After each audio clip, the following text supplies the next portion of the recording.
Earth Debate, Uncut and After Show. I'm your host, Nathan Oakley, and if you are new to this channel, or you've not done so already, how dare you? Then be sure to subscribe, hit the bell notification icon and join button if you'd like to become a Nathan Oakley 1980 channel member and keep up to date with the Flat Earth Debate.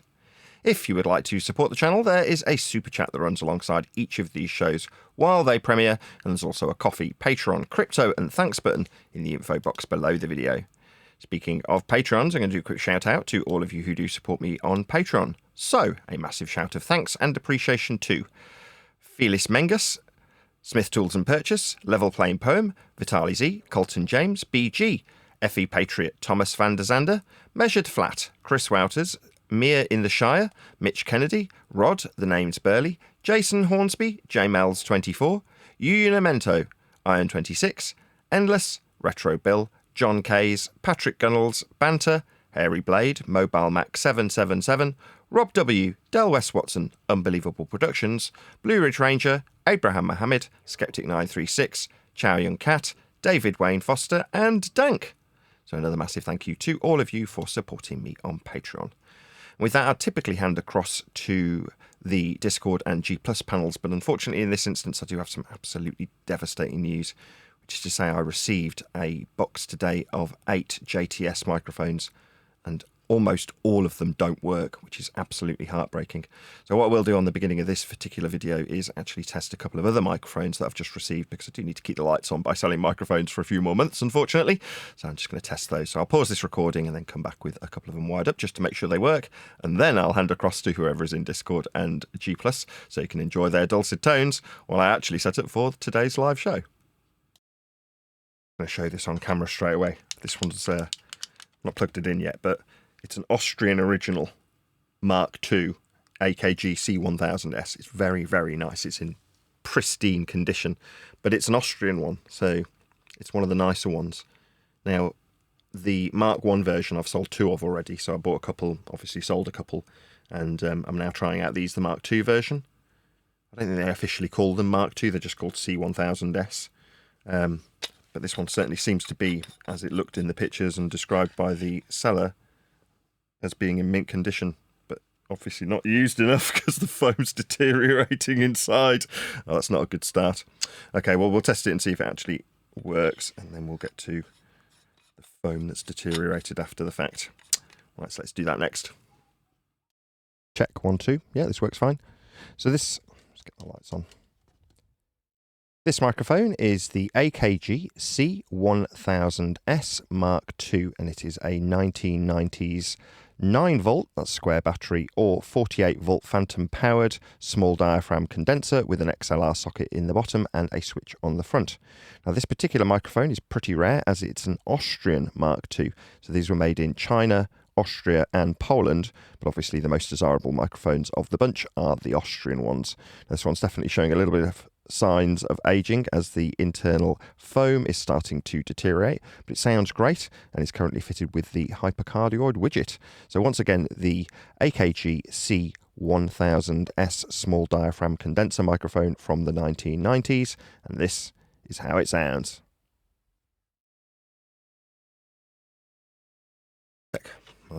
Back on my Neumann. So this is in pristine condition. I've sold a whole bunch of these ECM 99s, but they've never come with every bit of the original packaging. And I tend to buy microphones that I just like, and I really like this particular microphone. I just think it looks weird. It does look weird.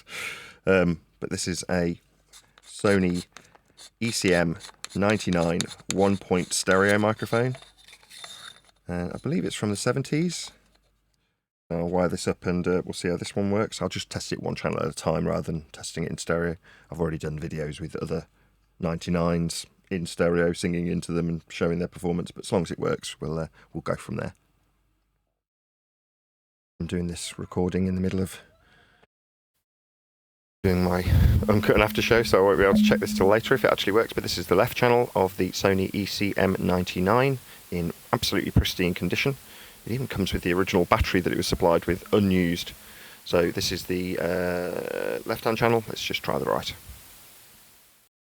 Check. Yep, right-hand channel seems to work fine as well. So this is a working microphone.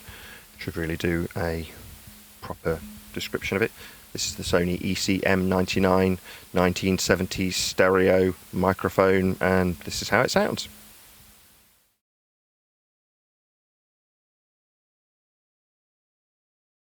Bought it for you. Do you want to show on camera what it is? You don't have to if you don't want to. I do. You do? Go on then. Come into camera. This. What is it? A Minecraft watch. What do you say? Thank you. Get lost. That accent on a child, that is so precious, man. The accent Freaks me out every time. Yeah, it just because I'm so used to my kids that are growing up, they don't have an accent. So when I hear like an English accent on a child, it's like, whoa.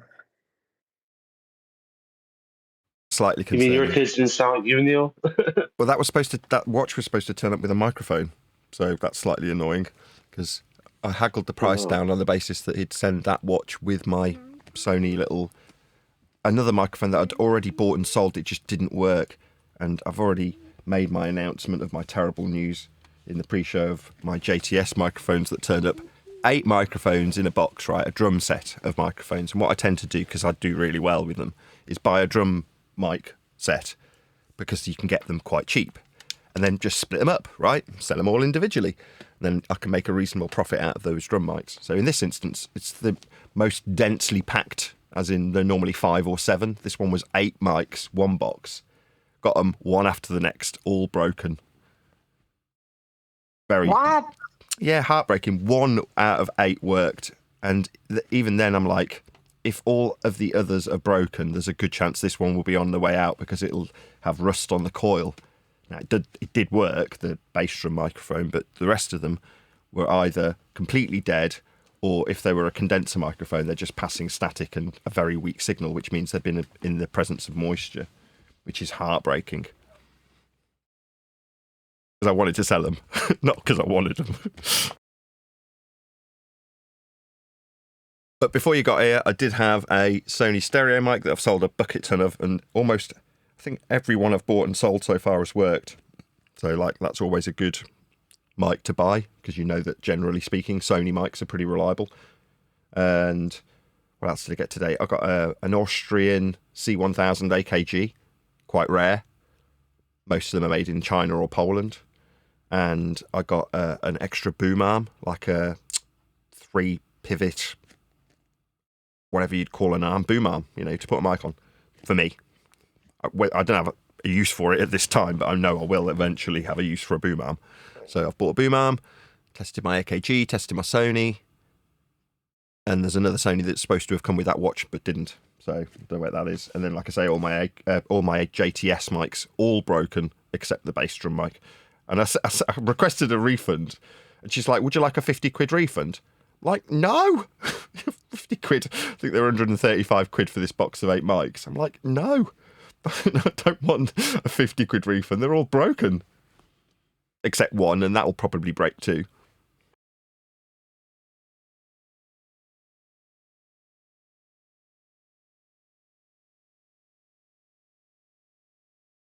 So yeah, bit of a disappointing day. Oh well. Been a disappointing past couple of weeks, I'd say. Well, I'll get to that in the after show, so I'll discuss that later. It's not that big a deal, Neil. Just keep it under your hat till I actually make an announcement in that regard. It's no big deal. Now I've taken stock, it's no big deal.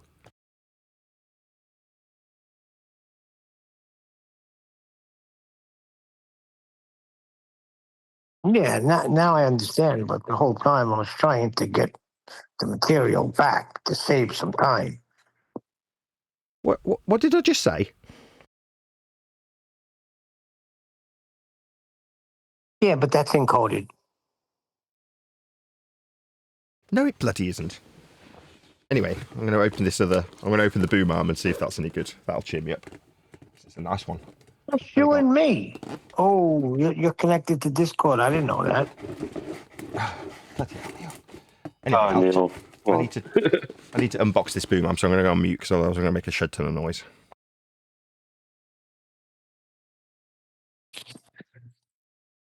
So if Discord's connected, so I guess there is a problem with the freaking pitch data. From what I gather last night, they're still claiming that, from what I understand, that we don't understand what the pitch data is all about and that we need to look into it a little more, which is strange.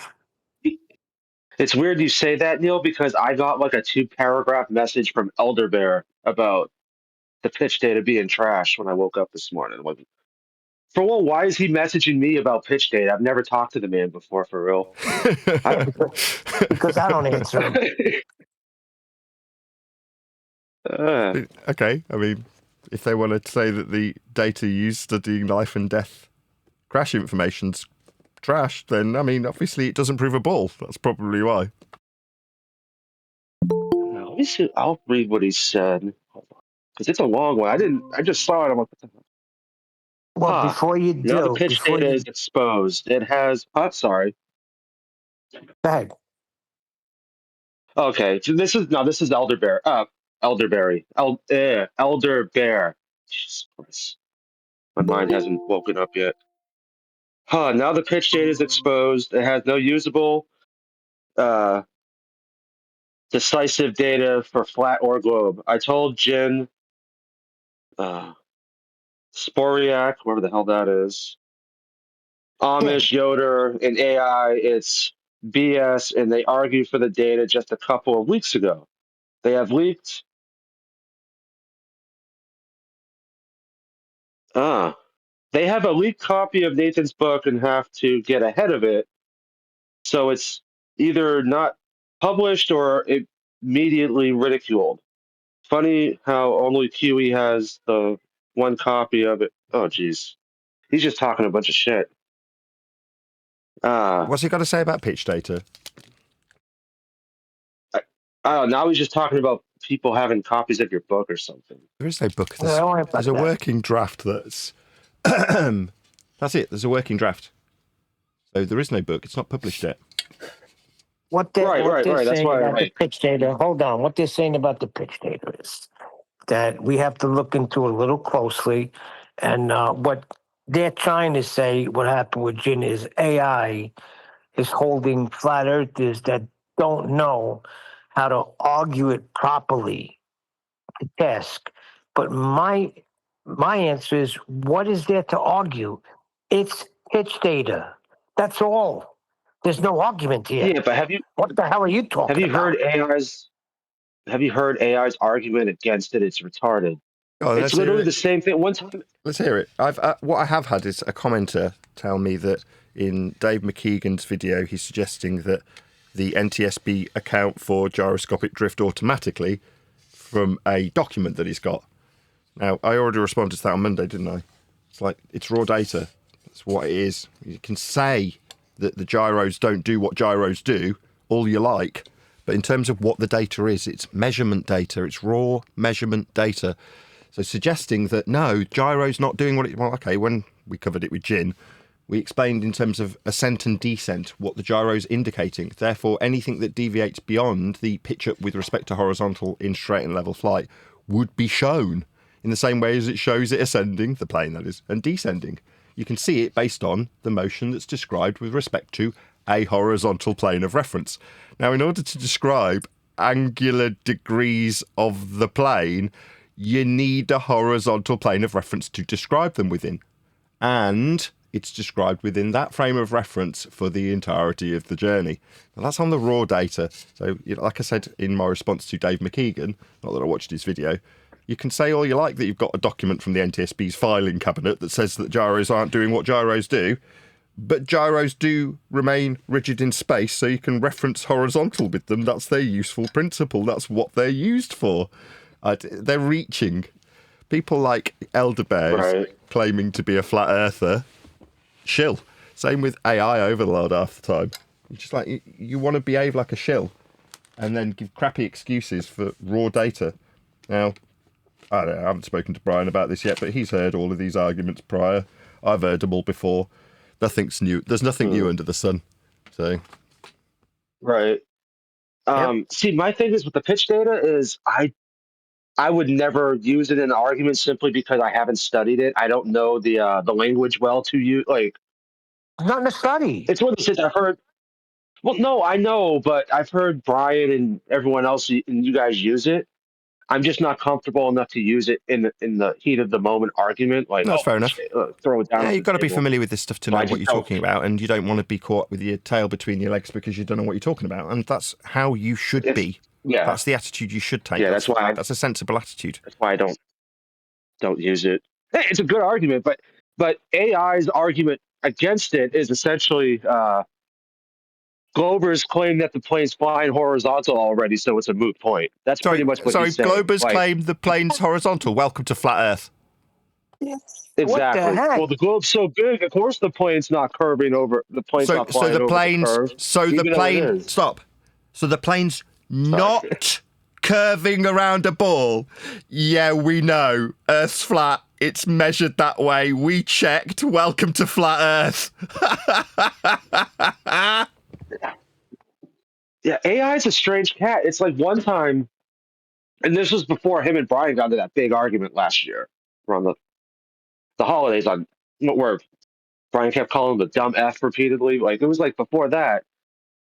He was just kind of hanging out in the chill chat here, and I popped in, and a couple other people popped in. We were talking about like how you can't have water bending on a globe.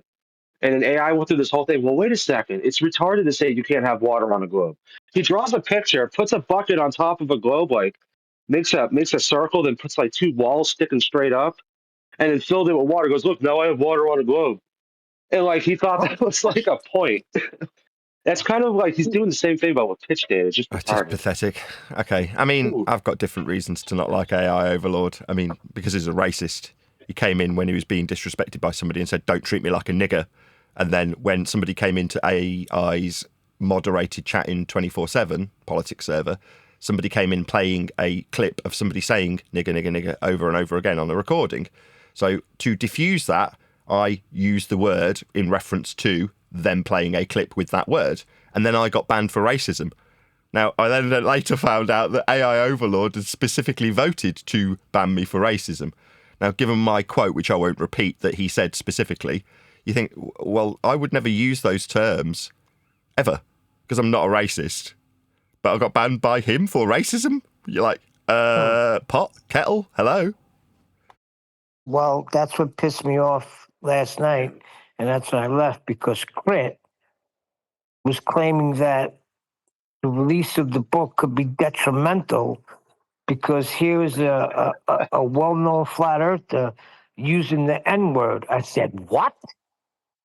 Are you freaking kidding That me? was First of all, that was to he- diffuse the situation. he literally equated Nathan to Paula Dean. The Who? the Southern. She's like you might not know who she is, but in the United she's like a A racist. who's that woman? Well, essentially, but I want to say Betty Crocker, but that's not her name. The Martha Stewart. She's like a Martha Stewart, but Okay. she's more like she was real popular in like the mid 2000s, and she's like she's about 70 years old now. She's an old Southern woman from like the deep South, and she has like cooking shows and Paula cookbooks. Dean. And apparently in the 80s, there's like a video clip of her saying the N word. So it like completely destroyed her career, like decades and decades I'm and not decades scared later. of you And using now, the word nigger. That doesn't frighten me in the slightest. I'm not a racist, and that's all that Right. matters. So saying a word does not make one a racist. But you can paint somebody No. as a racist for saying a word very easily. Now, you can do that, but that does not make me racist. Now, saying what AI said, and I won't repeat his sentiment, but I did say it once, so it's contextually documented here. If he wants, I can trim it out and play it back to him at nausea so we can call him a racist, which he is. Because contextually, when you use the word he used it in, you are a racist. That's what AI Overlord is. He is a racist. I am not a racist. I don't care what colour your skin is. I'll tell you Earth's measured flat regardless of your colour of your skin. Or the tone and timbre that people take when they use that word. I don't. And I don't care if people call me a racist for saying a word. Using a word does not make one a racist. That's nonsense. Yeah, well, that's what I said to. Yeah, That's exactly. what I said to. Hold on, that's what I said to Crit. I said, "What the hell are you talking about?" And then I left because if they're gonna hold you to that word when you were trying to diffuse it and explain how you're using it as to you being detrimental, the book's release will be detrimental because ballers are going to pick up on it and they're going to say that, look, this guy uses the N word. He's a racist. What are you kidding me? Yeah, whatever. I don't care. As I say, in terms of the book, there is no book. So to say releasing it, it's on its 5th. It will be going through its 6th draft shortly. That process has already begun. The 6th draft has begun. Now, that's going to take extra time, but I don't care. It's going to be a really good book, and people trying to get ahead of it by calling me a racist is very telling. Yeah. It means they're scared and want to paint me as a racist so that they don't have to deal with the Earth being measured flat in my book. Oh, isn't that sweet? Yeah, I'm not. Earth is still measured flat, though. Yeah, and that's what they said. Zen Garcia, there's so many books. If you look, there's thousands of flat Earth books. I said, yeah, but none of them have what's going to be in this book. Okay? This is going to be the book. So I don't care what the other ones have. Probably stupid freaking proofs, which aren't proofs at all. It's either debunking a globe or showing you how not globular the Earth is. But this has proof of flat Earth. Yeah, exactly. And the way it's So structured, it's over. There's lots of other flat Earth books. So other people release books about flat Earth, but it won't be Nathan Oakley's book, will it? And that's what people want. I get endless streams of people crying out for me to release it. And why isn't it released? Well, because it's going to be refined again for the 6th time. Now, each and every time it does this, goes through another grind of the mill, it is slightly disheartening. You go, oh, I've got to put it through the mill again. Yeah, but each time it does go through the mill, it gets more refined. Now, you can hear it in my tone, right? Yeah, I could be earning the money off the book after the first draft, or the second, or the third, or the fourth, or as it currently stands, the 5th draft. Now, it's not been released, and it won't be until I'm absolutely 100% happy with it. Then it'll be released. Now, by then, maybe the hype train will have died down and everyone will have forgot about it. So be it. That's easily resolved, though, isn't it? Build the hype back up again. But in the meantime, yeah, there's another delay in terms of my book, which is disappointing, but that's life. This shows you how important this book really is. Boy, it's getting attacked from every angle. And you're going to need a flat Earth for that angle. But the book will come out. I have total faith. Just to be clear, why is it going through a 6th draft? I mean, I'm going to go through this in the after show. I've got a message that I had, a back and forth, I should say, between 10th Man and I, specifically about the book. And after the fact, because I'm in the message replying in reference to lots of other people who've been helpful in this regard, I actually sent each of them, including you, Neil, a copy of what I'm going to read out later. And it's just, like I say, it's just a back and forth between me and 10th about the book. But, yeah, when it was going through the current draft, the 5th draft, I'm going to say, pretty sure it is the 5th, my rhetoric was not as it is now. So, as much as it's good, it isn't exactly as I want it to be. It's not up to date with the flat Earth debate. Now, I remember my publisher saying, well, you know, you can always make minor alterations. You're like, no, this isn't necessarily a minor alteration when describing it very differently. Now, I don't know if you remember when we went from it being called housekeeping to all roads lead to a flat Earth. Well, that is mainly what has changed in terms of the rhetoric, and that hasn't been incorporated in chapter and verse of the book. It was halfway through doing the editing process that changed. Now, Rock and a Hard Place has been incorporated in certain chapters, but not in the entirety of the book, and that is really how I want it to be. So it is going to have to go through the mill a 6th time. Now, do I want the money from it now? Yeah, I really need it. But does that mean I should release it now? No, it really doesn't. I could bend a knee and just release it now. I just don't want to. It will go through the mill for the 6th time. Now, there's going to be people out there that are really disappointed. They're like, I wanted it for Christmas. Like, do you want it for Christmas, or do you want it to be the best book? Now, would it have been great if it had came out last year? Yeah, it would have been great. But now I'd be saying, well, I might have to write another book because it's actually out of date. Something I never thought I'd say, right? In fact, I said it'll be in date for 100 years, 200 years. Well, yeah, it will, and so would the predecessor to the second book if I had have released it and was now releasing another one with a slightly different spin on each and every single claim. Now, if you've listened to yesterday and the day before and Monday's show, I'm alluding to that when I go through the housekeeping questions. In other words, when I do the comments are probably better. When I go through the comments in the morning, I haven't done it today actually, first time in many years, but I've had a lot on my plate. I just look now for where they use a flat earth in their question and go, you're going to need a flat earth for this aspect in your question. Doesn't matter. Neil just did it a second ago. You did it in a pun way. That angle's going to need a flat earth. Well, you're not wrong, but that's what I'm looking for. I'm waiting for them to use a flat earth prerequisite. If they name a distance, ever, it's a horizontal linear distance. Welcome to flat earth. You'll need a flat earth for you to make this argument with that distance because it's straight, flat, horizontal and linear. So you're not going to be describing anything other than a flat earth with that distance that you're asking me about. If they use north, south, east or west, they're going to need a flat earth for it, and I'm going to point that out. So you're on your knees accepting that earth is flat with your question then. Because at that point, I don't have to answer anything they put to me. Not that I need to anyway. I'm not going to kowtow to commenters when they demand that I answer some question about why the sun is up in Antarctica for 24 hours when measured off a flat earth. It's like, just because Dave McKeegan measured Earth flat for 24 hours, but for the fact that Dave's a complete idiot and couldn't cope with his own tripod, he would have measured Earth flat for 24 hours. He didn't. He couldn't cope with an equatorial mount. Nevertheless, he still measured Earth flat in a limited capacity, didn't he?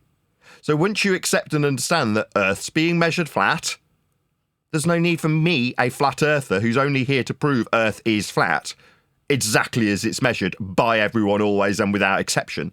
Once that's done, I don't need any further work to be done by me. I don't have to explain why the sun's up for 24 hours. Them measuring it flat for 24 hours doesn't explain why it's up for 24 hours. They're measuring it flat. Saying, well, we're on a globe. No, you're measuring Earth flat. That's what you're doing. And you're saying that you don't have an explanation if you accept your own measurements. No, you don't, because you don't have a globe if you're measuring it flat. You're measuring it flat.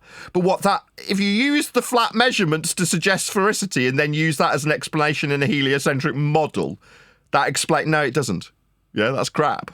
You need to measure Earth flat to make the globe, to insert it after you measure Earth flat for 24 hours.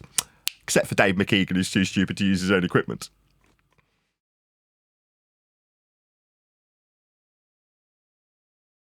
So yeah, there's a change in rhetoric, isn't there?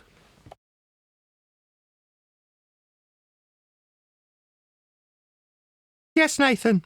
We've all watched it slightly change. Yes, well, there you go. Yes. We agree. But here's the problem. Not that there's a problem. A lot of people don't like that you go right for the kill and end it with you're going to need a flat earth for that. They feel you should expound on it a little more. I see. And break it down a little more. So what you're saying is people would prefer that when an opponent comes to me and says, if I've got this distance, and then they name a flat earth prerequisite horizontal linear distance, and then they give a direction, say north, and then ask me why a circle of equal elevation does a certain thing on a certain map, on a certain day, with a certain measurement off a flat earth. I shouldn't say, so you've got 3 flat earth prerequisites that you need to accept and understand for me to answer this question. I should entertain and ignore the 3 flat earth prerequisites they need and then start answering their question so it drags out a bit. Nah, I'm good. Yeah. What I will do is absolutely destroy all claims of a ball by pointing out how anybody claiming a ball, that is, require Earth to be measured flat in order to move forward with your stupid ball belief. In terms of me answering your stupid questions that you've got because you've got a model that bastardized the original flat Earth measurements you still need and still tell me about when you ask me stupid questions, doesn't change that I'm going to just pummel you every single time. Like Neo in The Matrix, when he sees the bullets coming towards them, he just moves out of the way. That's what I'll be doing. What's that? You've got a question about how north and a flat linear direction doesn't... I don't care. Bye-bye, your stupid question. Earth's measured flat. Now, you have a choice. You either sink to your knees in acknowledgement of the flat Earth you will require for your question to make sense, in which case my job is over, isn't it? Earth is measured flat. Yeah, that's never going to change. It always was, always will be, That's it. There's nothing else to discuss here. Now, people may not like it because they prefer the argument that they're used to dealing with remains the current argument. Because they're used to describing how we see too far, and then the too far bit, the horizontal linear distance measurement off a flat Earth, gets ignored. So we can argue how when you're measuring Earth off surface level for a height perpendicular to it at 1.22 times the square root of said elevation off surface level, that's a flat Earth prerequisite, we should have a distance to a geometric horizon. You're going to need a flat Earth for your height off surface level. You're going to need a flat Earth for your distance. That's it. My job's done. Earth's flat. That's exactly how you've measured it. Yeah, it's the same thing with pitch data. Once it's demonstrated that you're flying over a flat plane, then who cares? Yeah, I mean, you could be AI overlord and say, well, yeah, the globists just say we're flying horizontally and we don't measure any curve. Yeah, that's because it's measured flat. That's not an overcome to the argument to say, well, of course we measure it flat. Yeah, we know it's horizontal. Now saying, well, that's because it's a really big ball that we're not measuring any curvature of.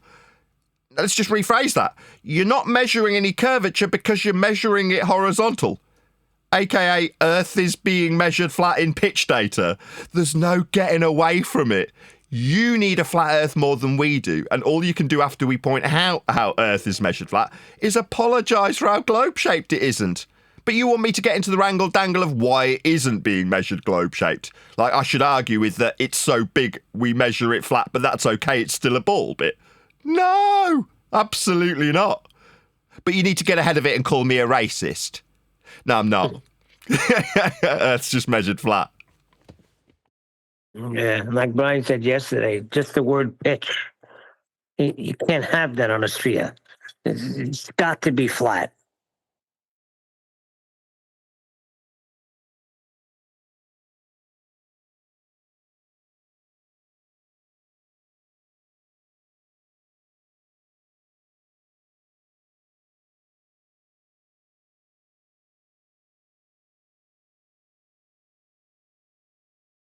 Pitch over what?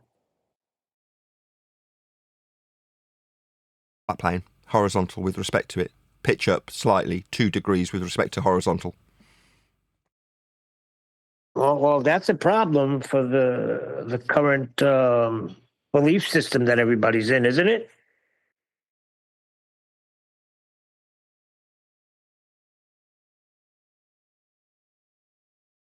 Sorry, the person that's got back in touch about my devastating news with these microphones has said, send them back. I'll give you a refund once they come back. And it's like, yeah, you just need to authorise the return request that I've put through. I just need to type that out to her. Sorry, so I'm not paying attention just for 10 seconds.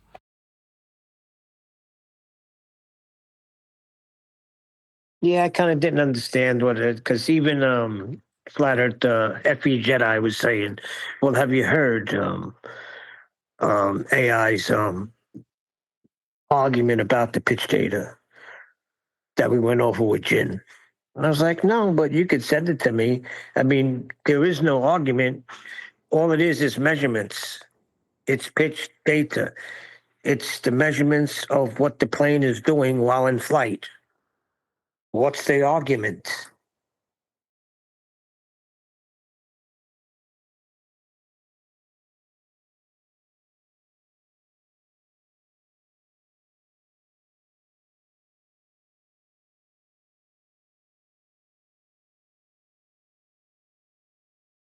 Right, I finished sending that message. Sorry, what was your question, Neil?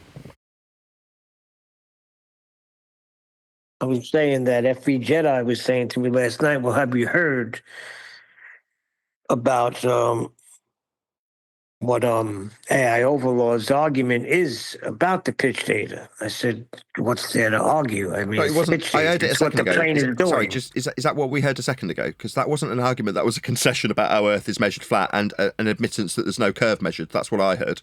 That's not an argument. That's a concession. Yeah, I don't know if that was the full thing, but what I responded was, what's there to hold on. argue about? Just hold on, It's what hold the on. plane is doing. Vaxi, was there more to it?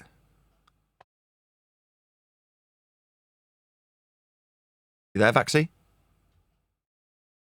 I'm driving, so I'm probably roboting.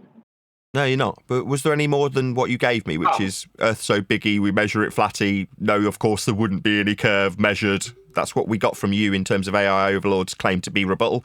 That I'm now calling accurately a concession, because it is.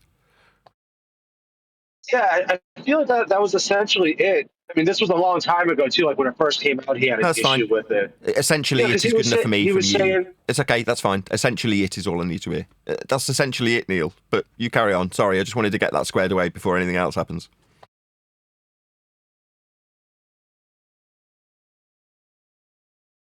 he was talking about like the downward, Hold on, Vaxi. like going towards the center. Oh, sorry. Go ahead, Neil. No. Go ahead, Vex. What were you saying? He was claiming a downward what? Well, how could be How you are definitely roboting. like with gravity going down to the center of the Earth, so the planes. Yeah, sorry. So you're saying perpendicularity with respect to gravity at the centre of Earth. That's not what perpendicular is, though, is it? So again, he's explaining why there's no curve measured, because it wouldn't be measured if you're perpendicular to a ball. You can't be perpendicular to a ball, you can only be perpendicular to a plane of reference.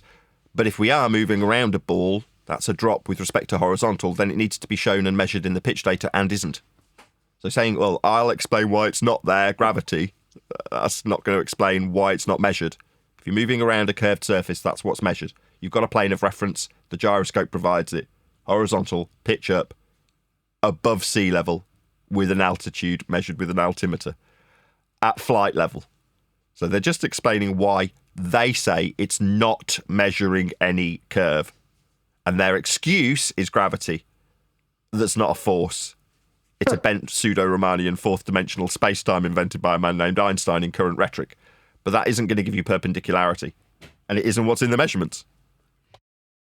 So wait, he's falling for the Glober's nonsense about gravity in pitch data? Why the plane flies? Are you kidding me? So they're taking the Glober stance on this as a flat earther? I don't know. Something's weird's going on.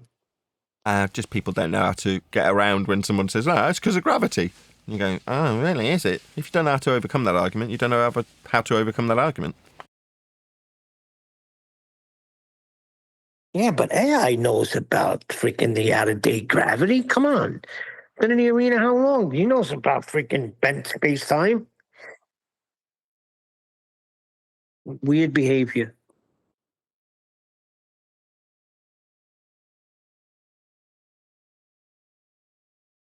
Yeah, that's a hack.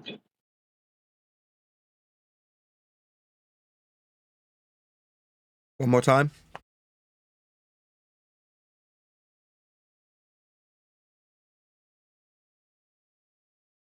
I just said AI is the hack.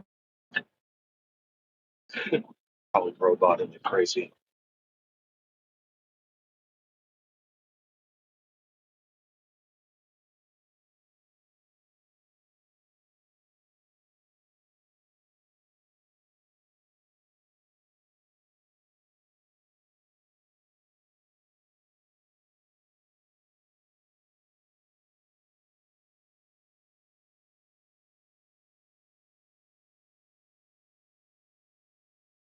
One more time. How are you? You okay? Yeah, I'm all right. Devastating news with those drum microphones not working. Heartbreaking. I'd already listed them for sale. Any plans for today? I've got more microphones on the way. Got to make videos with those. Obviously, we're doing the show now. Other than that, well, that's Well, my I life. meant in terms of the show. Is there anything particular you're going to cover? I'll cover something specifically in the after show, yeah. Oh, I know about that. I meant in the show in general. You got a video to review? No, why have you? None that are really good. There's some cringy ones. I mean, it's been I've been told, it's been a couple of days in terms of the material that we've been putting out, and all we've done is just sat around chatting. So I'm happy to just do that. Fair enough. Like now, like covering pitch data and their responses to it. Well, I've requested that AI would send me his beef. What's your beef? What's your problem with how it's being argued? Send it to me right now, and then we'll review that. How about that? I mean, we already have, by the sounds of things, but if there's more detail and more meat on his bones, then we will cover them.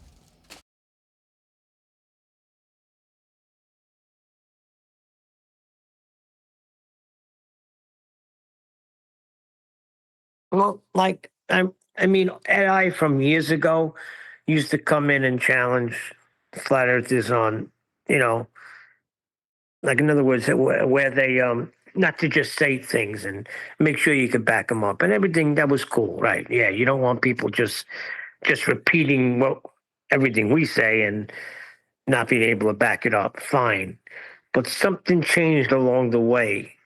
We stopped doing that, and it was evident to me when he was crying about the pitch data and about Brian. He called it Brian's pitch data. Like Brian came up with pitch data. I've been talking about flights for years. But on the other hand, he's acting like it's not a good proof for flat Earth. So I like don't know where he's coming from.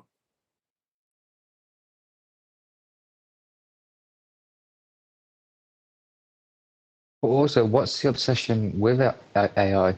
I mean, if I go to my local high street and hear something crazy from a local, is it on me to prove him wrong? You know, really, who cares? Well, Yeah, he's part of a Discord server, and a lot of people pay attention to what he says. So when Jin goes in there all happy and excited about freaking pitch data and what a wonderful freaking absolute devastating proof it is, and he gets shot down, I mean, you know, you got to wonder about things like that. Okay, that's valid.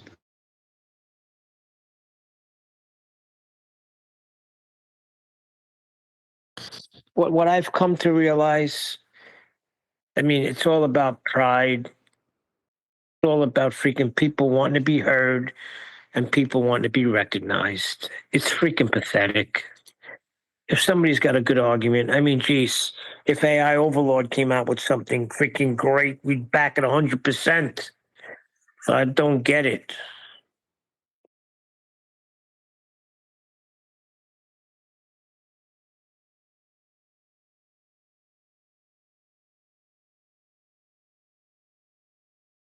Indeedy weedy. Just say what's on my mind, Nathan. I might be wrong here, but I happen to think that if Adam had asked what he wanted for in the way that he does best, after a couple of glasses of wine, when you know he's sharp and his sense of humour is on point, I reckon he could have got what he wanted out of you anyway. You know what I mean? Just through the right means and using a bit of banter. You see the point I'm making? The way he's gone about it, it's absolutely no chance now. But I think he could have actually, if he'd used tact and his skills and his personality, he could have actually got what he wanted. Maybe. Not a chance. We'll never know. Not a chance. Now we'll never know, will we? True. Yeah, Brian had a similar sentiment, and he wanted me to say, look, had they gone about this in a different way, would they have got what they wanted? And I couldn't give an answer. I'm like, I don't know. It didn't go down that way. So anyway, like I say, I will make an announcement about that in the after show. So for now,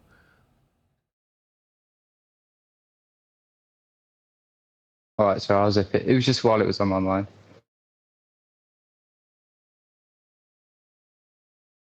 I'm expecting a big audience today. are you? Why is that? But everybody was going to flood in here today. So I guess when you start the show, we'll see.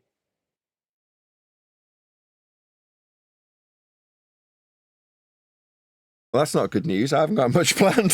So if it's quite a dead show and there's lots of dead air, that's no good.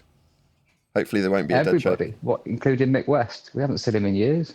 They might turn up too. Listen, there's going to be a lot of people coming in here. Mick West might turn up. I'm just saying, there's going to be people dancing in the streets from the other side. This is freaking big. So when you what do you call it? Address it. There's going to be a lot of people waiting.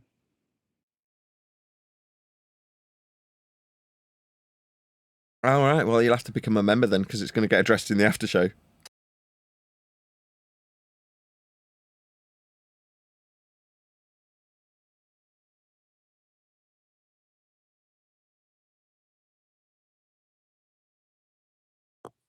Well, they may force your hand. If people come in and say, "Hey, what the heck is going on?" You're going to have to answer it then. Will I? Oh, as you probably figured out in the last couple of weeks, Neil, no. I tend not to bend my knee to people who make those sorts of demands, do I? That's definitely not my general demeanour and attitude, is it, Neil? Quite the contrary, in fact. When people demand that I bend a knee, I normally ask them how they taste and various different other similar sentiments.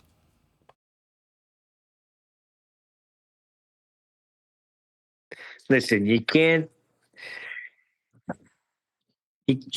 be upset with people that have been waiting for something for so long and they're still waiting, and now other shit happens, and that they want inquiring minds want to know what's going on.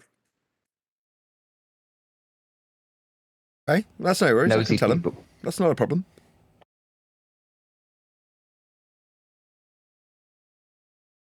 I covered it a little bit earlier. The book's going to go through a sixth refinement. Weren't you here when I just went through this, like half an hour ago? Yeah. I'm saying other people, if they're not here, they're going to be here, and they're going to want answers from you. I mean, I'm glad that they're keen. And people are keen. And that's good. But do they want something that's rushed? Do they want something that's out of date? Or do they want something that's bang up to date and will last a lifetime? Which do they want? I mean, as far as I am concerned, I will put it out when I am happy with it, Neil, and there's no other way I can put that. That's it. You can ask them when they get here. Well, they can ask me, but they won't necessarily get an answer. Like I say, I've got a back and forth between 10th Man and myself that I'll go through in the after show. Doesn't matter anyway. I shame their dumbasses anyway. Sick of hiding it. They pulled their deed and that's it. I shamed both of them and I got threatened on top of it. So good luck with that.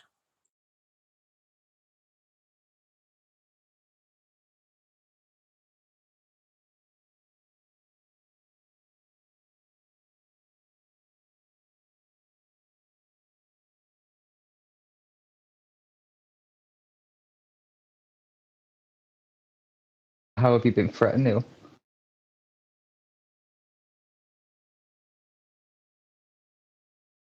I was told to get in a boat and come to Missouri and straighten me out.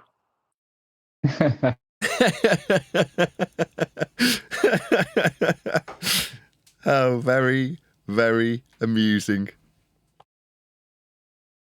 To be fair, I do like it when the villain has a good sense of humour.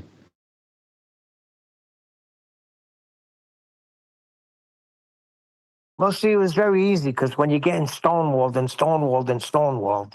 I learned a few things. I learned one thing: Nathan is always recording. That I know. And I also did remember somebody saying, "I'm always listening." So I said, "Okay, you don't want to answer me. Someone's always listening. So let him listen to this." And I shamed this dumbass and let everybody know what's going on and why there's a delay. And sure enough, within freaking an hour, I was getting messages.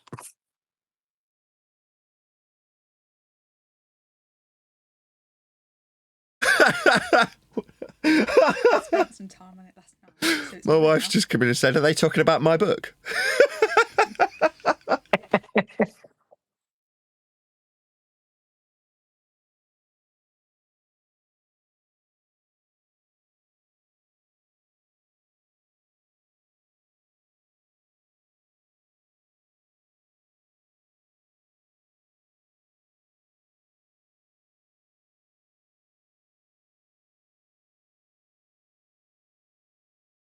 Well, you're right, Neil. It's absolute chaos here today. Good job you warned me. Well, Everyone's here. your show don't start till 8 o'clock, so our time. You're still a half hour early. I had microphones to test, so right at the beginning of the feed, I gave out my bad news about my mics from JTS not working. And then I tested 2 or 3 mics, or 2.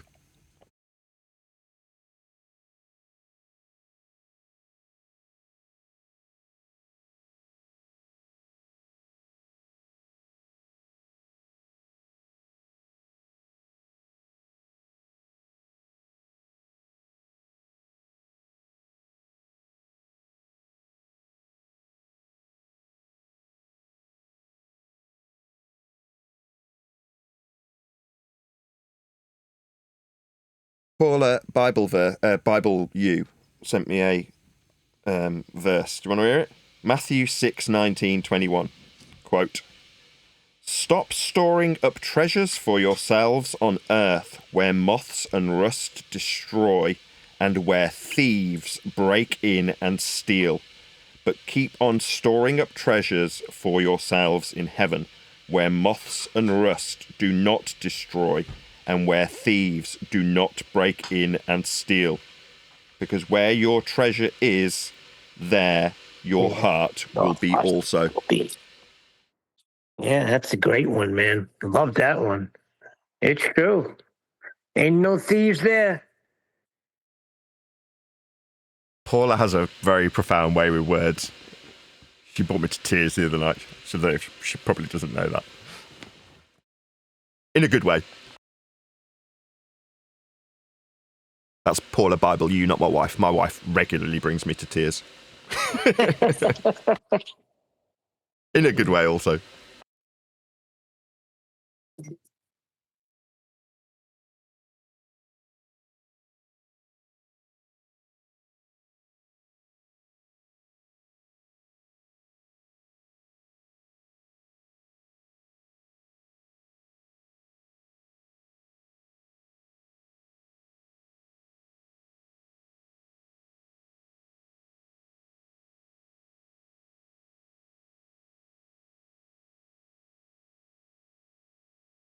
Well, Red's rhetoric.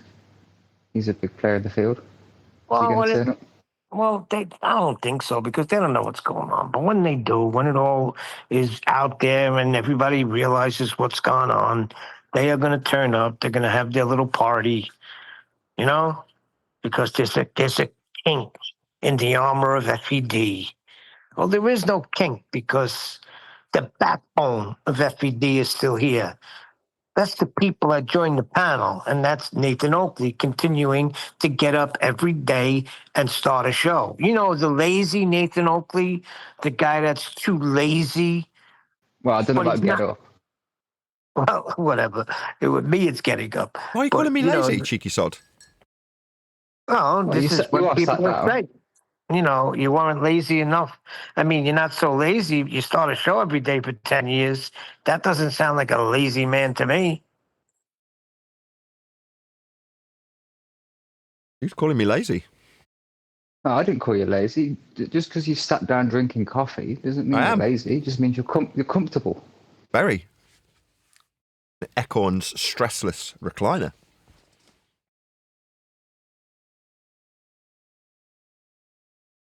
Very comfortable indeed. So you're saying you got a comfortable recliner? That's Very. interesting. Why? Now, somebody else is waiting to get a comfortable chair, and I find it funny how you got a comfortable recliner. Very interesting, Neil. Highly suspicious coincidence you've highlighted there. Yeah, that was all to me. That was all a bunch of shit anyway, and it was just a delay tactic to get things in order.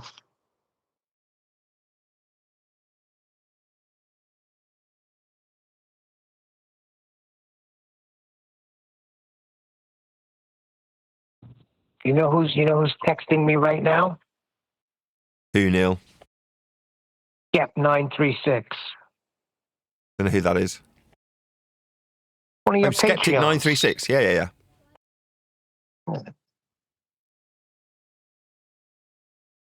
What's up with the book?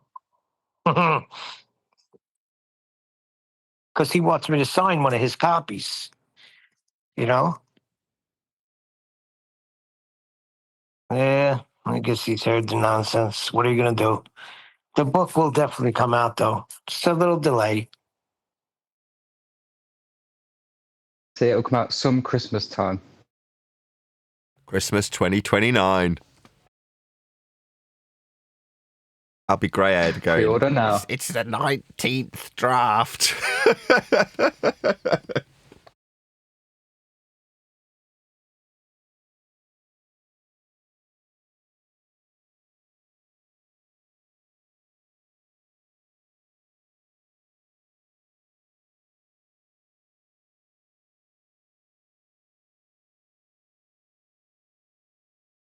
Personally, through me, that want a copy of this.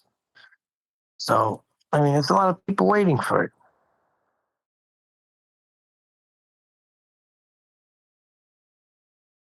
The best things come to those who wait, Neil. Yeah, that's what they say. That's what they say.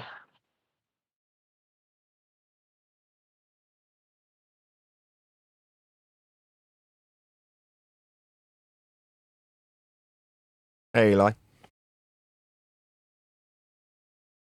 Was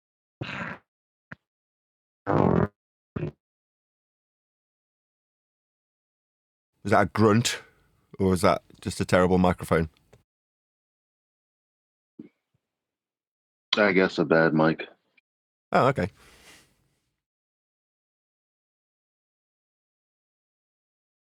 Oh, you sounded clear enough then.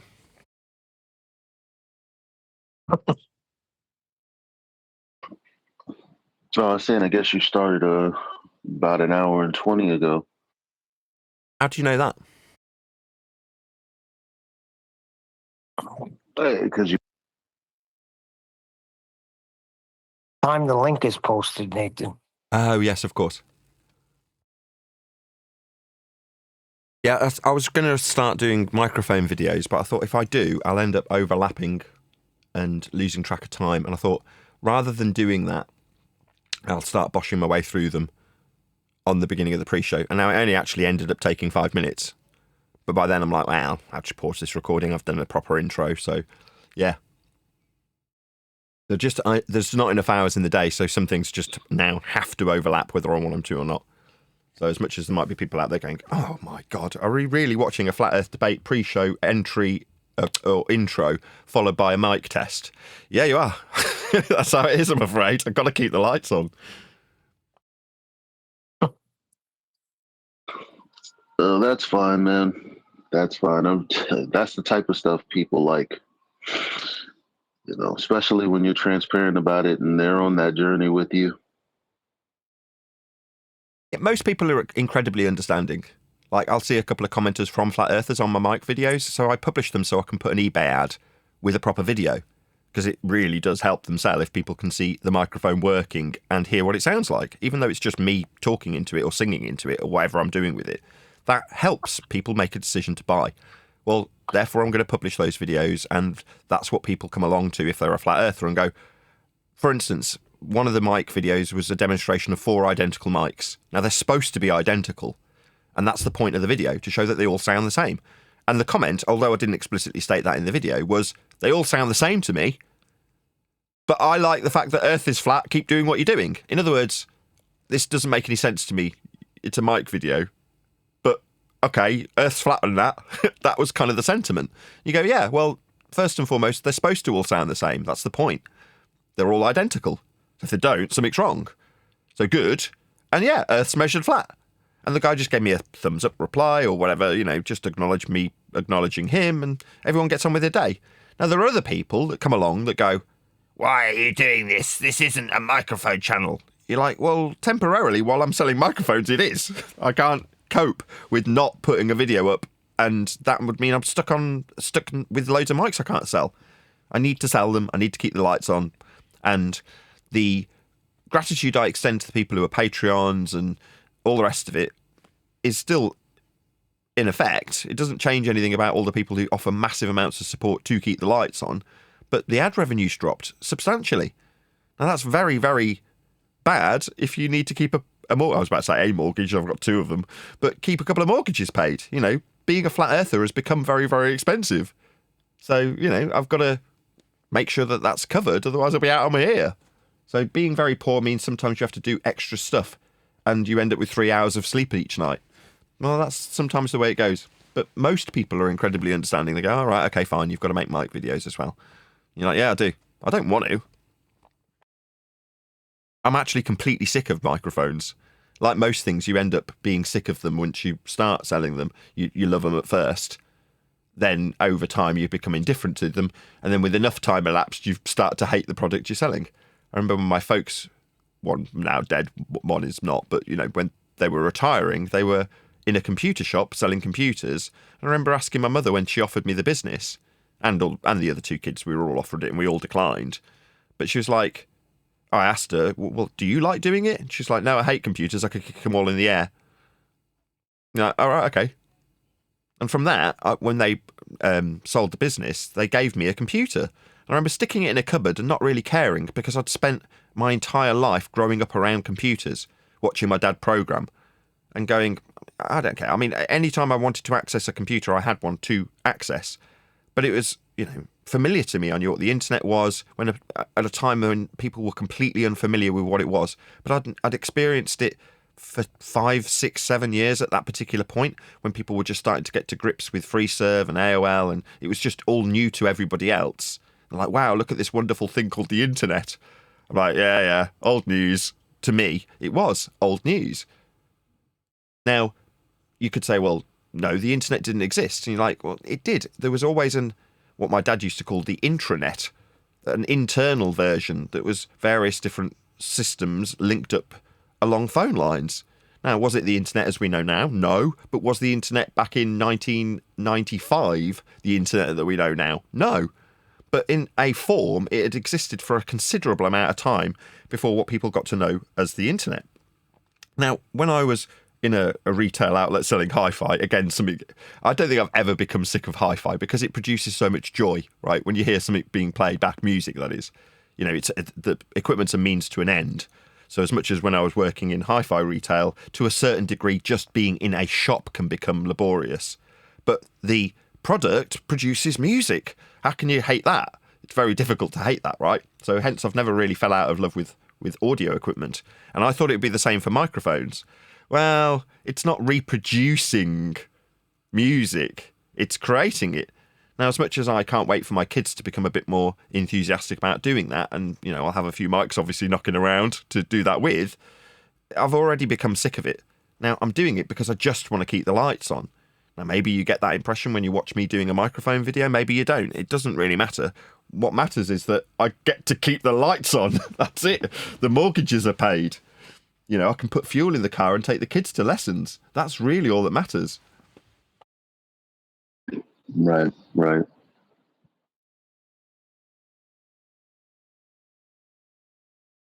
Yeah, and plus, you know, doing it that early in the morning, I don't think we care either way.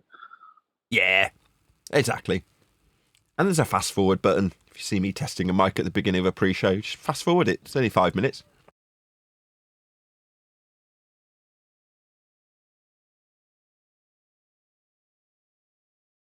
Earth will still be measured flat regardless, so who cares? Yeah, that'll be in the book too, right? What, microphones? No, that the Earth will always be measured flat. Yeah, that's the main theme, Neil.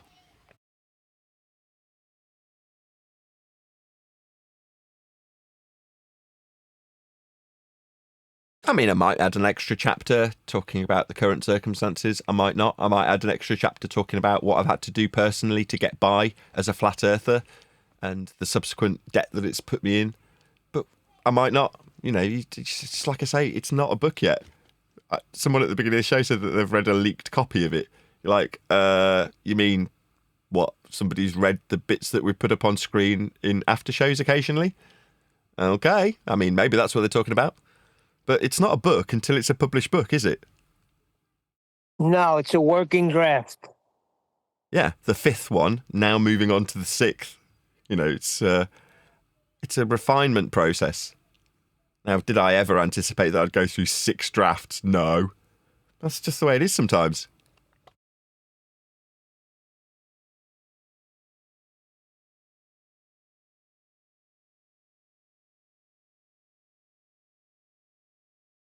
Same with the show itself, right? Flat Earth debate is a constantly evolving thing. The people who are on the panel are always changing. The people that you think are going to be there forever as a group aren't. Now, some of them remain good friends. Anthony Riley is a case in point, right? He was there right early on, arguing about the Isle of Man. Now, Anthony and I have met each other many a time and been out and we've drunk together and we've taken pictures of the Isle of Man together and we've measured heights of hills together and, you know, all sorts of flat earth related stuff. Now, he's not got that as his focus. He's doing other things at the minute. But I've recently been in touch with him and he's just the same old Anthony Riley that he always was. He's a good guy. Now, that hasn't changed. He's been consistent. So Anthony's consistency in that regard is nice. It's nice to have people that just, you get what you expect from them and they're always a good person. Other people, not so much. You know, at the time there was various different glurfs that have now completely vanished from all existence, seemingly, that were hanging around in the show constantly when we were fighting with them, utilising flat earth prerequisites like horizontal distance measurements to the Isle of Man, not noting that you need a flat earth for the distance. Then they liked us and came in. Well, that whole group has pretty much disbanded. You know, Anthony, Arwin, Ruhif, those people kind of are around, but are they on the show? Absolutely not. So the group that's involved with flat earth debate is very much fluid and changes all the time. The people that seem really important one day disappear and fade into obscurity the next.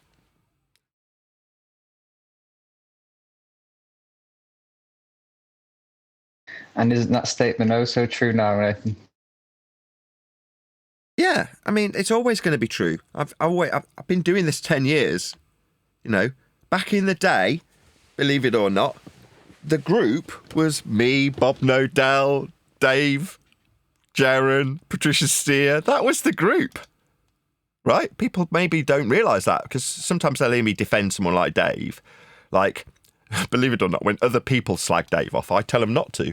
Like, I'm allowed to do that. You're not. It's like you weren't hanging around with him. You don't know him. You weren't spending hours and hours chatting with him. You know, he sent my kids... I was about to say he sent my kids toys. One of them was a toy globe. A hugger globe. Well, you know, that gives you an idea of how close Dave Weiss and I were. Now, that means that I'm obviously going to have a lot more disdain when he stabs me in the back. But it doesn't mean that some rando gets to slag Dave off. I'll stop him. It's like, no, that's somebody that was... I don't want to say intimately, but I was personally involved with very early on, 10 years ago. Now, Dave's still stuck around. Now, that in and of itself says something, doesn't it?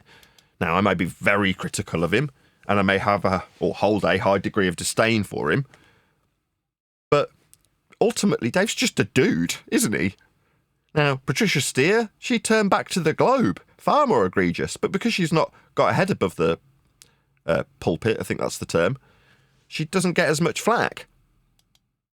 Jaron may fade into obscurity, but he's still around, right? But that was the group back in the day. This is different. Stop it. Oh, what are you talking about, Neil? People come and go. That's my point. I made a decision 10 years ago. This is going to be it. I knew this was my calling. Now, when I read out my little chat between 10th Man and myself later on in the after show, you'll hear that. Have you read it already, Neil? Because I did send it to you. Of course I read it. I just want to know why I'm last. Because you're the least important. Because you're the shortest. I can't believe you've picked out the fact that you're last on the list. Mitchell didn't get a mention, did he? Mitchell from Australia didn't get a mention on that list, No. did he? Right. Well, Mitchell from Australia is important enough for me to contact and say, you're a good man. Thanks. I really appreciate you. I didn't add him to the list of people that were massively influential and have shown true grit. because it's just not involved as much as he was 5 years ago. So, you know, can I really put him on the list at all when I'm saying, you know, there's people who've really shown true friendship over the last 2 or 3 weeks? Some of them coming back out of the woodwork after just not talking to them before. I talked about it with Craig on a couple of days ago's show. And he's like, yeah, there's certain people that I know that you won't talk to them for 8 years, and then you get in touch and it's just like you've never not spoken to them. You're just like back straight as it was when you first spoke to them, and when you were in the middle of a close relationship with them, you drift apart and then for whatever reason get back in touch and everything's all cool. Now, that's how it should be for everyone. But we're in a very bizarre little corner of the internet. So the fact that things don't often pad out the way that you would expect them to with people that you call close friends is, while unexpected generally, not unexpected for me, having done this for 10 years. I don't know. I'm big on loyalty, so that's my thing. So I'm sure you've been doing it long. You've been saying 10 years for the last 4 years, Nathan. I think it was it 2014 I started? I can't remember the year I started. I'd have to look it up. I looked at when Quantum Eraser got my first advert, so I had to talk him into doing a show at all. He didn't want to be a YouTuber, and I talked him into doing it, started up his channel, got him set up with OBS and such like, and then made him an advert. So I looked at when that was published, and that was 6 years ago. I started listening in I remember 2016. Sorry, just one sec, Neil. Who was that from Discord? Go ahead. No, I just said I remember. Oh, that. Eli, sorry. Okay, so when but I don't know. Am I right about this? Because I remember that whole incident with Bob Nodell, and I remember that Sunday there was no Glowbusters, and you guys were distressed about it and decided to do a show and call it Glowbusters. Is that how it was? Was that how it was birthed? No, QE had already got a show at that point, or had already got a YouTube channel.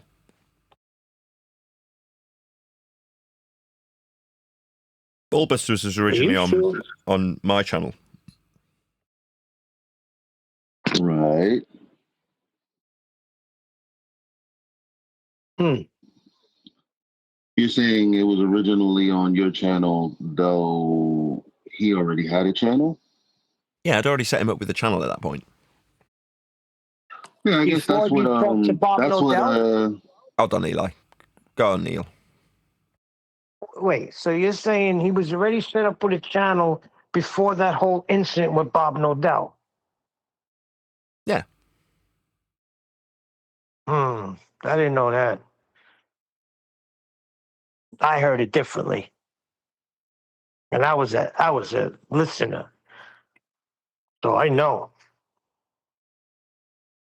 Okay. Well, tell me. I mean, it might be. I'm not infallible, Neil. I might be wrong. Shocking. Yeah, you got to check the history of when that channel was put out, and then you got to find when you went Who cares? to Bob Nodell. Well, because historically, I want to be correct, because maybe I heard wrong. But why? Who cares? Does it matter? When Bob Nodell had a day off from doing Glowbusters, does it matter? I mean, seriously, Well, yeah, who because cares? I always thought that's why Ballbusters started. That is why Ballbusters started. We were pissed off with Bob, so we did a replacement show and called it a very similar name. Right, okay, so I'm right then, yeah. That's how I always thought it was. Okay. Let's get it on. Oh, Hello. Hello. I've had high praise over the last 2-3 days for the shows that have gone out. Now, I don't really understand that when I'm under the most stress and pressure and most irritated and agitated, people give me the highest of praise. Now, it could just be because I'm not swearing that I'll get high praise, and generally that's my demeanour, or people perceive it to be my general demeanour. But like I say, the last definitely 2, but possibly 3 shows came with high praise from various different... Yeah, because you've been on point. Eli. Oh, Eli. yeah. You're off mute, groaning into my live show. What do you mean, yep? So, I don't know. I was asked just in the last few Charles Nathan, I was going to tell you that. I was asked in the pre-show, do I have a video to cover today? And I'm like, well, actually, no. Just based on the high praise that the last few shows have got, I'm more than happy to just continue chit-chatting throughout the live show and see how it goes. So, though there isn't any videos prepared to do today, but chit-chatting is what it's all about. Chit-chatting about housekeeping has been the main focus of the beginning of the last two shows. I can't recall if we covered every single housekeeping question. Nathan, sorry, Nathan. One more time? I think that's what it is. I think the last few shows we've just been having a little bit of a chit chat. Sometimes I felt bad a few weeks ago putting some videos up with the idiots, won't mention the names, and you get winds you up, and you just start shouting, and it's just all. Sometimes it's just nice to. It's good to talk sometimes. Just have a bit of a chat, talk about how Earth's measured flat, and go over a few points, and whatever else comes up. Well, I like doing that because, and I've said this in the last few shows as well, that's the least stressful bit of my general day. That is to say, throughout the day, there's going to be people, events, things that happen, sales of microphones as a perfect example, that I don't necessarily enjoy doing, but will do because needs must. But the flat earth aspect of what I do isn't particularly stressful. Now, obviously, there's going to be people who make that stressful because it's stressful for them and they want to project their pain onto me. But in terms of the arguments for a flat earth, it's the same routine in 2025 for every single approach from an opponent to this subject. That is to say, they will approach me with a flat earth prerequisite and ask me how it works.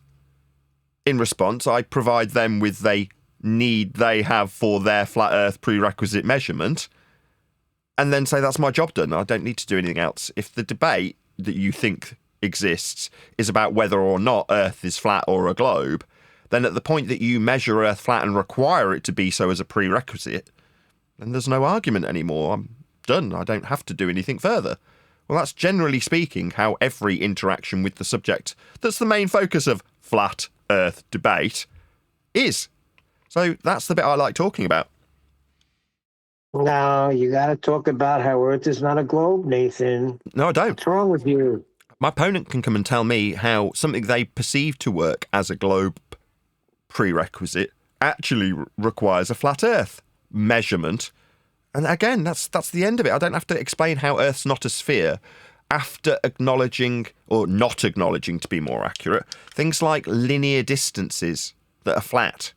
If you're going to give me a mile or kilometre distance to some object in the distance, then you're going to need a flat Earth to measure it horizontally in a linear fashion. Well, that's it. You've measured Earth flat for the distance. Do I need to explain it? No, I don't. What about if you take that distance and then ask me about how if I measure my height off a flat plane perpendicular to it with a parallel eye level to the surface level, then at 1.2 times the square root of the observer's height in feet in a begging the question proof of nothing perspective hijacking Earth curve calculator, there's a distance to geometric horizon below the surface level we measured for horizontal linear distance and perpendicular height above it. You're going to need perpendicular height above it off a flat plane and a horizontal linear distance to ask me about why you perceive there to be a blockage in the distance. I don't need to answer anything in regards to your blockage. You measure Earth flat and require it to be that way to ask me this question. That's the end of the discussion. Eli, if one of your girlfriends was there listening, would she have any understanding of what was just transpired? I'm sorry, I was literally helping my girlfriend find her phone. I have no idea what y'all talking about.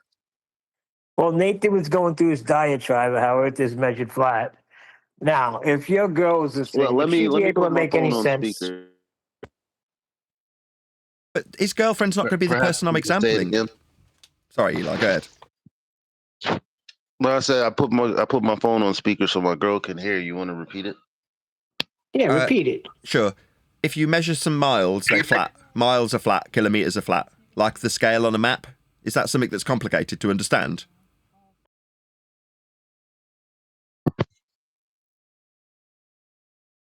Like miles are flat, kilometers are flat. What on the scale is flat? Is that The complicated scale to itself is understand? flat. Like on a map, if you look at a map and its scale, it's giving you a linear flat scale for the miles measured across the map.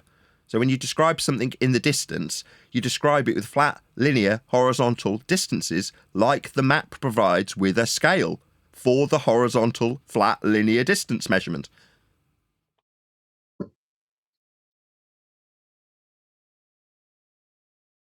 Anyway, regardless of whether or not Eli's girlfriends, plural, or singular, I don't know, probably plural, understand this is irrelevant. When somebody puts it to me that there's an object at X distance, and if I assume Earth is a sphere and ignore said horizontal distance and measure my height off surface level for a parallel eye level that will be ran through mathematics that is put to me regularly by bull-believing numpties, then they will understand that they are asserting a distance to geometric horizon at 1.22 times the square root of the observer's measured height off surface level. Those are the facts in the Earth curve mathematics. It requires horizontal planar distance measurement and perpendicular height measurement. Flat Earth prerequisites both of them. That's it. That's the end of my job. Now, whether or not someone can understand that when I summarise it in a what Neil rudely just described as a diatribe is irrelevant. My opponent, if they're putting a begging the question proof of nothing perspective hijacking Earth curve claim to me, do and will and must understand what they are putting to me when they quote a distance. I'm saying I just look for the flat Earth prerequisite in what is put to me and point out that you'll need a flat Earth for that prerequisite distance measurement or height off surface level. Not expecting random Joe to understand. Or random, and I Susan. get that, right? Because I'm here every day. I understand everything you say. But I'm wondering, is the layman that pops in going to understand it? When I say the scale on the map is flat, the distance is linear and flat and horizontal, like on your map and like with your scale, you either understand how frigging map works or you don't. Now, if you don't, then that's not my problem. If a layman does not understand how a map works, okay, then laymen don't understand how maps work. They can't look at a flat map and see a scale on it. Well, okay, well, that makes them a bonehead as opposed to a layman, in my opinion, but that's just me. Thinking of what Neil means, I mean, we said this last week when we've been over a few videos, when they explain how, when things are measured from the centre of the Earth, and explain that it's all done inside the ball, to get the elevation angles from inside Earth, what we call hell, at the Moltenine core, they've got no evidence for because they'll need a globe measurement for that. And then taking elevation angles to the luminaries outside of the now people explain this, not anti-flat earthers, just people explaining how this is supposed to be done. And people watch these videos and illustrations and cartoons of a globe with somebody inside it on a horizontal plane measuring angles. Now, if at some point you don't think, well, how's that happening? Somebody isn't in the center of Earth measuring angles from the equatorial plane. But somehow people don't need cotton onto this. And then when we explain it, like you've just done, Nathan, and you mentioned that, somebody who's never come across this subject will think, what the hell is he talking about? Maybe not, because when Kent started breaking it down to us, right, and we started viewing these illustrations that he put up, then it clicked, I mean, the penny dropped. Now, I don't understand why it's not dropping for certain people. Now, the way you just said it, One Deck, if people are looking at that picture and they're hearing what Nathan's saying, then the penny should freaking drop. That everything is being done on the surface. Yeah, you could always use an example, Neil. You could say, if me and you was to travel to Missouri, here's the elevation profile on Google Maps, and it's all flat. Yeah, you're good. Yeah, but even the raw data from the plane to Missouri will show you flying above a horizontal plane, Neil. Sure, but there's still going to be complex things like described by One Deck earlier with you inside this ball on screen now, describing the angles with Earth as a glorified protractor. It only works from in the ball with you in the hell molten iron core position, describing the angle through the ball that you're later going to scribble and colour in as a map to describe a latitude that's measured off a flat plane, in this case the equatorial plane, in hell, in a ball. Because that's the only way it can function, because you fundamentally require a flat planar measurement for the angle. You know, it's a bit like measuring Earth flat in Antarctica for 24 hours. You know, for example, Dave McKeegan. I keep forgetting. But for the fact that Dave McKeegan's a complete idiot and doesn't know how to use his own equipment, he would have, past tense, measured Earth flat for 24 hours in Antarctica. With respect to the equatorial plane? Equatorial plane? What, like a flat plane? Yeah, he's measuring the surface level. It's part of the angle. Now, he didn't quite cope with the full 24 hours of the sun rotating, but our globe-believing opponents want us to focus on why did the sun do that? I don't know. But we measure Earth flat. You measure Earth flat. We measure Earth flat. Earth is measured flat. Once I prove that, I have no need to explain why the sun's up in Antarctica for 24 hours. Measured. Well, other than Dave, who couldn't cope with his own equipment. You're measuring it flat regardless. Even in a limited capacity that Dave could cope with, he still measured Earth flat with elevation angles. So who cares? Earth is measured flat. Simple. So if you was to remove that top part, just remove that half a sphere, this is the surface that we're talking about. We're not in the center of hell. We're on the surface of Earth. That's how we get around. That's how we measure things.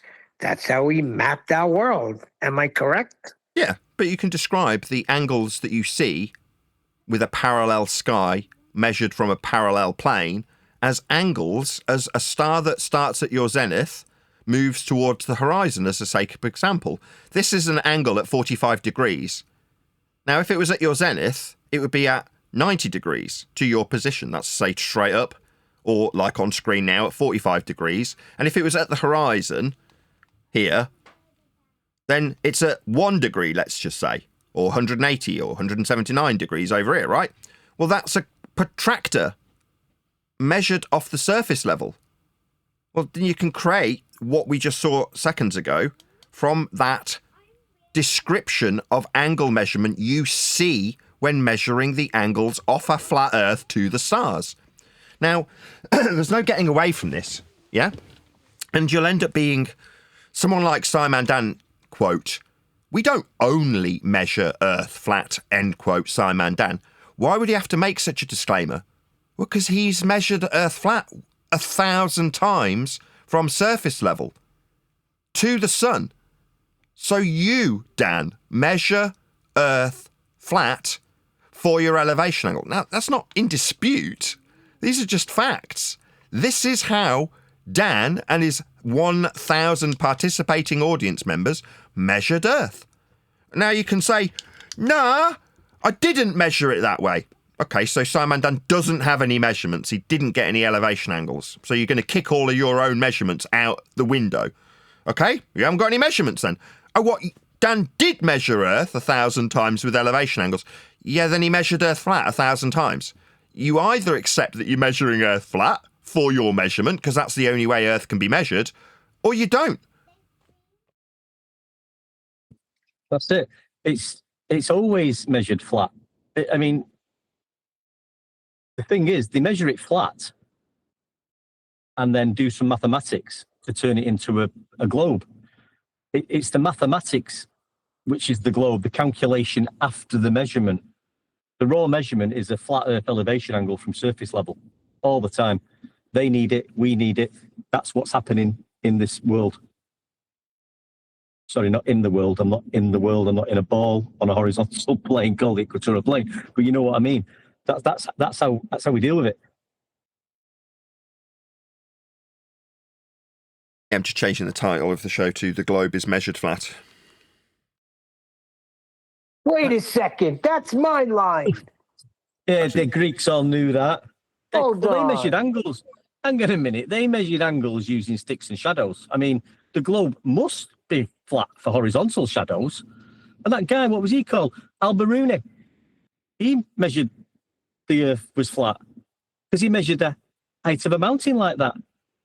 And you know, when I was a sailor navigating the sea, the surface of the ocean appeared very flat to me. Triangulation on the surface of Earth, all achievable without one single use of a curve. Yeah, the globe is measured flat, and the Greeks all knew that.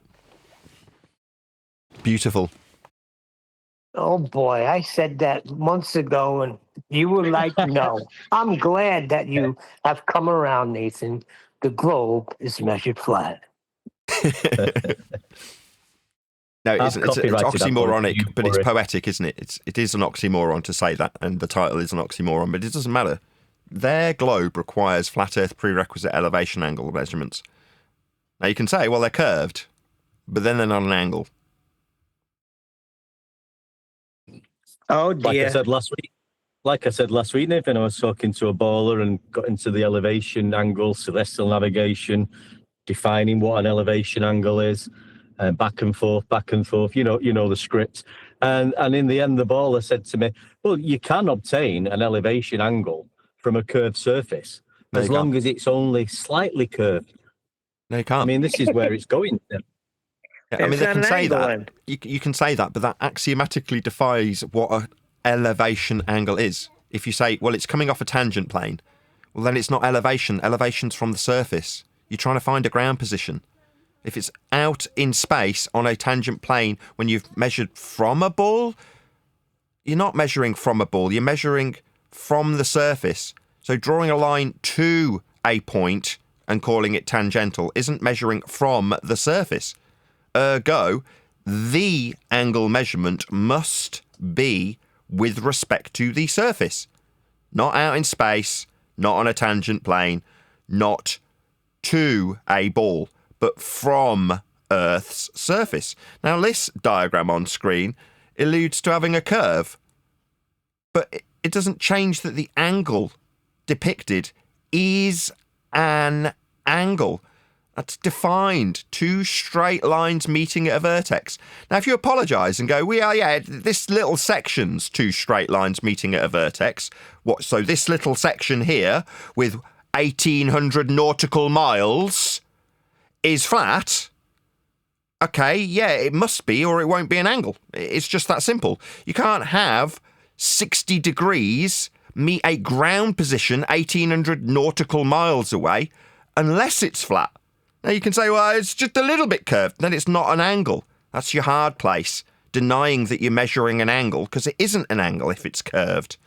But what we do actually have is, according to this diagram, an angle. How do I know? Well, it's got the word 60 and then a little degree symbol after it. So there's no ambiguity about what it is and how it's measured and what it's achieving with a ground position. That was on that picture there. That was one of the reasons I coined the phrase tangent mirror, because this is what you are using the horizon when you're using the marine sextant, and the horizon is where the surface of Earth and the sky appear to meet, and you use that horizon to establish horizontal, and you'll have 2 points on that horizontal: observer's position and the GP position.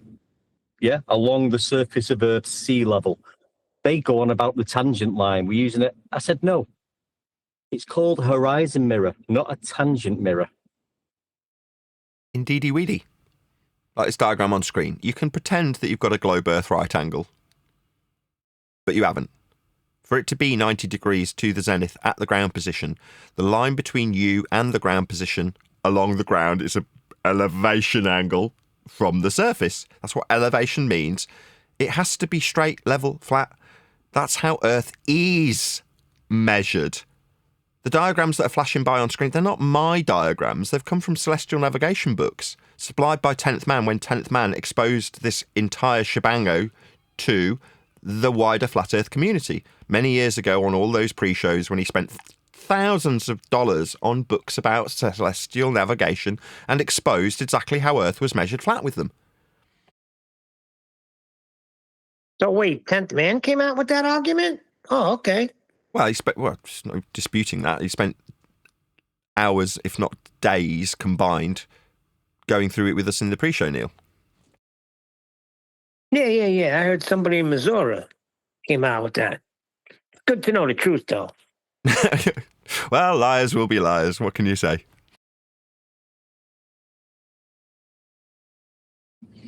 But at the end of the day, like we've just said, the Greeks knew the globe was flat. Now, I say that because that's where that poem originated from. Because when I was getting into this and looking into things, I was thinking, well, how was the Earth, how was the globe measured? And then you get the story of Eratosthenes, and then you read it and you think, well, it's obviously been done. You know, he measured them angles and he's got the distance between the GP and the shadow and the angle, and he's worked it all out, and that's the circumference of the Earth. And you skip over what's actually being done. The guy's on the surface of Earth measuring angles, and he knows the distance between 2 points. Then he does some mathematics and turns them measurements into a circumference of Earth. A flat That's circumference. what happened. And that's, flat so circumference. that's why I wrote the poem. The derived radial value that eventually gets converted to sphericity is flat in the first instance. If you're going to call it a radius, it's a flat radius. Like these areas of equal elevation on screen, you can only derive a radial value flat if you're utilising elevation angles to do it with. Sticks and shadows is no different. Right. What was your poem? No, the globe is flat. That's Oh, the what one I'm you saying. just read. That's where, Yes. That's where. Yeah, that's where it originated from. Because, you know, the globe is flat. You look at how the globe was measured, and it's measured flat. That's the conclusion I came to in the end. Well, we've been saying this for a while. And if you, No, go ahead. sorry, mate. Go on. Sorry. I was going to say, we've been saying for a while that is the game, and all Flat Earth really is a game. A game where our opponents attempt to, as one deck puts it, whistle past the Flat Earth prerequisite angle measurements in this instance. Whistle past the angles, because the angles require Earth be flat to be measured. But if we can use those angles measured off a flat plane and only talk about the conversion to sphericity, then we don't have to focus on how Earth is measured flat in the first instance. Now, I was told in the pre-show that people are getting annoyed with me that I don't whistle past the Flat Earth prerequisite measurements of surface level to argue about how the ball can be used if we ignore the Flat Earth measurements. Apparently, it's annoying to people who like to argue about how a horizontal distance measurement, that's a Flat Earth prerequisite, and height off surface level, it's another Flat Earth prerequisite, would infer that there's a distance to a geometric horizon below the surface level. Now, if I can just hold my tongue and ignore how flat Earth must be measured to make the assertion that there's a distance to geometric horizon, then the argument can continue a little bit longer. And I'm cutting it off at its knees, and that's irritating, because it ends immediately when you understand that Earth must be measured flat to make the argument. Therefore, there isn't an argument. There's just the flat Earth measurement. At that point, there's no argument to have. Earth's measured flat.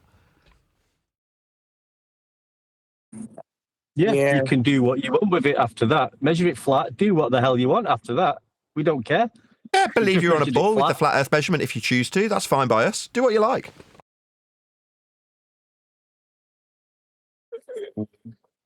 Yeah, once they start talking about angles and elevation angles, I mean, it's game over. But yeah, people feel like that's too quick, you know? Too quick? What are you talking about? Yeah, Oh, you ended it prove. too So it's quick. gone from you guys believe you're on a flat Earth, prove it. Now it's gone from that to you prove we're on a flat Earth too quickly. What? Are you having me on? Is this seriously a criticism of me that I'm proving it too quickly? You having me on, Neil? No, that's we end the argument. It's too quick. I mean, Earth is measured flat. I mean, that's just too quick. What do you mean? It's got to be more to it than that. Okay, I mean, fair enough. Right, I'll put out something that, for those people that think it's just too quick when I point out Earth's measured flat. Don't use the flat Earth prerequisite elevation angles, horizontal distance measurements, perpendicular height measurements, and then it'll last a bit longer. The problem is that our opponents use flat Earth measurements immediately. So what, should I not point it out when they're using it? Just stop using our stuff, and the argument can carry on a bit longer. But the minute you use a flat Earth prerequisite, I will point it out and end the argument immediately. That's just how it is. Don't use our stuff. Don't use flat Earth measurements. You can't. That's the point. They can only measure Earth flat. That's how Earth is measured. Brilliant. I'm glad you bounced back with that. That's what I wanted. It's impossible. So no matter what, it's going to be ended quickly because they keep using it right in the beginning. Yeah, stop using it straight away. Just hold off using flat Earth measurements. If you're a baller, just take your time.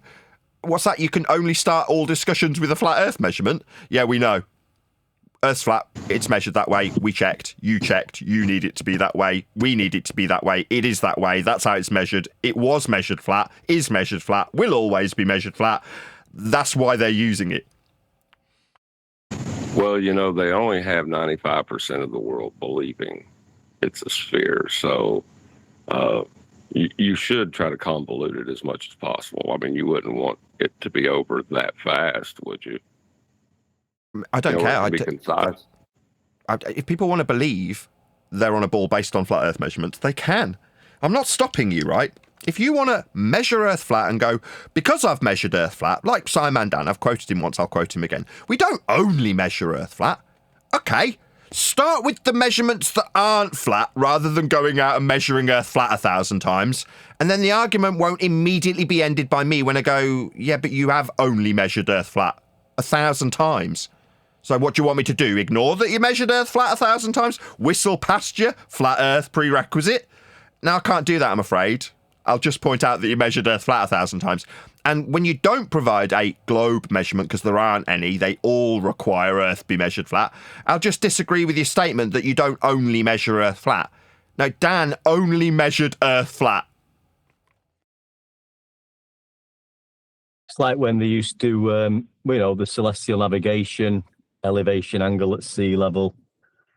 Skip past that and let's talk about dip correction, height of eye correction. That's what they wanted to talk about. They didn't want to talk about the sea level horizontal distance with 2 points across it, which could be 5,400 miles between the two horizontal points on that radius. They wanted to talk about dip correction.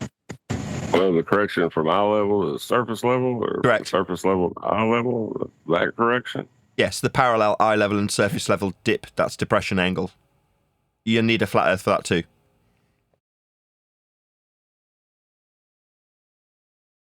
Everything There's no requires... way out of it, really, is there? Sorry, go ahead, one day. Saying there's no way out of it. Well, it's because the Earth is actually flat, and it wouldn't be needing conversion to ball. Like, have a sign conversion. Why are you converting from these flat measurements to ball? If it's ball-shaped, just measure it ball-shaped. Don't convert from flat measurements and say, hey, look, I have a sign. Well, that's a conversion. From flat to ball. Yeah. Yeah, if you're talking about a globe, you're talking about a mathematical calculation. If you're talking about the measurements, then you're talking about measurements. And they're flat. Which I've got those. Yeah, that's it. There never was an argument. Like I say, the whole game is creating the impression that there's an argument.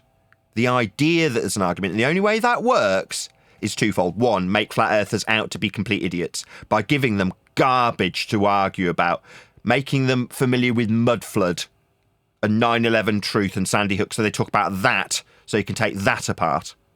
Not the flat earth prerequisite elevation angle measurement, surface level, perpendicularity, parallel eye level, sea level, all of these things that we utilise on a daily basis when measuring Earth. So long as everybody in the so-called debate ignores all of the flat earth prerequisite measurements of Earth, you can go straight to the calculations and argue about how the calculations function, how far we should see based on the calculations, and ignore that the distance for how far we'll see will be linear and horizontal.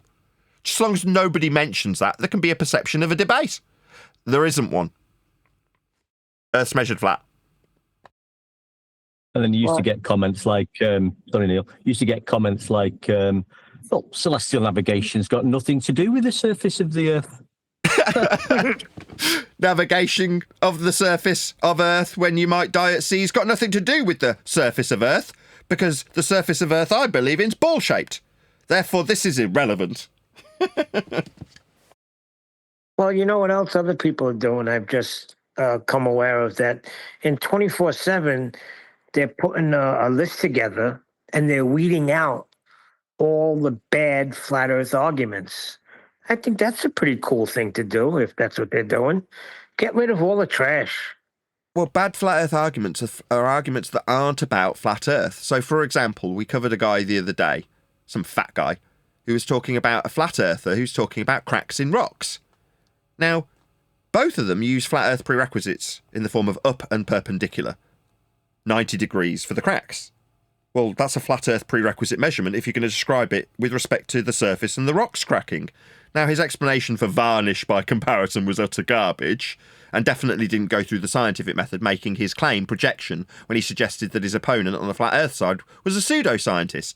Now, the flat earther didn't actually claim any science, so that's an incorrect assertion and pure projection, because he hadn't put his claim in comparative terms to varnish through the scientific method. But both of them are using flat Earth prerequisites. Nobody's pointing that out.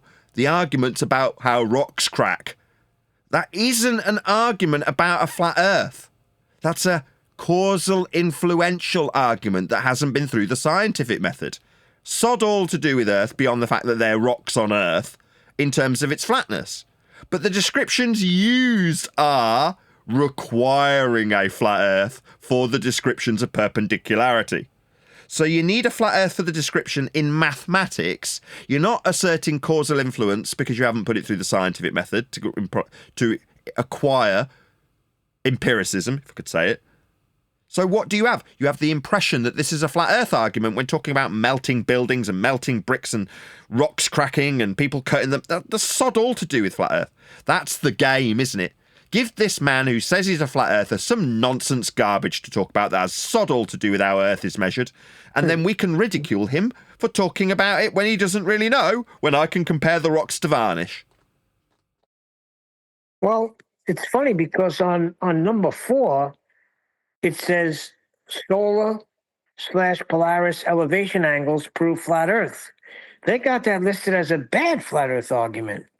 Right, this is on screen. If this light was Polaris, you measure it for latitude with an angle with respect to surface level. It's an elevation. Again, I've covered this already. Surface is what elevation means. From the surface, that's what elevation is.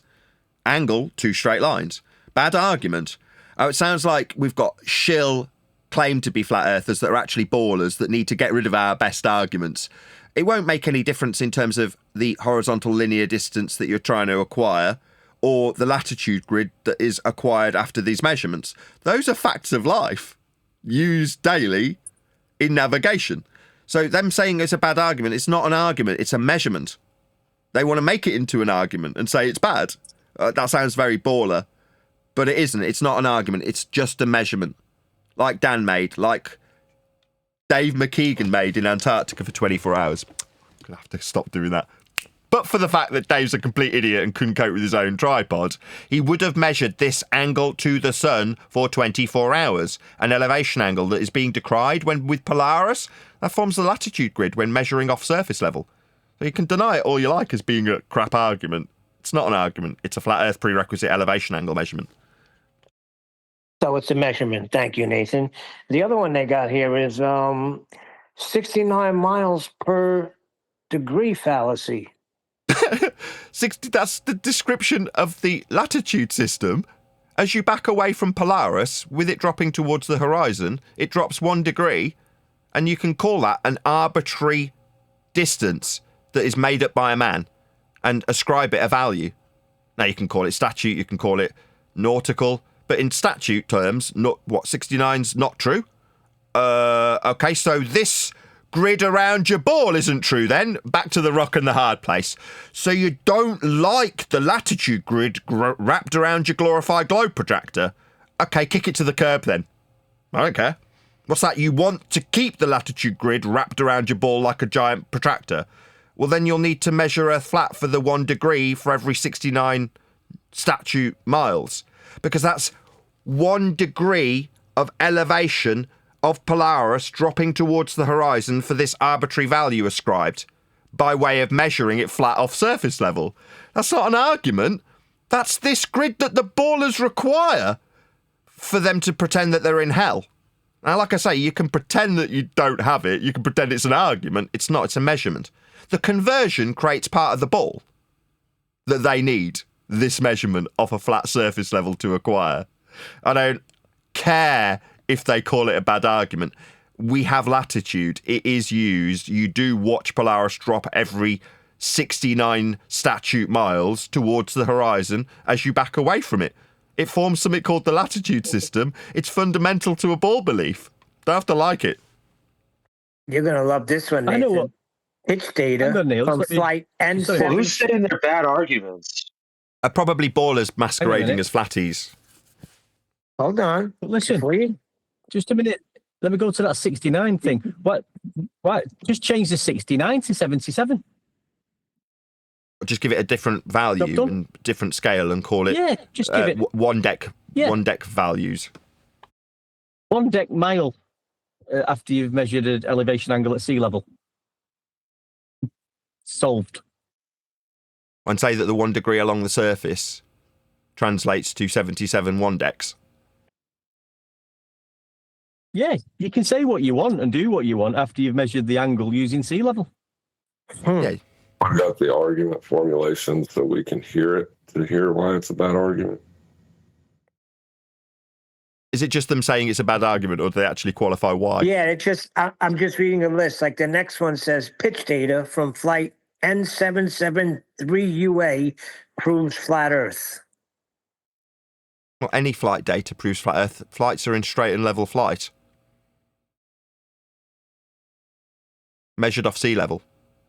So what's the argument? What's wrong with it other than nothing? Because you're just measuring Earth flat off sea level?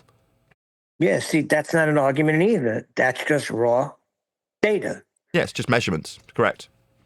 The flight of a the flight of a plane, any flight, right? But you can So just they're say, claiming that that's bad. saying that's a bad argument isn't explaining why it's a bad argument. That's John's point.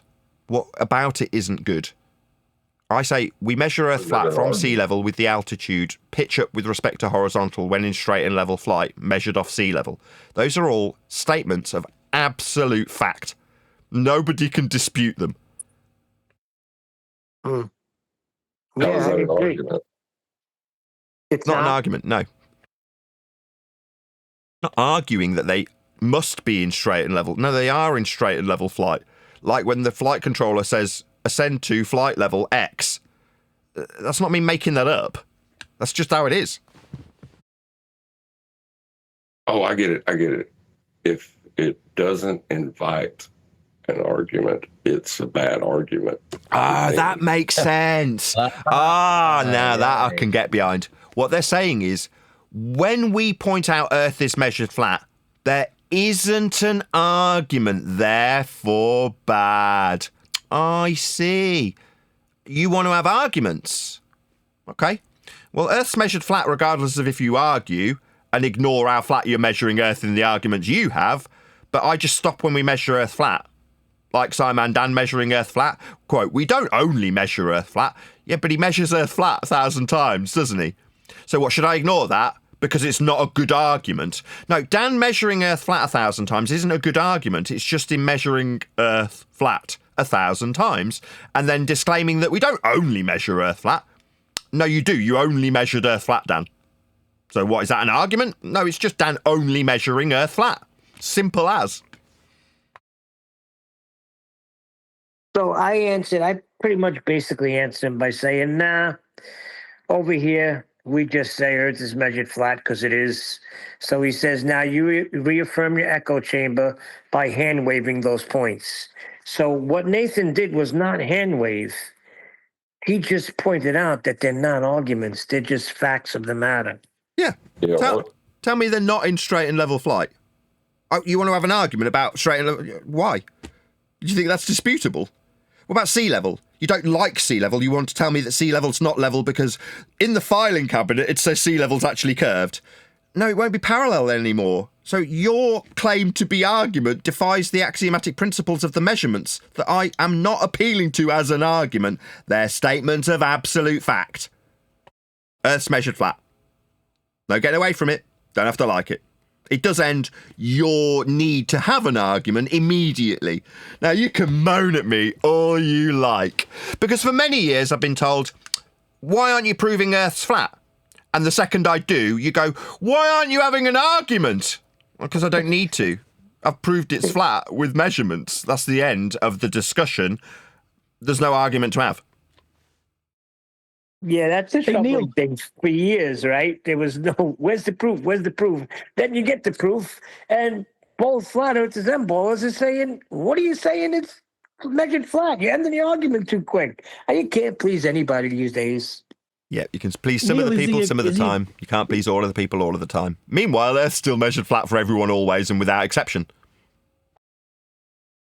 Just saying to Neil, is he two lists, Neil? Is he a bad flat Earth arguments and good flat Earth arguments? Have you got one of the good list by any chance?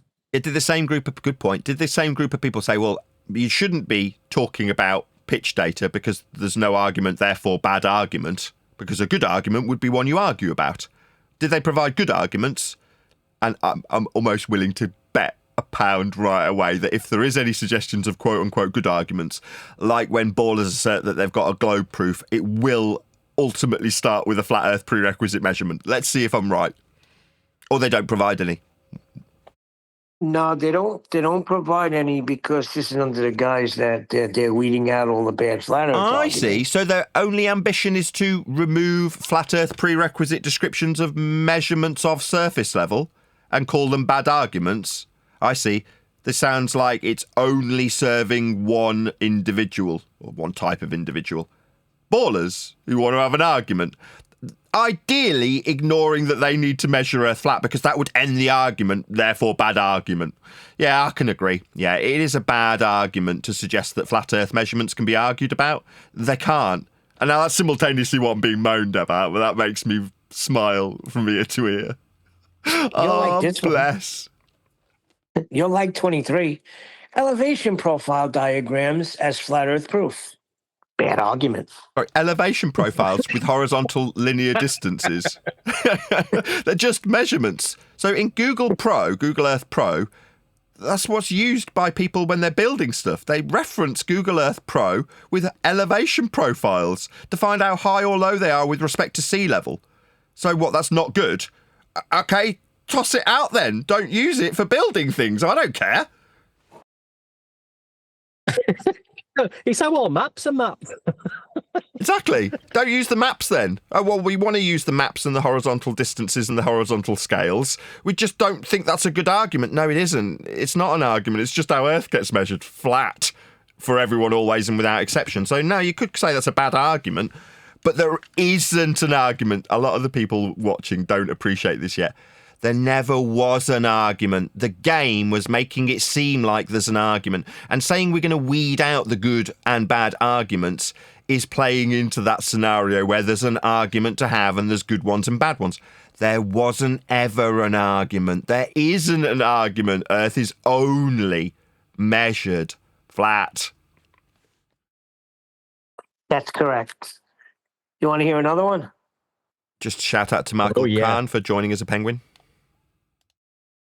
What's up, Michael? Refraction alters apparent horizon.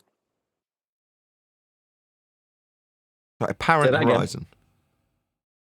Go ahead, whoever that was. I was just saying, say it again, I missed it. Refraction alters apparent horizon. A horizon. That is a bad argument. Yeah. Yeah, okay. I'll agree with that. But where's the measurements of anything? Where's the descriptions of anything? What does it prove if you say refraction and horizon in the same sentence? Okay, what does that prove? I don't know. They just give me a list. There's one that says, the globe model claims Kansas is horizontal. No, that's defying the principle of what a globe is. You don't have horizontal on a globe. There is no globe model either, so I would say that's a bad argument. This is definitely a bad one. Number 29. Debunk the globe by pouring water on a ball. I'll agree with that. That is retarded. Well, that's But Dell. is it? So they're saying Dell's Is it? retarded. Okay. I mean, go take it up with Dell. Nobody here's done that. In terms of what water does when you utilise its principles that are useful, It's the fact that it finds and maintains level. That's what it's useful for. In building things. But yeah, okay, I'm starting to warm up to whoever's done this. These are crap arguments. Here's one. AE map surface radius debunks globe volume radius. What? The AE map surface radius debunks globe volume radius. I don't even know what that means. The map is not the terrain, that's a reification fallacy. Meanwhile, the radius that's measured for the latitude system requires a flat planar surface be measured. So you need to measure Earth flat to develop these reified maps and models. But the map is not the terrain.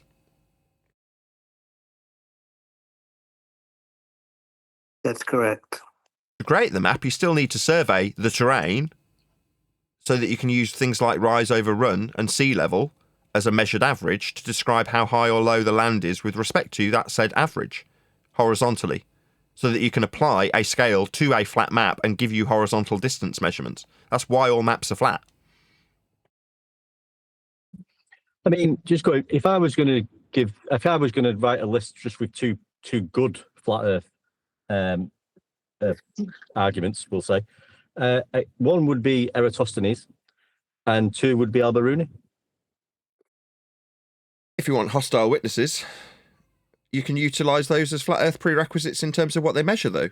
If you want to utilise Al-Biruni or Eratosthenes as globe Earth arguments, then, like I would suggest at the beginning of this show and have suggested, when someone puts that to me, I point out that Al-Biruni measures Earth flat for the height of the mountain, and he needs and requires axiomatically parallel surface level and eye level.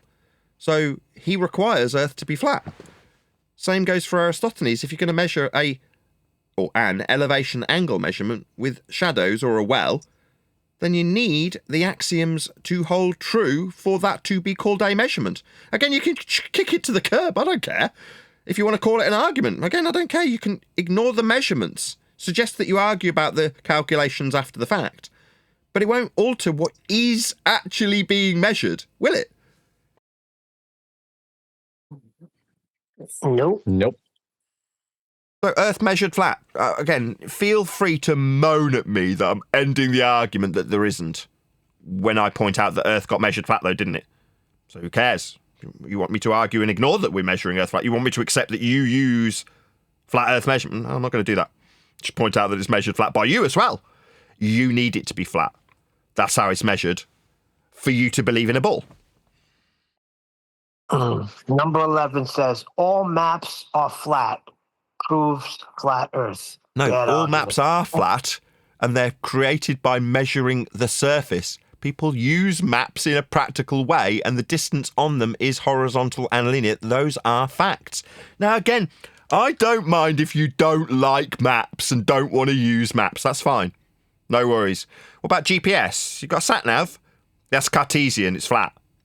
You don't like that? Well, then don't use GPS. I don't care. Does it alter how it functions? No, it doesn't. You're going to need a flat plane for that system to function, and it does function. You do use it. You can deny it. I don't care. Kick it out. Chuck your sat-nav out the car window, scrumple up your map and say, no! Okay. Good for you. Well done. The maps are still referencing the terrain that's been measured, though, aren't they? With rise over run being the measurement for the altitudes and depressions in the land with respect to the surface level, that's sea level, measured as an average. Those are facts of Earth measurement. It's flat. You don't have to like it. Chuck your map away then. I don't care. You can throw it away, join the Amish, and they'll still use a flat plane. Yeah. Like I say, it doesn't matter to me that you don't like these arguments because they're not arguments. Well, then don't use them. But we'll still use maps. They'll still be flat. Saying it's a flat Earth proof. No. Earth is measured flat for the map. You don't have to like it. I'm not suggesting that's an argument. That's a statement of absolute fact. It seems like all the statements of fact that they don't like, they've bundled into a list and called arguments to say they don't like them. Oh, right, okay. So what, we're going to all stop using maps because you don't like how flat Earth is? Okay, well, you can do that if you like. Good for you. Well done. Number, what number is this? Number 18. Flat horizon at 120,000 feet. Bad argument. I mean, again, that's not an argument. That a statement of fact in terms of what a horizon is.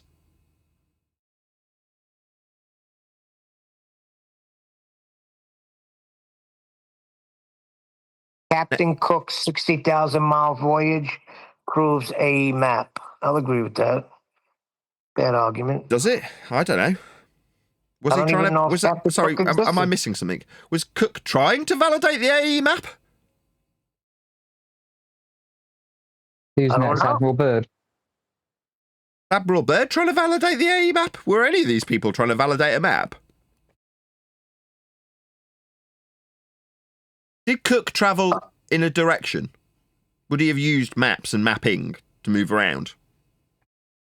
Of course. Would he use a compass? I would hope Use the so. sextant. A sextant? Yeah, that's where I was going next.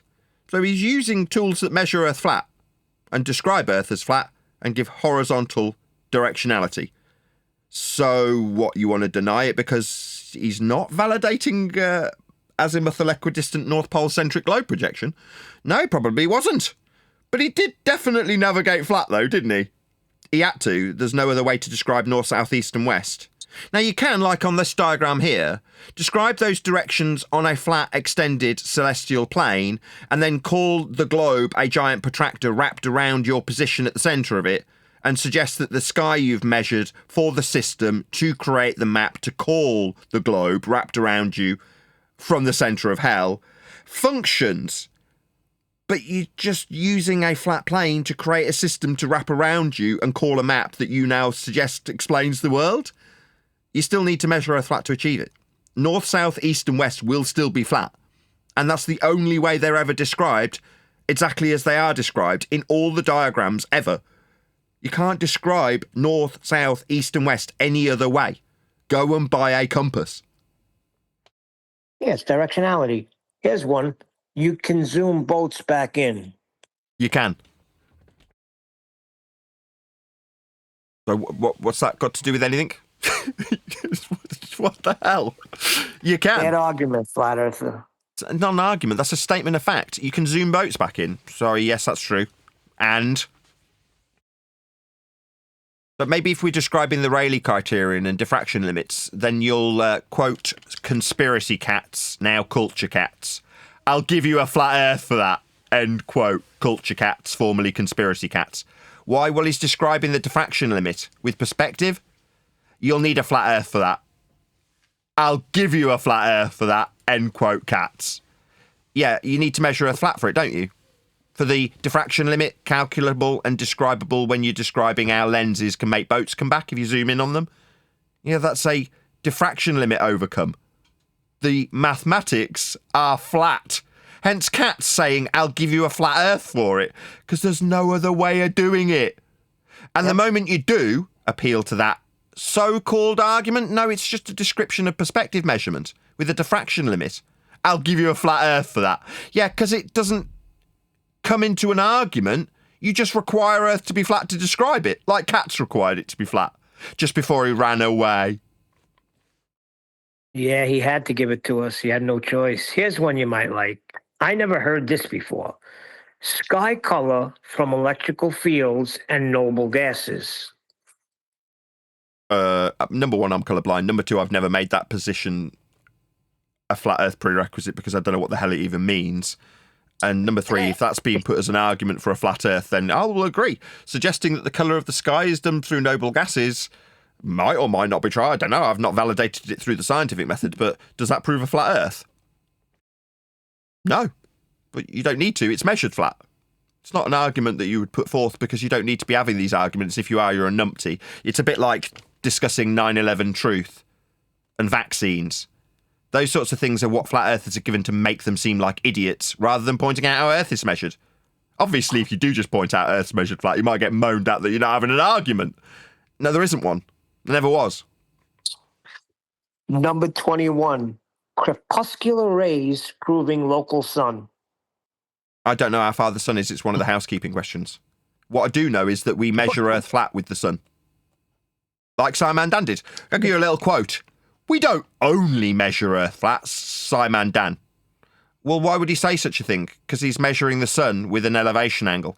Elevation means off the surface, angle means two straight lines. He's measuring the surface level. It's part of the measurement. So 1,000 times over, Simon Dan only measured Earth flat. What's that? You don't know how far away the sun is? Okay. We still measure it flat, though, don't we?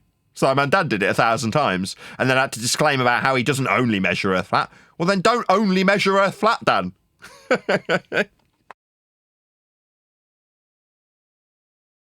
You're like this one, Nathan. Number 9. You know, 9 is an Number important 9? number, Brian. Vatican invented the globe. Who what? The Vatican invented the globe. That's the Roman Catholic Church. What's that got to do with a bad flat Earth argument? Whether or not they were Jesuit priests that came up with the Copernican model. Copernicus. Who cares? Who cares? It's literally irrelevant. Would it matter if they were Muslim? Who cares? I would imagine Al-Biruni was a Muslim. So does that mean that it's relevant? No. Number 6, NASA government documents admit flat Earth. Who cares? They describe heights off surface level when they raise an altitude in their little rockets that they're pretending to go into a sky vacuum. They need a flat Earth measurement when they describe the heights. So what, NASA documents say Earth's flat? Well, okay, so when they describe a situation and scenario where a craft is flying over a flat and level plane, end quote, NASA, that doesn't prove Earth's flat. No, it doesn't. Like going to NTSB documents and saying gyros don't do what they do doesn't prove that gyros don't do what they do. It's just a document. But measurements are empirical if you're measuring them, and you can demonstrate that they axiomatically require Earth to be a flat surface when you make the measurement, because you rely on it. That's what proves Earth's flat, not NASA documents saying it's flat. That's like appealing to a hostile witness that you're trying to debunk. It's like, well, we say NASA are lying about going to the moon, but they also say that the moon rings like a bell if you hit something with it. You're like, so your hostile witness is good to suggest that the moon will ring like a bell, but also garbage when they say they go to outer space, a sky vacuum that violates the law of nature known as entropy. No, they're lying. They aren't going through a sky vacuum. We'd all be dead. We'd have no gas to breathe. Shout out to Quantum Eraser. Got out retracted. Number 32. Dielectric constant replaces gravitation. Oh, I've got a problem with my stream. It's saying I've got no stream, whirly whirl. Stream's health rate is declining. Lower bit rate. Oh, it's back. Got some live stream issues. I might round out this live stream in a second. What was your last one, Neil? That'll be the last one because I'm having stream issues. Dielectric constant replaces gravitation. Sounds like Witzit's garbage. Nonsense waffle about ether. We don't claim that. Who cares? It's, again, a feast of nonsense way of making flat earthers talk about stupidness, like mud floods and Tartaria and ether, all garbage that's designed to make you look like an idiot. So, I mean, again, I can only agree. Would you disagree that this claim to be argument that doesn't have anything to do with the flat earth makes flat earthers look stupid? Yeah, I'd say that. Therefore, crap argument. Fine. Yep. Any more before I round out this stream while I've got a stream warning? Stream current bitrate 2208. That's pretty good. Well, I noticed the guy that put this, he was part of the list, is in the Discord server. Why don't you speak up, Lotrect? Was that you? I don't know, because I'm just reading a list. Got my lights on. I'm going to round out. Did you want to add something? Is it Lotrect?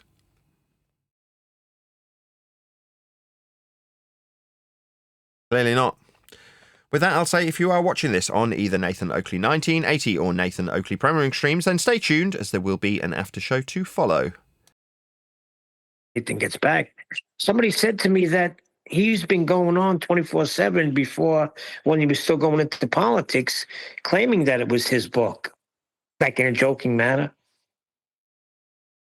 Oh, well, that almost makes it so.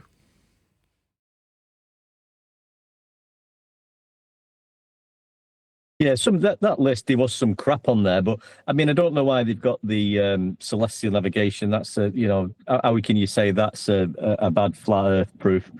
Pitch data, raw pitch data. I mean, the map one, yeah, maps are flat, but then you can get into how maps were created and how they was measured in the first instance at sea level and Polaris, measuring latitude. So it can lead on, go back to that and lead on to it. You're not just going to say, yeah, I've said, maps are flat in discussions with people, but then you'd drill into that a little bit more, wouldn't you? You know what I mean? But yeah, it's a lot of that. There was some crap on there, but why that guy, Lockwick, whatever he's called, has put the celestial navigation on there, I'll never know. I'd like him to come in here and explain how that isn't a good flat Earth proof. Well, he's here. See, he's here because he's the one that said, now you reaffirm your echo chamber by hand waving those points away. There was no hand waving.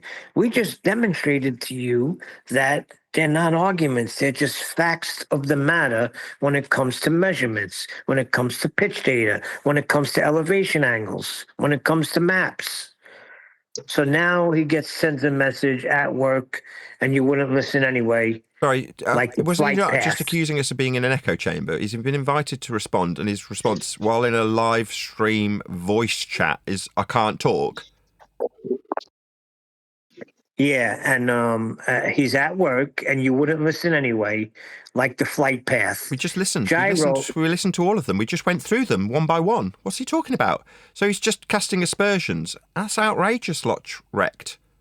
We've gone through what you've put down, every single point. You didn't even have to open your mouth for us to do it. But you're going to call us being an echo. You're in here, not responding to us. Are you going to bugger off to some echo chamber where nobody challenges what you say? Because we've just gone through everything you did and now you won't talk to us because you're at work. Then why are you in a voice chat? Well, Nathan, hold on. Maybe he is at work because he is explaining. No. Why is he in a voice? voice chat then? It's a voice chat. He's calling it an echo chamber. We've gone through what he had to say. He didn't have to open his mouth, but now he's not opening his mouth whilst casting aspersions about it being an echo chamber. Oh, what? The echo is the Earth's measured flat. What say you? Silence.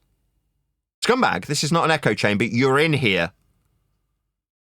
Oh, I mean, hold on. It's the shouting. That's what it is. I've heard you shouting. Scumbag! You're invited to respond. You don't like me shouting at you. That doesn't sound like an echo chamber. It just sounds like you don't like being shouted at when you're wrong. I will shout at you. You've accused me of having an echo chamber. You fundamentally disagree, and we've contrasted your disagreement with facts and measurements. So yeah, I'll shout at you. That doesn't make it an echo chamber. It just makes you a clown. Not only that, Nathan. I mean, just without if he's got that point that the celestial navigation isn't a good point to prove that the surface of Earth is being used to obtain elevation angles at sea level, then just come on. No one's going to bite your head off, mate. Just explain. I'm interested to know how you're thinking that isn't happening. I will. If somebody it. casts aspersions like echo chamber, no, the door's open daily. What they mean is they don't like that I control my show and would prefer that I was under their control. Well, that's okay. You can pay me, and then I'll sit through your garbage waffle where you mute me. No worries, just have to pay me and I'll go to your platform where it's biased towards your side of the argument. Are we biased? No, we use your measurements. The ones you rely on to believe you're on a ball. Do you think that's biased? No, we're using your measurements. The ones you need. That's not bias. We're very much accommodating your measurements you need to believe you're on a ball. They're all flat. There's no exception. What's that? I don't seem to wear anything. Well, Nathan, he's going to hang himself here. Why don't you let him hang himself? Gyro shows 0 degree relative to its plumb, so the horizontal changes slightly during flight. That's a contradiction in terms. That's defying the axiomatic principle of a gyro. Rigid in space, muppet. You want to get shouted at? Do you deny that gyros remain rigid in space? That's what's useful about a gyro. But you're saying, well, they drift. Well, do you want to show me a measurement of that? They can't. Think about it. why would the pitch change? It would be set in a way so it already adjusts for the turning around the curve. Otherwise, the flight path would be a zigzag. So it's defying the axiomatic principle of a gyro then. Not rigid in space, tracking with a curve. No. Gyros don't track curves. They remain rigid in space. That's what's useful about them. Idiot! You're getting shouted at. Are you going to respond or tell me that I'm echoing when I contradict you and your nonsense that gyros don't remain rigid in space? They do. That's what's useful about them. That's why you're getting shouted at for being an idiot. You're stating nonsense that's incorrect. Like gyros move around a globe. No, they don't. They remain rigid in space. That's what's useful about them. What say you, coward? You're getting shouted at, coward. Oh, you're at work? Can't talk in a VC? Why are you here? Oh, because you can be. Thought it was an echo chamber. That means other people who can't contradict us don't get to be here. You are here, though, aren't you? You're just not opening your cowardly mouth. What's that? You're scared of being shouted at? Don't be so wrong. Don't contradict what gyros do and you won't get shouted at. Yeah, so we're clear. The ballers are cowards. It's not that it's an echo chamber. They can come in. The doors are open daily. They're just cowards. Yeah, they just want to say it's an echo chamber because they're scared to come in. And then they want to use the fact that you're shouting. Oh, it's all the same thing. Oh, is the, what do you call it, the boycott still in effect? It doesn't seem to be boycotting him. He's here. Just hasn't opened his trap in a voice chat that he's joined. So he's not here to talk. It's not a listen chat. Idiot. You understand it's not a listening chat? No response? Oh, maybe it's an echo chamber. You utter coward. Yeah, I'll shout at you. You've cast aspersions about my show being an echo chamber when you're in it. Not talking like a coward. Suggesting that you're in a voice chat at work. Well, why are you at work and in a voice chat? Just sack him. Neil, I was under the impression this list was from flat earthers saying we shouldn't use these so-called arguments. Is the guy we're talking about a flat earther saying, you know, we shouldn't be using these because it's embarrassing and it doesn't really prove it? Or is he a glober? I don't know. I thought he was a flat earther. He's run away. He's run away like an abject coward. I thought it was an echo chamber. He came in to a voice chat not to talk and then ran away the moment we challenged him. Like an abject coward. So it's not that it's an echo chamber. It's that we've got cowards amongst us in this open arena that I control. Let's get one thing straight. We couldn't give a crap, lot wrecked. The only reason we're asking you to come in is because you joined the voice server and you're not given anything for your accusation that we're an echo chamber. We don't care if you disappear. Goodbye. Him being here defies the fact that he's suggesting it's an echo chamber. He could pipe up, but now he's got an excuse. Well, it's not that it's an echo chamber that I'm allowed in, that all of your voices echo around. I'm here. It's just I don't want my voice heard, so I'm going to run away. So it's like, don't cast aspersions and you won't get shouted at. It's just that simple. Yeah, he said that. Why I said that was because he said these poor attempts at baiting me into talking. Hilarious. No, you joined this freaking voice chat. So it's not that it's an echo chamber. We're now trying to get him to talk. How the hell can he have the gall to call it an echo chamber when we're encouraging him to talk? What an idiot.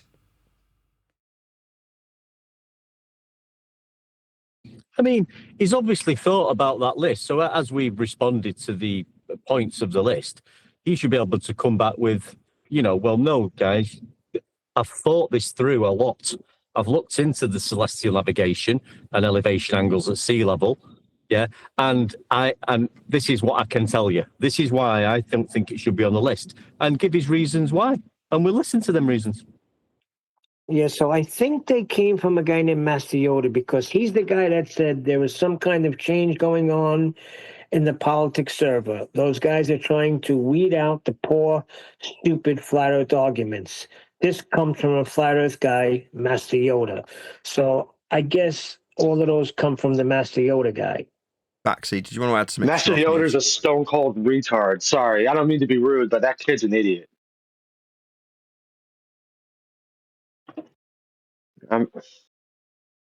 Did you say the list came from Master Yoda? Like those were all his proofs that he thought were good, or?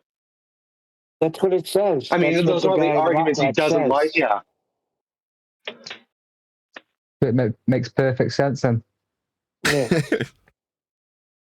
Dude was auto hoaxing the North Pole the other day. That kid's a moron. Yeah, he sounds like your average standard run-of-the-mill idiot flat earther, if that's what he is. When what's his argument? Well, the North Pole's not real. Okay, no worries. It's not like we've got this pole star that's fundamental to globe belief after measuring Earth flat with it, like depicted on screen now. It's not like this has come out of it. It's just automatically fake. Ultimately also responsible for descriptions of 1 degree for every 60 nautical miles or 69 statute miles that we do use when mapping the territory with flat Earth elevation angles to the North Star, otherwise known as the Pole Star. But why it's just fake? Yeah, okay, bye, dickhead.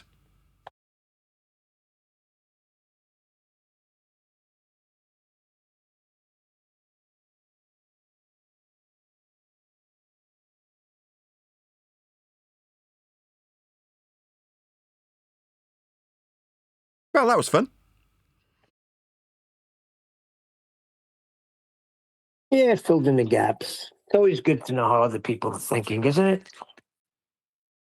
I guess so.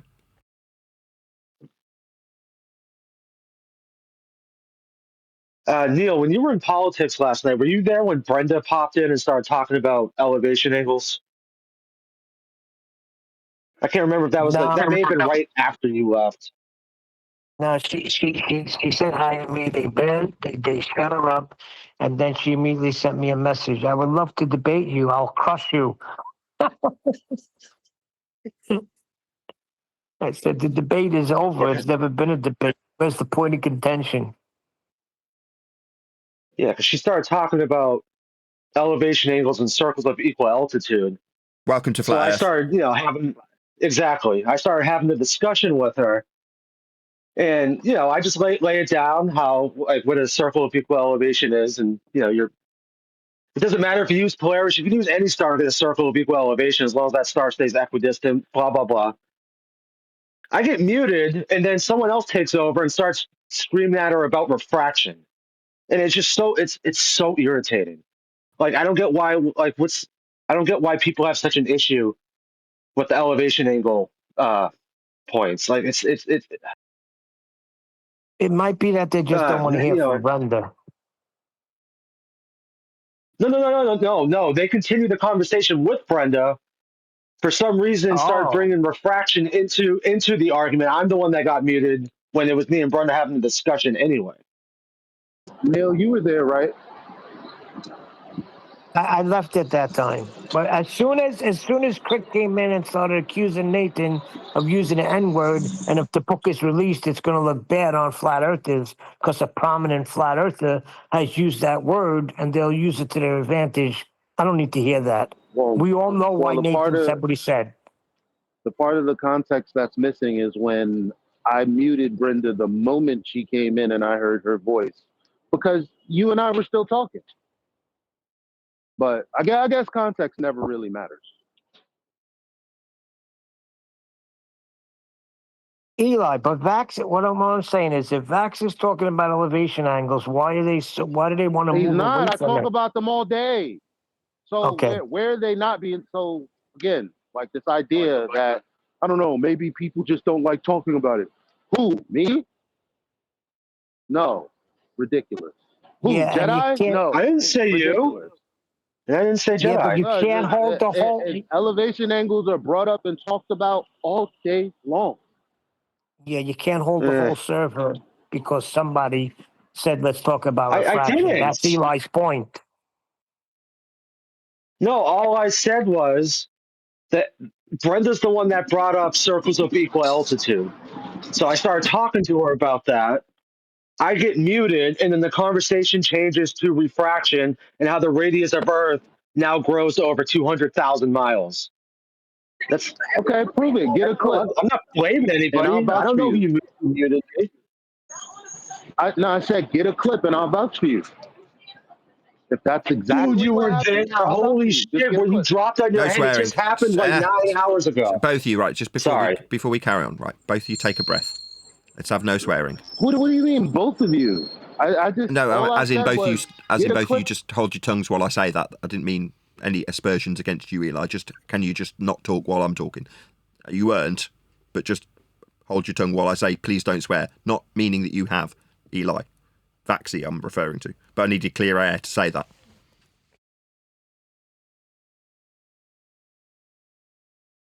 No, I'm a little slow, and we all knew that. So, but anyway, A little. so you get it right, Neil. Anyway, yeah, the bottom line is like, yo, you don't never say nothing positive. That's my deal. Like, you could have easily picked a moment someone did say, oh, they were talking about elevation eggs, that's fine. But you speak as like it doesn't exist. Like every time you open your mouth, even if it's even about Brenda, you're like, well, I got muted over there for just trying to speak about circles of equal altitude, and they wanted to talk about refraction. None. Like, that's not how. If that's how it went, like I said, I don't have any argument for you. Just get a clip, post it, and I'll vouch for you. If not, all right, well, you said what you said. You got muted. Whether that's true or not, the reason that you've given, I guess we'll never know unless you actually provide support for what you claim happened. Eli, you were literally there. This happened just last night. Like, And it that's couldn't have why, even been okay, that late. but It had was to have been everyone else around 8 on the show o'clock. there? Was everyone else on the show there? Yeah, it was literally No. it was like 5 minutes after Neil left. Everyone here on this show wasn't on the show last night. So whilst you're talking about what you're talking about, and I'm saying, well, this happened, all you have to do is say, well, here's a clip or here's a timestamp for anybody who cares. And like I said, I would vouch for you if that was the case. You saying, you were there. Okay, everyone we're talking to right now, they weren't there. And you're trying to No, but you relay were. something to them. So I'm also relaying something to them. Actually, we talked about elevation angles all day. It's just when Vaxwax or Brenda comes in, I have a tendency to mute them immediately. Listen, I mean, if I got muted, that's whatever. It was just irritating because I was just about to get Brenda to define what an elevation angle is. As soon as she was about to, I noticed my mic got muted, and then somebody else started talking about refraction in the circumference of Earth growing to You 200,000 said that already, miles. but we don't know that that's true. Yeah. You said it already, though. It's already on record. You said it. Jesus Christ. So, okay, Eli. Yeah. Well, it's the angle between like a luminary in the sky and the ever so slightly curved horizontal line the observer's standing on, obviously. What a scooch. All right, Joking Eli, aside, answer me. I don't think it's Sorry. unreasonable. I just want to direct this to Eli. Is it not unreasonable that he's annoyed that he didn't get his opponent Brenda in this instance to define the elevation angle? He's not allowed to be annoyed at that. I don't know that that's what happened. That's Fair my enough. point. No, I got your point too. Fair enough. That's what I was going to ask you next. Fair enough. Thank you. Well, what we can clear up, Eli, is that whole thing with AI and the pitch data. So can you clear that up, please? Because I really didn't understand. You were saying that when people come in and misuse it as flat earthers, that he holds them to task? Yeah, I said that's typically what he does, yeah. See, I was under the impression Like even when Brian went over it he's an himself. extreme devil's advocate. Hold on one second. I know I made that up. Hold on, Vaxwax, 1 second. Because Jedi came in and asked me if I had heard AI's point about pitch data, and maybe I would rethink using it. Something to that effect. You would rethink what you've heard about what he said, unless you've actually heard it from him. I think that's what Jedi said. Yeah, but it sounded to me like what Jedi was saying was you'd hold off on using the pitch data, that's not Did an he argument. specifically It's just, say you would hold off on arguing pitch data if you heard what AI had to say? Because I'm not holding off on it. It's just when AI tried to critique me, he was satisfied with my conclusion. So if he's okay. not satisfied with other people's conclusions, that's not my problem. Okay, so then I took it the wrong way. That's fine. You know what? And this just came to me. I remember, and I haven't heard AI or anybody really outside of Brian and some people here talk about pitch data in the longest time. I do remember. I want to say it was when Nathan was doing his show in the politics server on Fridays about a year ago. Pitch data was kind of the new hotness at the moment, stealing Eli's term. Like it was, it was a fresh argument. Well, you know what I mean. That's chocolate. And then, Get the oh black my guys bad, right. you guys sound very similar. I know Anyway, it. I know it. oh, what, you think we all look alike? No. AI, I remember AI specifically saying that the pitch data itself is a non-point, and that's not even the correct thing to argue. That you're supposed to argue for the attitude data. I remember that clearly. But when he did go over why he didn't like pitch data, he would say the exact same thing a Glover would say: how the airplane is always flying, like if you have a plumb bob on the airplane, that plumb bob will start diverging, even though you'll never see it. That seems like what he was getting at, and it was a total Glover response to the argument. Yeah, like so he's playing devil's dismissing it. advocate for the Glober, but he's defying the axiomatic principle of what a gyro provides in useful nature when practically applied to a flight. So if you say that the pitch isn't accurately defined with respect to horizontal, it is, we've got the raw data. But if you say it isn't, well, why isn't it? Well, because the gyro is moving perpendicular to a curve, which is a misnomer in and of itself, and defies what a gyro does. Now, if he puts that across and then says, yeah, but the attitude indicator shows the height off surface level, and I would prefer to use that, you're like, well, either or, who cares? But maybe it is because Brian likes to use pitch and he doesn't like Brian. Who knows? Who cares? He has to defy what an axiomatic principle of a gyroscope does in order to make that assertion. Now, he's not here to defend himself, so can we just stop talking about AI?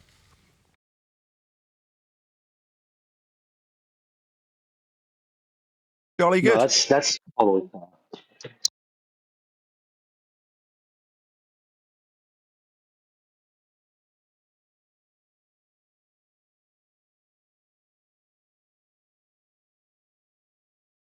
I'm glad we cleared that up.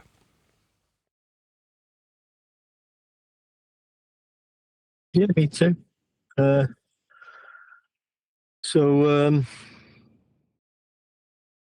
Let's say something. I can't think what I was saying then.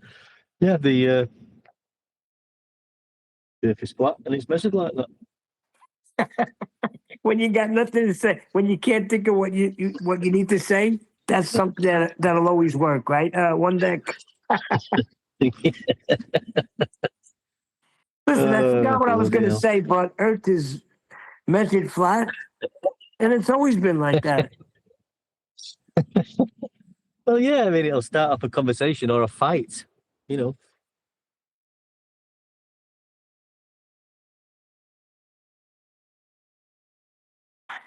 Let's go, Nathan. Stop holding back. What do you mean?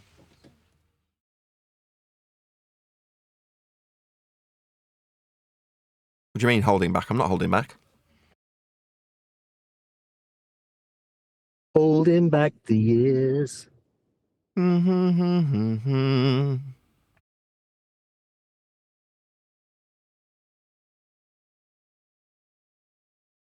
Talking about maps, I was watching a clip the other day. It was some guy out in the woods explaining how to use a compass, and it was very interesting because you've always got to have it sort of horizontal, parallel above the surface level, was his words, and you got to have that arrow straight out in front of you, so your line of sight while you're navigating the surface of Earth. So it is you use the compass horizontally.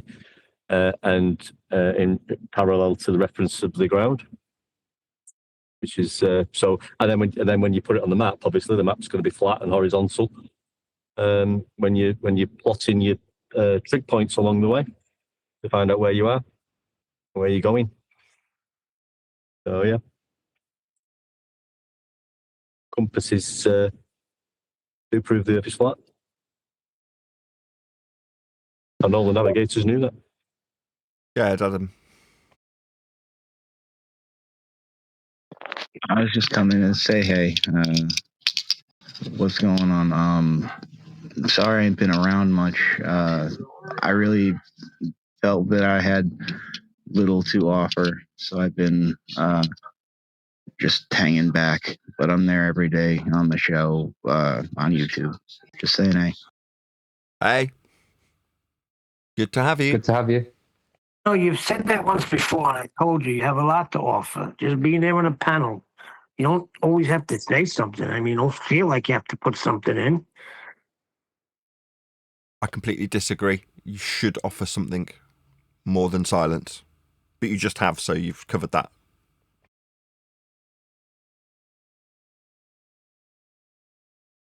I was just being facetious, by the way, Adam.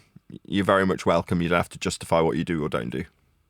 Unless you've produced a list and then you ignore what we respond to it with and then say you're at work. Call us an echo chamber, then you're going to get shouted at.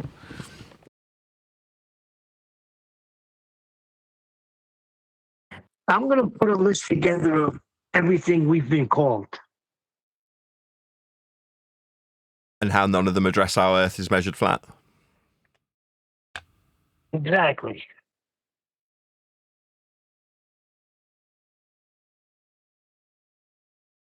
Very good. But make no Somebody bones should about put, it. a Glober should put like a list of 30 words together that can only be used when they're describing how Earth curve is measured. And I bet it'll be the same as mine. No, Tim Osmond put a list together, remember? Tim Osmond had a beautiful list.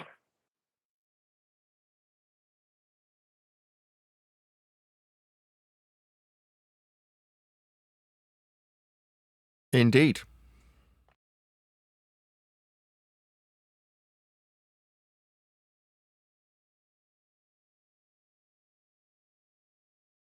Yeah, so it's been good not doing a video. I think I enjoyed that chat anyway in the live show. It was good. You get onto a few things. I think it's good because we're pausing over some of the pictures that come up with the elevation angles and sort of explaining them a bit more in detail and slowly, rather than have like someone like Simon Dan going on something, and we're immediately cutting him off and shouting at him. And I don't think the audience understands what we're saying in that way, where if we're just pointing out what we're talking about and explaining that, the sun and the elevation angle when that comes up, and then the example of how they use the center of the globe, and that can't be possible. And this is what they're using. It's like a protractor and stuff like that. So I think it's good that we're just going over it that way at the moment, slowly and clearly.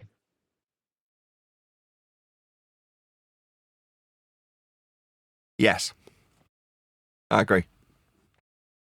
Like I say, the last few shows, I don't know if today's will get high praise. Obviously, I don't know till after the fact when they get a few comments or people messaging me.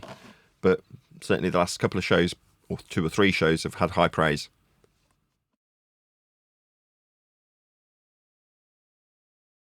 I think that's why.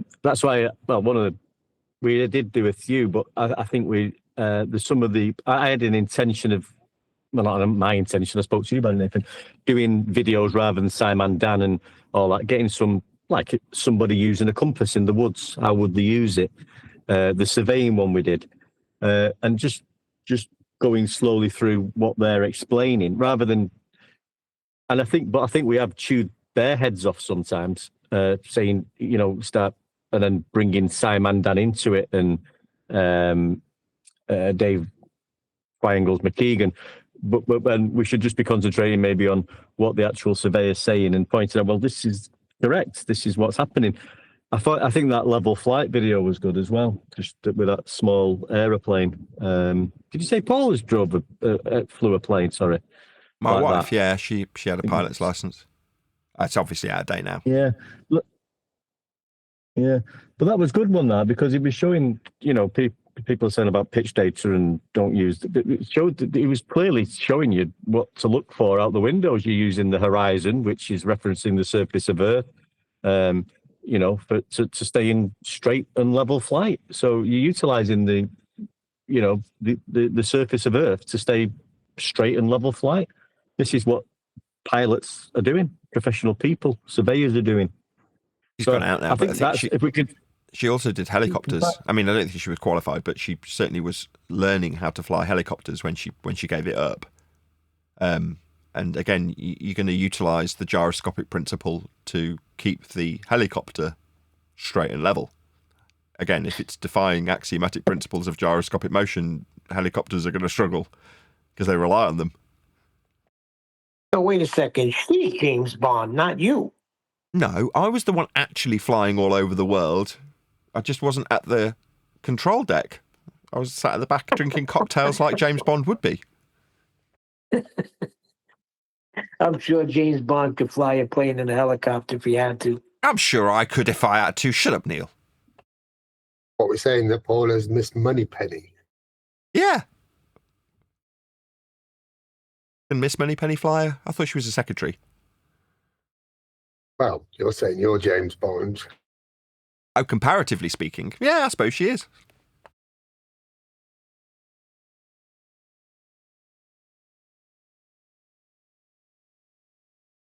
Oh, I'm so freaking tired. I'm yawning constantly.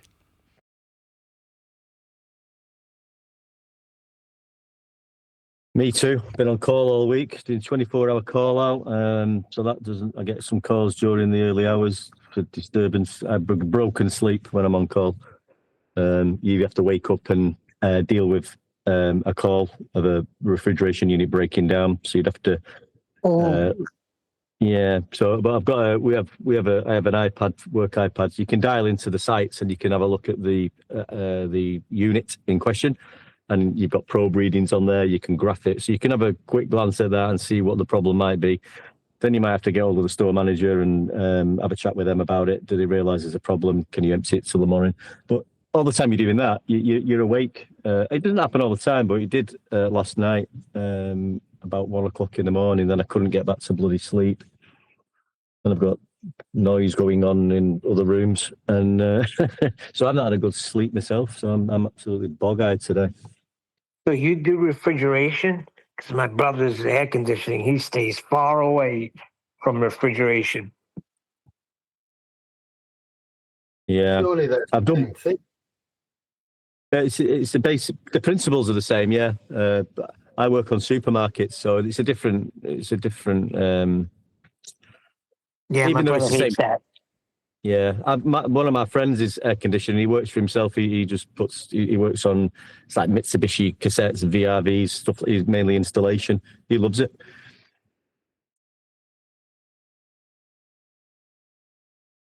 Mm. Yeah, it seems like the air conditioning guys that strictly work on, like, say, the mini split units and installations and, maintenances, they cannot stand refrigeration. My brother doesn't want to go near refrigeration. It's one of them. There's so many avenues within that refrigeration air conditioning industry. It depends which sort of branch you fall into. It's like the you've seen the big supermarket trucks. They're all refrigerated. I wouldn't, even though that's a refrigerated unit, if you put me in front of one of them, I wouldn't have a clue what I was doing, probably, to a certain extent. What it's a totally different setup. So you just get used to what sort of equipment and you're working on. And so I got I just ended up going down that avenue for whatever reasons and ended up working in supermarkets mainly, commercial refrigeration, packs, condensing units, cold rooms, freezer cold rooms, that sort of stuff.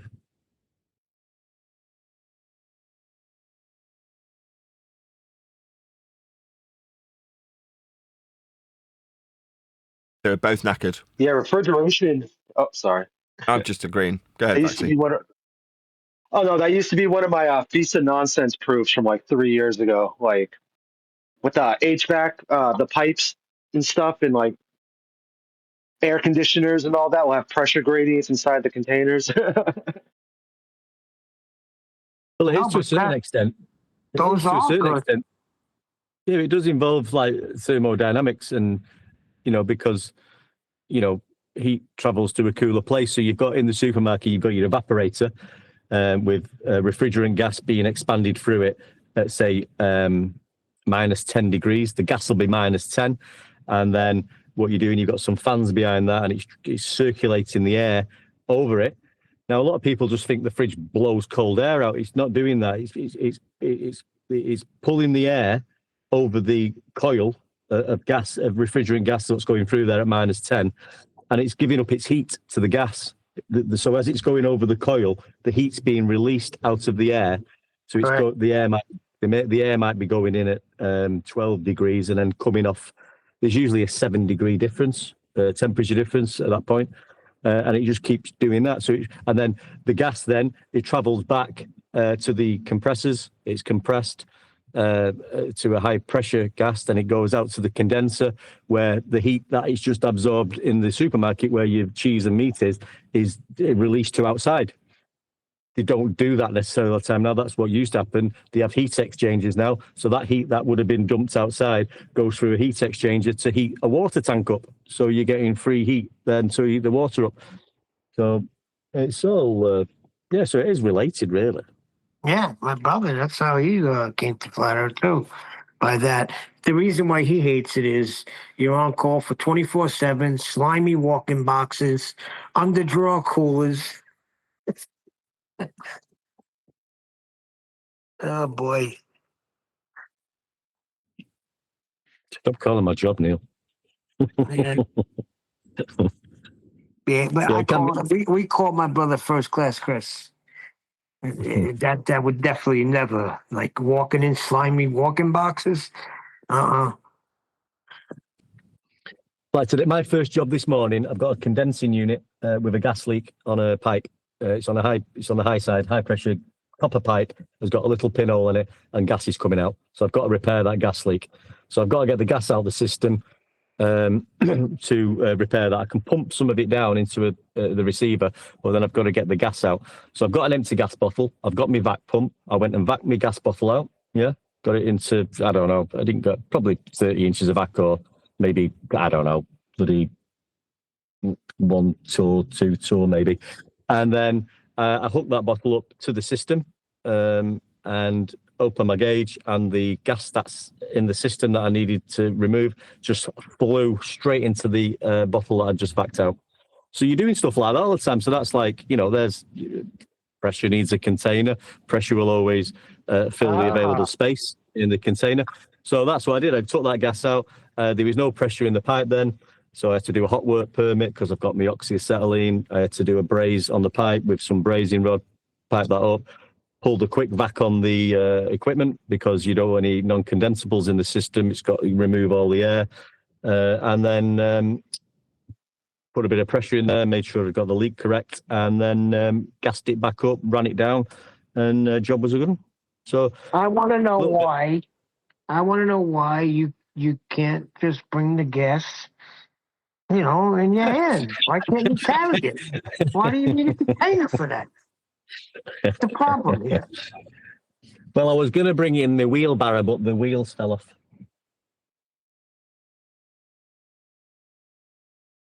So those gases need to be contained, no? Oh, yeah. They need to be contained. You need a container to transfer the gas from one place to another. And if you vac one container out and then connect it to the pressurized system, the pressure will automatically fill the evacuated container and the pressure will equalize. So that was my first job this morning, 7:30 this morning. Were you on when I was working in the city and I cut the pipe in the supermarket and all the air came rushing out? No. Yeah. Oh, the gas. Freaking cut a pipe on a job site. Put the tile in. It would look like it was a dead pipe because it was on the floor and it was crimped closed, a copper pipe. So they wanted me to remove it so the tile could lay flat. And I didn't think it was connected to anything, but it actually was. So as I'm It's cutting it, probably all of a a sudden, out of nowhere, freaking gas started coming out everywhere. it was probably an old leg that was attached to something, maybe a fridge or another sort of cooling device, and they've moved that out of the way and then sealed the pipes, and so they've still got live pressure to that point, and you just thought it was dead, probably. No, it was part of the. It was cooling that refrigerator that was above it. But I don't understand why they didn't put a cap on it and seal it off like it was a good pipe. It was just like crimped, like it was an old pipe. It was like crimped closed, you know? Yeah. So yeah, that gas started coming out of everywhere. So once you make an availability of volume, that gas is going to fill it. Exactly. There's always an availability of volume. It's just whether or not it's contained. Right. So I cracked where it was contained, and when it opened, it started filling the available volume of the store. Exactly.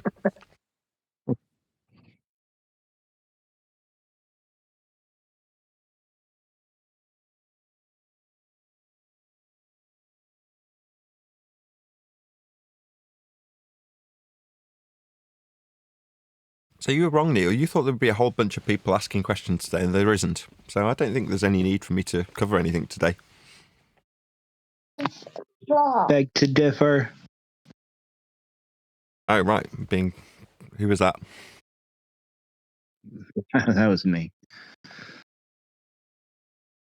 What do you beg to differ about, Adam? Don't be shy. I don't know. We all heard a little bit of what's going on, but I think we all would like to hear more of what's going on. That's measured flat, Adam. What do you mean? Yeah, that should be the end. I'll take that. If you really want to end it there, I'll take that. I'm inviting you to ask me. If you want to ask something, feel free.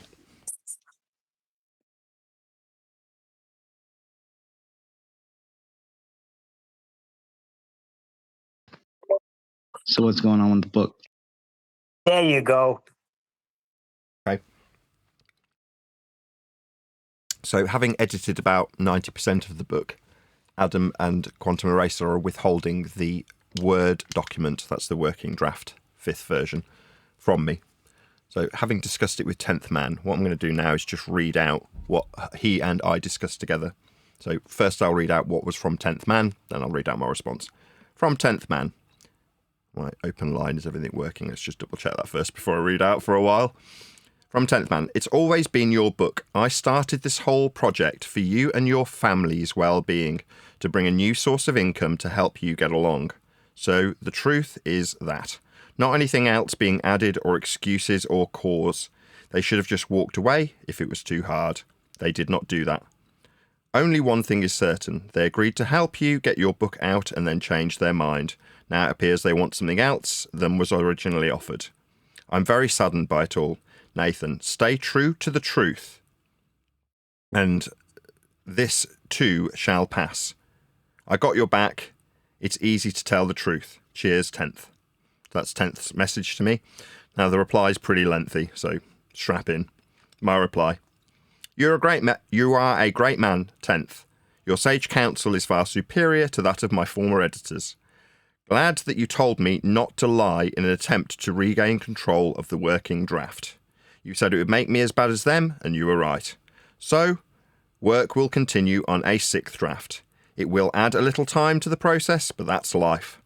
I think I will just come clean and tell the audience that my editing team decided that my book needs to become their book, so I will have to sack them both, as they have attempted to extort me with a Word document.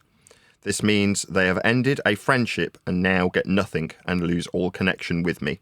But better that this happens now rather than later. God has looked out for me, and I feel I'm on a path he has put me on. It's not an easy path, and it's definitely not paved with riches, but it's the path I need to be on, and God has shown me in the past similar circumstances that being honest is the right way to go. I will always be grateful for that guidance from God, and in this instance reinforced by you, meaning 10th man. I have thanked God just before writing this, because when good people keep me on that narrow path, even when it goes through a shady route with temptation to lie, cheat, like the people, open brackets, John and Adam, who lie and cheat to get one over on me, God has been there the whole time answering my prayers and giving me little gifts. That is reference to the people who actually support me. When I say little gifts, I mean the people who support me financially. Sorry to paraphrase my message already. You are correct in your assessment. They rolled the dice and lost. As my very Christian grandmother used to say, gambling is the work of the devil. She wouldn't allow playing cards like the ones you get in a casino in her house. It always stuck with me. I'll gamble with a calculated risk, but not against other players. QE and Adam have made me a player and didn't tell me. So, now I know I can stand up with my head held high and walk away from the table. None of the chips are real. The money itself isn't real. This hit home when my father passed recently. Guess how much money he took with him? Money is just a means to an end. I'd like to do what God intended, and not what is just easy. So, although hard, I will come clean with those who support me, some being my enemy, referring to ballers who are also supporting me by watching my show, meaning the audience, and just tell them, my editors decided they want to be writers, and tried to use my 5th working draft they were helping me to edit to make a name for themselves as writers, so I had to sack them both, causing a further delay. Not the end of the world, the start of further refinement of my book. If it's not already clear, I want to say a big thank you to you, but also, to other saved souls who have suddenly come out to the forefront as true friends. Obviously you, 10th man, but Anthony Riley, Paula, One Deck, Flatsy, Brian, John and Neil have all been true friends and shown true grit. Adam and Quantum Eraser revealed themselves as parasites, happy to use their lies and deception and blackmail to extort me to get what they want from me. What they called their, quote, swan song meant that they wanted to walk away from FE but leave their mark on my book as they walked away. I wish them every happiness, and that God is watching over them also. I don't think they are bad men, they just made a bad decision, and it has cost them greatly. And for that, I too am saddened. But I'll get over it quickly. Adam has no spine or honour, and QE always was a foul-mouthed narcissist only out for number 1. So, the book continues, but will be delayed, but will become more refined. Earth is, was, and always will be exactly as God made it, flat. This focus wasn't the case when QE and Adam started helping me edit my book. For that reason, much of what they have done to the book isn't actually in line with this new rhetoric. So, good though it was, better it will be for this happening. It always was going to be the way it went. QE did get that right. God knows what is in store. He knew this was something on my path, and he ushered me along it anyway, meaning God, not QE. Sorry to send such a long reply, but I feel you deserve the fullest explanation of the circumstances and a broad outline of further work that will need to be done. Thank you, and God bless, Nathan. You need to go right now and Hold on. add an Eli. I forgot. Sorry. Let me Eli cover as well. you, Eli. Let me cover you. First of all, Nathan, okay, go ahead. And let me Eli. cover you. Hold on. Eli did not know, and a lot of people did not know, Nathan. And when they hear this, they will come to your back like D Rose. Eli just found out, and he was immediately behind you. I can vouch for Eli. He was freaking infuriated by it, and he got a message from QE too. Okay, well, let's just cover that. So there are various individuals that after the fact found out and were immediately supportive. So honourable mention to Mitchell from Australia. Now, he didn't go into that note, but he found out quite late in the day and was immediately incredibly supportive of me. So, yeah, there are people out there, including you, Eli, who will and hopefully are supportive of the dire circumstances that were, past tense, unfolding before me. Now, I've taken stock of the situation. It's actually not as bad as I thought. So, life goes on. Yes, there'll be a delay. Yes, my friends have betrayed me. It's almost never as bad as you think. Exactly. Once you take stock of the scenario and situation, you realise... And again, but people like One Deck were there to point that out. He described them as using a lever on me. Now, it just a couple of words in metaphor, and you go, bloody hell, you're so right. Let's take stock of the circumstances and see where I am actually at. And then you go, okay, they don't have a lever anymore. But that took One Deck to do that. Now, that doesn't mean I decry you, Eli, or Mitchell from Australia, or Chocolate Saying, or anybody else for that matter. It's just there's been certain individuals that were there. I want to give a shout out to Paula specifically, because I haven't spoken to her for ages, and she was instantly there. Like, just in a heartbeat, she was there supporting me. Now, she's been critical of a lot of what I do, and I praise her for that. She's, again, kept me on a narrow path. But in recent years, she hasn't been there because she's got other things to do, not because we've fallen out. It's just we've fallen out of touch to a certain extent. Same with Anthony Riley. But the moment I contacted him, it was the same old Anthony Riley. And it does literally bring me to tears when good people just are who they are. They don't suddenly shed a mask and become someone else. And those are the people that got listed. It was just a casual, or started off when I was writing it literally last night, a casual chat between me and 10th. But after I'd written it and realised how long it was, I'm like, this is a statement of truth that I can put out to an audience. By then, I'd already forgotten to mention you, Eli. But you weren't there at the time. You've just found out, so it's nothing personal. Yeah, and I had Paula was trying to get in on that phone call the other day, but she wasn't able to be added. Yeah, it's no big deal. I just I'm not mad that I wasn't mentioned thus far. I'm just here to let you know that I've got your back now. You have no idea how many people have echoed that sentiment, Eli. There has been so many people that have heard about this on the grapevine, in spite of my best efforts to keep it away from the public and people like you. Because I don't want it to end like this. I was hoping they'd do the right thing. They didn't. After 3 weeks, they haven't. They're doubling down and tripling down. And people have found out on the grapevine and gone, I've got your back. Loads of people. No. I know what you mean, Nathan. Hold on, just let Eli finish off. Go, everyone else, shush. Go ahead, Eli. Sorry. Yeah, so I mean, my 2 cents in it is, yeah, man, it's your book. We've always known it was your book, you know, especially with me poking at, hey, I should get a mention. You were super clear about, I am the author. Maybe 1 or 2 might get some mention somewhere. And that's about it. But I appreciate everyone for being a part of this process. And I was explaining yesterday, I was like, okay, like, you know, I've done amazing things on your platform. I've done amazing things on many people's platform. I'm not going to turn around and go, that's my platform. I'm not going to turn around and take credit for something that is not mine in title when I know that I may have even given 70% versus the business owner who's only given 30%. I could have built his entire business, but I know if that's happened, I actually did that under my own recognizance. So I know for a fact, because I was there, everyone who put their hands on deck to help did it under the understanding that you were the author and that this was your book. To change it after the fact, so deep into the game, it hurts, man. It hurts. Three weeks ago, that would have brought me to tears. Frankly, I've now moved on.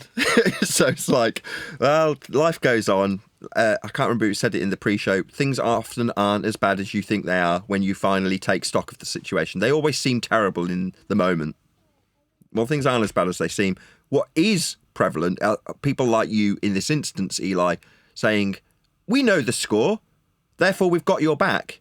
You're like, okay, there's been plenty of opportunity during the last 3 weeks to lie, scheme and cheat to try and achieve my ends.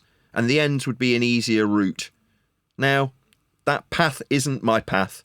So, have I lied and cheated in the past? Yeah. Did it serve me well? No. Will it serve Adam and QE well? No. Is that unfortunate and saddening to a lot of people? Yeah. That's life. People expose themselves when there's a little pot of gold that they can grab at. They seem trustworthy and then suddenly they're not. And you go, I never expected that person to be like that. Now, for the most part, most people have said that about QE. That's to say, I expected him to do that to you, but not Adam. But either way, people reveal themselves in weird ways under the right circumstances. It just takes the right circumstances. As I said in that message to 10th, I don't think either of them are bad men. They just made a bad decision. Well, that's cost them their friendship with me. It's cost any connection with me. They won't get what they want. That's life. It's hard pill to swallow. Not just you. They didn't show concern for any of us. It's like they knew what it was going to cost. They knew what was going to happen, and they still went forward with it. Yeah, the reason they didn't care became apparent after about a week and a half. They called it their swan song. What does that mean? They want to walk away. And then Brian clarified it. They're bored. Well, they don't want to walk away and have everyone forget them immediately. Yeah, you will be. After everyone gets over how annoyed they are at them. They want to walk away. So after, 6 years of being prevalent publicly, they might have been around in the comment section prior, but in terms of making videos and actually being an influence on other people, that's an influencer, aka YouTuber, they've been around for about 6 years, Adam and QE collectively. Well, now they want to walk away because they're bored, and they want to use my book to put their mark on this arena so that as they walk away, people don't forget them. Well, unfortunately, they are incredibly forgettable, like most people if you don't keep your hand into something. Nobody cares anymore. Most people are pretty fickle, as much as I can admit I am pretty fickle. But that doesn't mean that they get to stamp their mark on my book so that it remains permanently marked in history. That's not what they were brought on when they were asked to edit my book. Now, 90% into editing their book, they think my book's their book. Well, that's a very much change of heart compared to what I've got them on record, very much clarifying the case to be.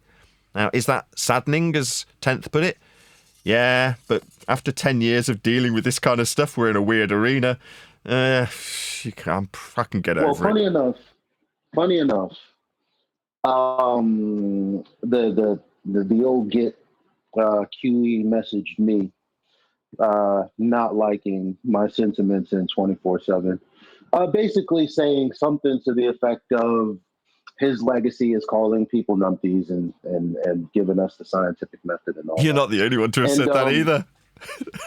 You're about the fourth person to say that. But also, I can understand how he missed my message, seeing as that he thinks I'm a retard enough. So basically, my message was, first of all, this man, you, who has made it very important to be selfish, because first of all, you and your family come first with God and all that, yada, yada, yada. But outside of that, you have told us all you should be doing more. You've told us what you're willing to do. And you said, hey, you could be doing this. You could have your own platform. For God's sakes, QE has a channel now to fall back on because you pushed him to do that. So it's when I said that was his legacy, in the context of everything that I was saying, is exactly what you're saying. If you don't keep your finger on their necks, they're gonna forget you. But the thing about us is, I believe that each and every one of us are special, and if we so choose to take a path like you or Dave Weiss or anyone who's actually trying to make a mark out there, we actually could. And nobody's stopping us, not you, for wanting to maintain authorship of your own damn book.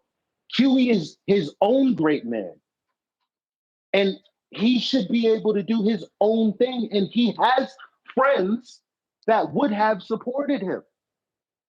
Right. Very good summary. See it that way. Yeah, absolutely. Well, very, very appropriate and accurate summary. And you couldn't be more right. And had things have worked out differently, would he have got my support in him writing his book? Of course.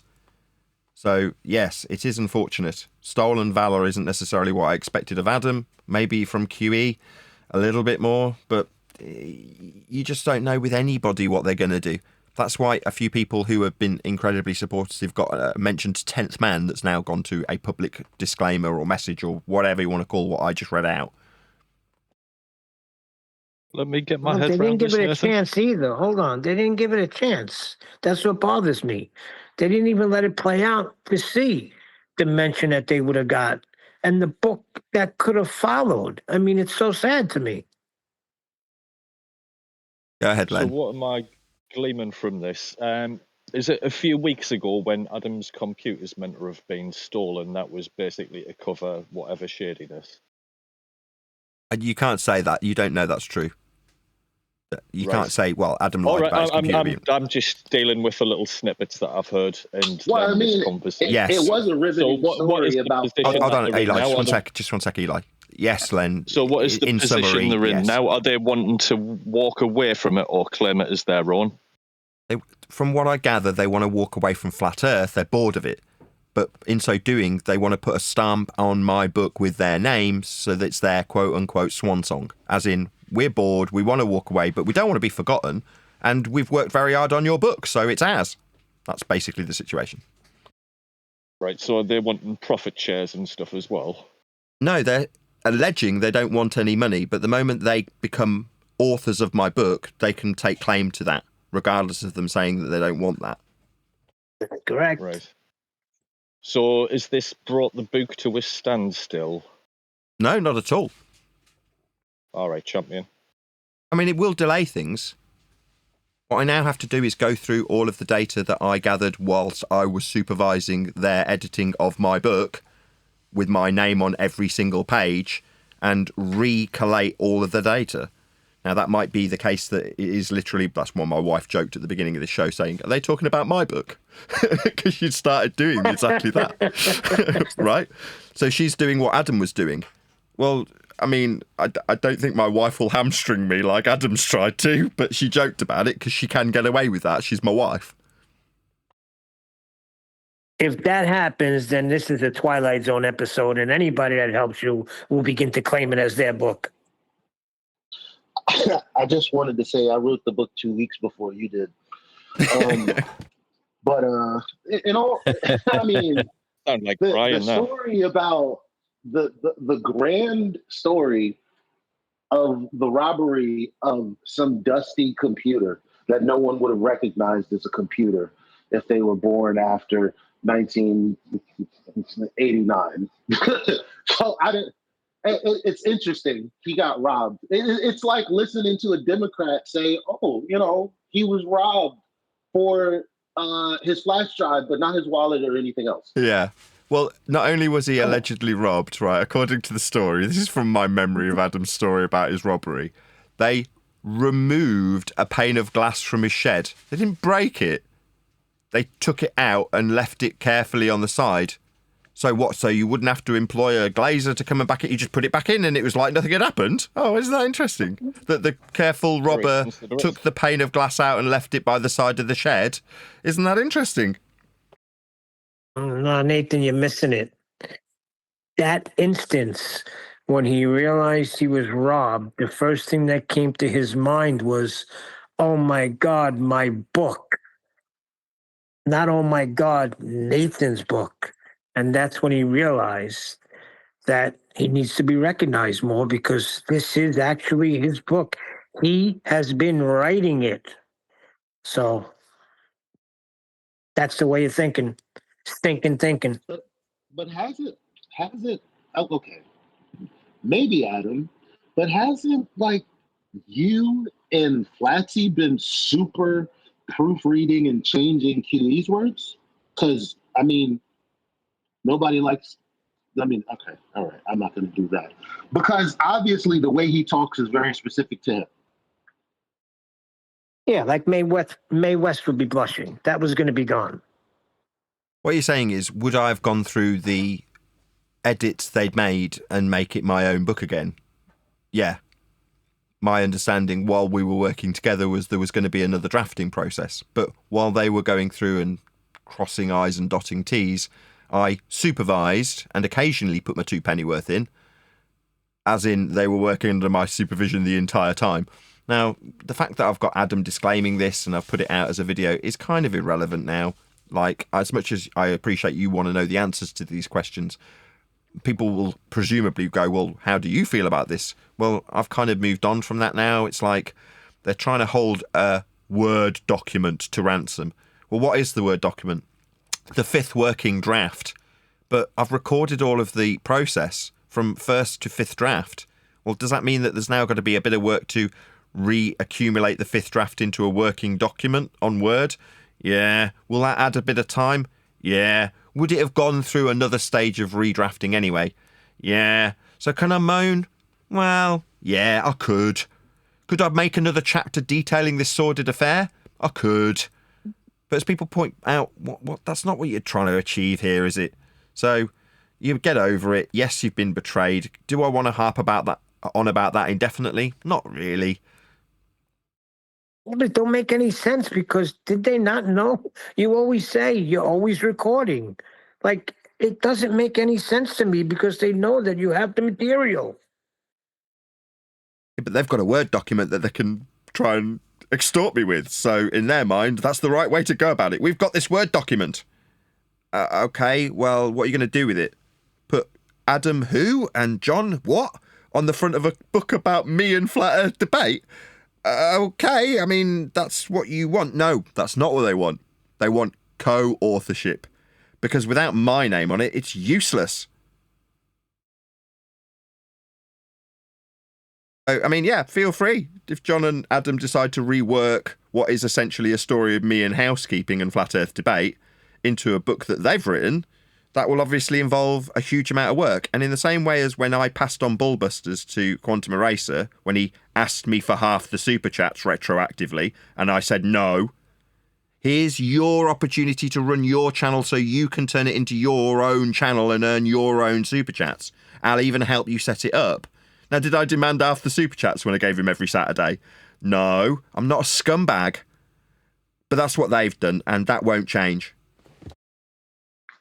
Yeah.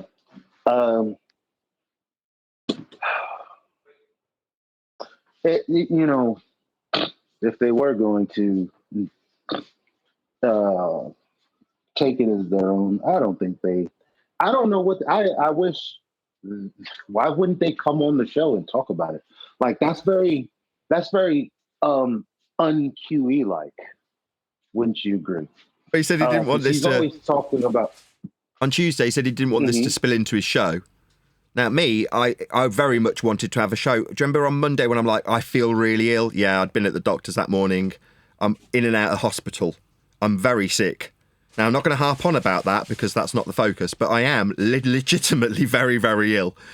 And that's a concern. But by the same token, I want people to see me hold my head up high because I'm not doing anything wrong, while they ignore dozens of requests to talk to me, dozens of messages that I've sent to them and appeals to contact me. They've ignored all of them and then stopped making their show. He had all the time in the world to message me this morning or at sometime after I went to bed, which was really freaking late. And so, like, my whole thing is,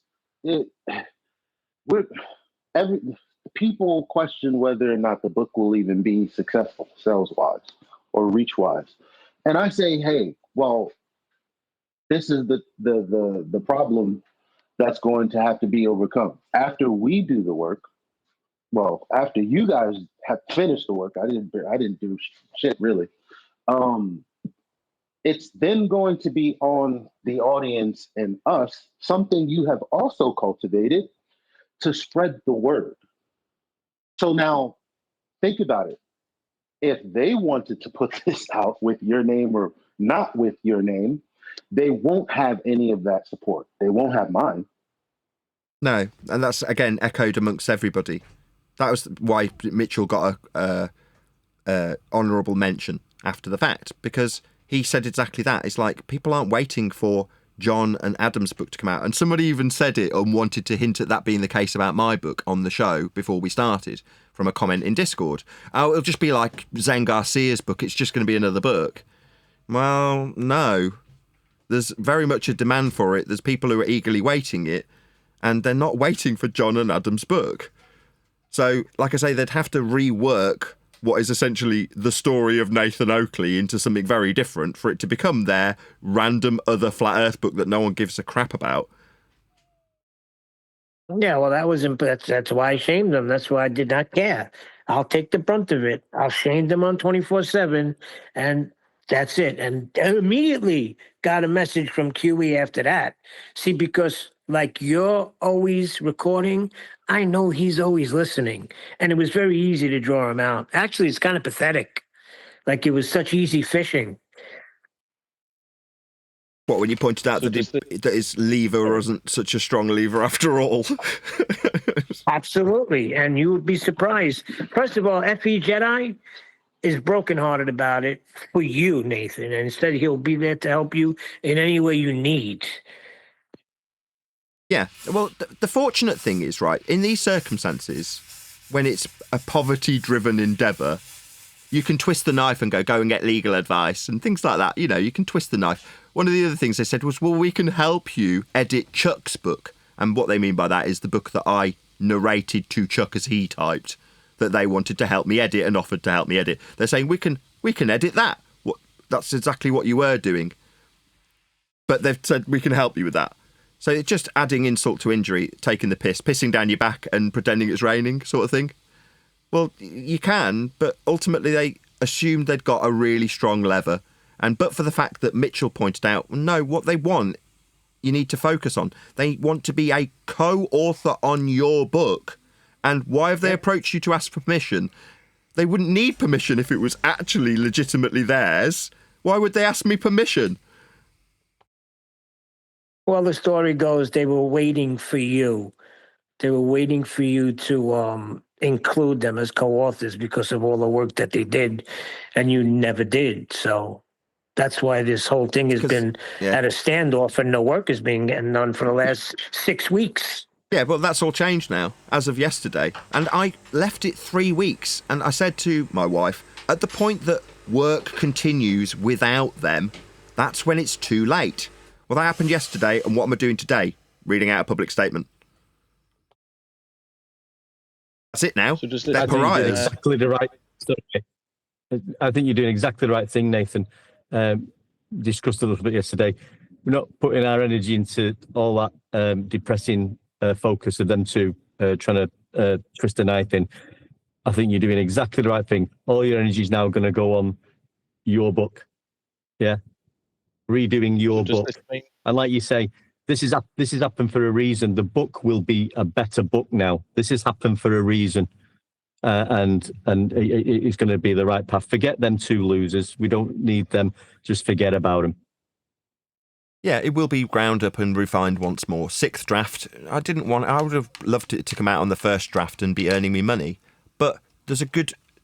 I've said this in the past, but it's just not been contextually linked to this. I will get to you, Len. I know you're trying to say something, but I've mitigated for the losses in having to do multiple drafts. So at the beginning of the show, I was moaning about having to flog microphones, but I am flogging them. I've got enough to last me till Christmas. So I don't have to put my cap out in front of me. I can just e-beg a little bit more, as in say, oh, can you help me out? As in, I don't need to start a GoFundMe or Give Send Go campaign just to keep the lights on. I've already mitigated for these circumstances financially. So I'm all right. I'm set. Yeah, okay, I'll have to do it a bit longer. I would have hoped to have only flogged microphones for a month or two, because that's what I had the impression that's how long it would take. What are we, 10 months, 11 months later? Now I'm now back one step, or half a step. You know, it just means I've got to get transcribing. My wife, but when I say me, you know what I mean. But transcription, it's not that big a deal. And I'm going to be, and always had intended to, alter that content anyway. What QE wrote is as dry as a nun's vagina. It needs to be altered. Now, he, in his self-aggrandizing way, thinks that once he's done editing the 4th draft, that means A, it's his book, and B, it's ready for publication. No, it's ready for publication when I say it is, it's mine. But they think because they've helped me edit 90% of what was edited in the 5th draft, that it's theirs now. Delusional. Well, they've sacrificed everything. They will get nothing as a result of this. And if they hold my 5th draft to ransom, what are you going to do with it? So is this friendship Exactly. severed? That's it. There's nothing else to Are they say no as far as longer- I can think. Len, go ahead. What did you want to ask? Yeah, so is this friendship severed and they'll no longer contribute to, like, FED? What do you think? I don't know. What would you do? Well, I burn bridges. I've been fucked over many times, and yeah, I'm too kind and generous, and I get walked over. So I personally would fuck them off if that happened to me. There you go. I guess Well, I would say I'll it drop this depends. one in there. For a little while, I've had it in my head. Quentin Erasure. Say that again. I can't. I would say it depends. Quentin Hold on. Erasure. Hold on. Just one sec, Eli. Go ahead, Len. Finish your thought. Quentin Erasure. Just a silly way of saying QE. Fair enough. But you've answered your own question, which I'm grateful for. Go ahead, Eli. Oh, dang. Oh, I said I would say it depends, man. Friends fall out all the time. And everyone's on their own path. Sometimes it puts you at odds. But again, if you're reasonable and you're thoughtful, friends typically come around. And it takes humility for that to happen. And it also takes forgiveness for that to happen. And it takes thoughtfulness to know which side of that you should be on. So I would say it depends. I'm never going to count anybody out because you know what? As much of a dog as QE would talk about anyone, or especially directly about me, to me, of course, I would still say I never counted him out. And all the times in 24/7, people have talked crap about him and this, that, and the third. I've defended him saying, well, I understand why he is the way he is. I understand how frustrating it could be when you know you're a well-thinking, reasoning person and everyone around you is not. I know how that could make you feel. I know how that could potentially drive you to treat people. I've never hated him for it. I think if he wants to change, he can. So I wouldn't count him out. I know Nathan's a forgiving person, so I would say it depends. Sure. Initially, my attitude was I'll write a chapter on what they've done and just be specific and explicit about what they've done. And then everyone around me, the people who've given me sage counsel, have gone, no, don't do that. Don't be that person. Rise above. Now, what did I agree to do for them? I agreed to acknowledge them in the book as contributors. So, yes, literally just yesterday, Refracted Curvature was like, well, honour that. I'm like, yeah, you're right. Adam and QE have offered a lot to this arena. Do they deserve acknowledgement? I've already agreed to give it them. Now, do they want more? And are they prepared to sever a friendship for it? It seems that's the case. Now, that's very unfortunate. Could they still reconcile, according to you, Eli? Yeah, potentially. In the same way, so could Arwin. Arwin, who comes into the Discord server every now and again. But is he looking for reconciliation, or is he just trying to slope in without anybody saying anything? Well, a lot of people don't forgive and forget, and will say something. Yeah, like me. And number one, that's taking the high road. That's what I was telling you to do. So I'm glad you're taking the high road now. I'm happy to hear that. Yeah. Yeah, and I would still say acknowledge them. Yeah, I'm pretty fickle in many different ways, Neil.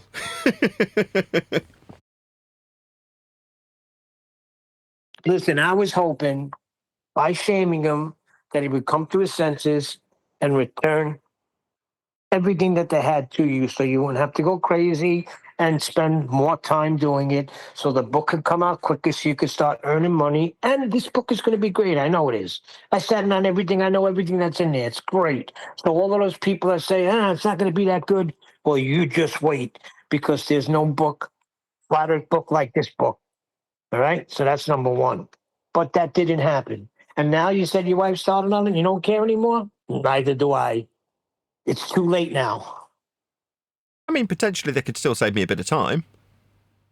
by returning the Oh, I working agree. draft in a Word format, which I've got to collate or ask my wife to, which is a pain in the arse and takes time. So they can still resolve a setback, but at the point where it's like, no, you're asking for X and I'm saying no, and then you're trying to extort me with a working Word document. Like, we're 5 drafts in, I've documented every single step of every single stage that I've had full control over the entire time. Now, yes, it will set me back a couple of months. Is that irritating? Yes. Have I already mitigated for it? Yeah, I'm flogging stupid microphones, aren't I? Yeah, I figured I'd sacrifice myself. They could hate me forever, but at least you'll get the book back in your hands. So you never know. That might happen. Maybe. But me requesting people to put pressure on them to give it me back was so that there's a lack of need to make public announcements and like what I've done today, right? But for every day that passes, that becomes less and less important to me and more important to them. So at the point that it becomes catastrophic and obvious to them, they'll probably be like, oh, just have it and just get, like, at which point it won't matter at all, will it? Nope. Right. Yep. Well, I've given them every opportunity, Neil, haven't I? Absolutely, and that was my answer to QE when he told me, why don't you come on to Missouri and set me straight. I said, give Nathan his material back. And my question still stands. Why are you continuing to stonewall Nathan? So that's it. He's not answering you. So I said, you'll go down forever as a treacherous, treasonous traitor. Sound familiar? Those are his words. Yeah, and then you said he got very angry.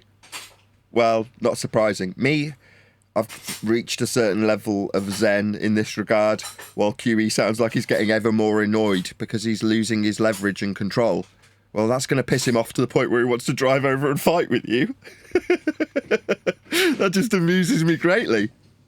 No. He wants me to go there. I think wants he you to come mentioned to him. something for that about. Yeah, he mentioned something to Eli about that too. I think Eli said that come to New York. Yeah, or if I'm in Missouri, it doesn't matter. What are we supposed to do? Fight over what? Oh man, I mean, I'll meet you if you want to fight. We can fight. If you want to have tea, we can have tea. Doesn't really matter to me. But the bottom line is, I'm not going to let you use your anger to incense me, because my message to you will still be the same.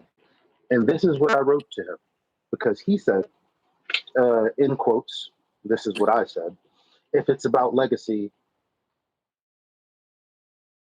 QE, you already have your own channel. Your legacy is calling people numpty retards while being right about the scientific method. Congratulations. He said, that's all you got, yada, yada, yada, yada, yada. So I said, that's not all I said, but it's fine. I've always seen you since the first day you muted me during the combo about God. We never forget. Kissy face. Don't be a weak pea over an opinion. And then I just updated and sent him a new message after this stream. I said, I was fair to you on Nathan's stream, which in my opinion is quite charitable. Wish you the best. Thank you for everything. Nah, you're better than me. I was going to say, you've taken the high road. Well done. But it's also true what I'm saying. Like, what? Because he's mad, it's going to undo everything he's been and everything he's done? No. I'm sorry you feel that way. It hurts me. It also hurts me that you never have the time to get the context right when you're talking about people. I've come to you about that. That's annoying. It started with Witsit, even though a lot of the things that we did was justified, but there are things in between where he's taken things out of context. Specifically right now, he's like, is that all you said? Is that all you got? No, that wasn't all I had, because I already explained to y'all on the live show what my point was, which was also explained on the live, that I guess he didn't get to at the time. But he let hearing just a piece get him emotional and call me a retard. And if that's how you've truly felt all this time, again, I don't really care. Thank you for helping a retard. It definitely helps me in my life. I appreciate it. Yeah, you're echoing, again, many other people's sentiment in that regard, which is there's an underlying dislike of QE's attitude towards many individuals, but they, up until now, have not had the impetus to say anything. And now they are. So you're like, oh, okay, so there's an underlying disdain for this man that's now bubbling to the surface with more ease than perhaps previously was allowed or tolerated or seemed reasonable. But now people are like, oh, right, well, so you're saying I can express my irritation at him calling me a numpty dipshit and telling me to shut the F up? Yeah, all right, well, I will then. Many people are. And it's obviously annoying him greatly. Well, I don't want to laugh and, be vindictive about that fact, but when you've been shagged over by somebody, it's kind of not difficult to not laugh about that. What does he mean? Yeah, and you gotta note, even in this example, he came to me. Right, well, that's because to be fair, he's trying to pour poison in everyone's ear about me, and it's not working. So rather than just talking to me, they're going to everybody else. Very scummy. Well, that's because I said, this is what he said. He said, this is QE. I couldn't get an answer out of him for nothing. But then after last night, because I know he'd be listening to 24/7. I know damn well he would. He's always listening, like you're always recording. He says, I'm trying to figure this out. You go on the land of Misfit Toys 2.0 and spill the beans on something you weren't going to spill the beans on when you first said you didn't want to talk about Eli specifically with Eli. Very consistent, makes perfect sense. Make sure and document this with Nathan. You could record it with AI in my voice. What does he mean by that? I have no idea. It doesn't make any sense. Spill the beans. Document what? Yeah, they want to keep this under wraps. Me, I'm giving them opportunities to do the right thing. They just want to keep this hush-hush. And you've spilled the beans, Neil. Yeah, that's you. I sacrificed. I don't care. You guys can kiss and make up, and I'll be the bad guy. I don't care. This book needs to go out, and I'll take by any means necessary to try and make it easier by them just handing it over so you can continue on, put your spin on it, give it to Chuck, get it out to the people that are asking me every day. There's people that want to translate it in German, in French, in Spanish. They're asking every day, and they have a right to know what's going on. Well, now everybody knows what's going on. Indeedy. Oh, he's online now. Oh.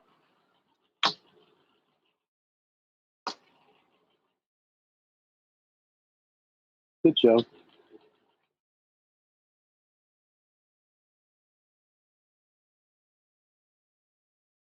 Any other questions? And you know they're listening now, too. You know that, right? Come on. Hello, QE. Hello, Adam. You treacherous, treasonous traitors.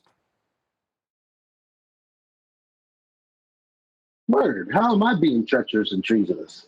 He didn't say you were. What a... Huh? He didn't say you were. No, he did. Oh, because you were discussing it with Neil. Yep. Oh, he wanted you to keep his dirty little secret a secret. So therefore you're a traitor. But I didn't not keep it a secret. I told Neil not to do it.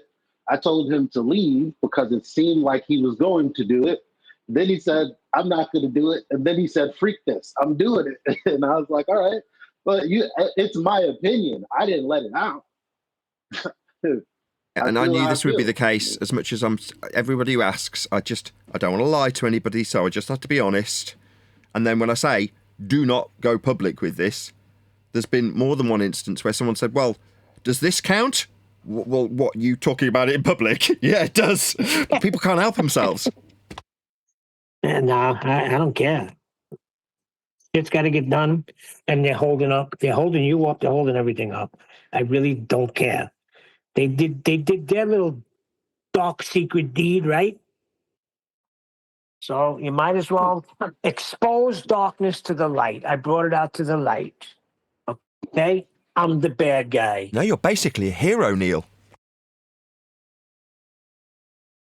Yeah, they're trying to stop me from being the next Black Messiah in the African American community. You know, I'm supposed to, after this book, go on couple shows. But that's still going to happen, though, right? If when it's finally finished, you got to start making your tour, right? I mean, I'm sure Mark Sargent will put you on. Yeah, 2 years ago he said he'd definitely have me on. Yeah. If they're still down, I'm still down. And what about the guys, your guys? Who was those people that you were affiliated with, Eli? Killer That Priest. wanted Nathan on. Killer Priest. That's a big one. You go on there promoting the book. Yeah, but just hold off worrying about things like that for now, Neil. Yes, there will absolutely be a tour where I'm out there promoting my book. That's all I want to promote. At the moment, I've got to promote microphones to keep the lights on. Well, that's unfortunate, but the refinement process continues. The book continues. Everything carries on as it was, with a bit of a setback caused by two people that wanted more than they were entitled to. Well, that's a shame. Life goes on.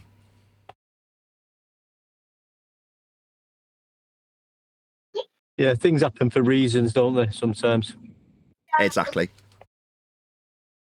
Well, I think everybody was hoping and praying that it would come to a gentleman, reconciliation and people coming to their senses and it being done easily, but it just wasn't happening.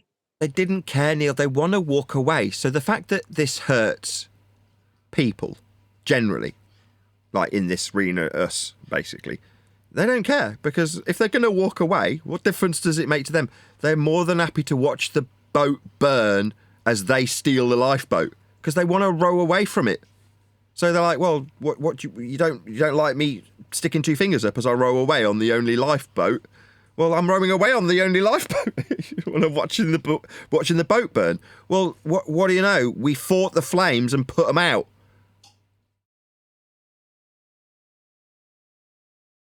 So now we just wave goodbye to them on the lifeboat. Bye-bye!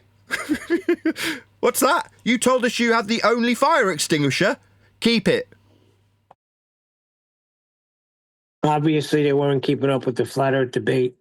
Nathan always says, always assume I'm recording.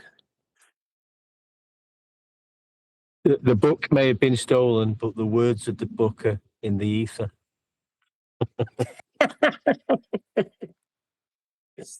The ether. Oh, well. Right, I need to unwind with a couple of games of Fortnite, so I will stay recording for at least another 20 minutes. As Sounds everything's good. all set up. Yeah, the whole situation's a little bit depressing. It's like I said yesterday, it's like finding out your favorite band drowns puppies in their spare time. Like, it's just disappointing. But Yeah, that was the sentiment a lot of people had. It was very disappointing. And that's the first thing I told them. I said, you hurt me. When they had me on the phone and they were trying to justify their treachery, I said, you hurt everybody. This hurts. This ain't, you aren't doing it. It's just two guys we held in high regard. But now I don't want to have nothing to do with both of you. But I'll just say it again, these things do happen for reasons. Things like this have happened to me, not with but certain situations in my life have happened where I think it's devastating. And then later on I thought, that's happened for a reason. That person was removed, or things have happened and the path has been cleared for me. And at the time you think it's devastating. It's not. It's like when Nathan was saying about the leverage conversation we had. It was just a general conversation, but something's hit. When I mentioned something, it hit Nathan, and something's twigged. A light's gone in his head, and it's happened to a few people. It's being guided, and this has happened for a reason, and it's going to be guided, and the book's going to be successful, and all the energy is going to go into the book, positive energy, not negative energy. Nathan's book, right? Hello, Brian. Hello, Nathan. Is it Neil there by any chance? He is. I'm here. Yeah, Neil, would you be able to tell me about the pitch data argument by any chance, please? Not at this time. Right. It's not a good argument. Right. Because, I was under the impression that there was no such thing as the pitch data argument. Yeah, it's facts. It's not an argument. They're trying to say it's an argument. Right. And we're just saying And it's factual. It's just data. Right. Right. It's not coming from me. I didn't say it. Right. So, but what is their argument against this non-argument? You were over on Discord, yeah? Because I heard some audio of you talking with AI Overlord. Yeah, he was saying not on his. What do you mean? I wasn't backing him, if that's what you're saying. Well, he's talking about some pitch data argument that doesn't exist. Yeah, we went over it today. We already said it's not an argument. It's just raw data. Kind of, sort of, but I guess to the exhaustion of what Brian's trying to get at, not so much. Because hold on, Eli. again, I don't actually know what Brian is trying. It sounded like the tone he's taking with Neil is, "I've got a bone to pick with you," and I'd just like to hear him get to the end of his bone. I don't know why. Well, I guess because again, like I know when we spoke about that, while I was honest, I wasn't as transparent as I could have been because again, I'd rather AI speak for himself, like you mentioned, so I left it there. But I know there's more to discuss. No, just tell us what it is. Sorry. Hold on. I actually said, since it came out, he was crying to me that, Brian and Brian's pitch data, I was talking about Flight years ago. So he's in a contradiction. He's saying it's a bad argument or that flat earthers argue it wrongly.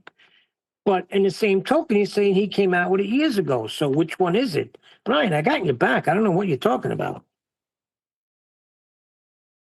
Well, I want to know what this argument is against this non-argument that I am hearing about. Well, I mean, you're saying it's not an argument.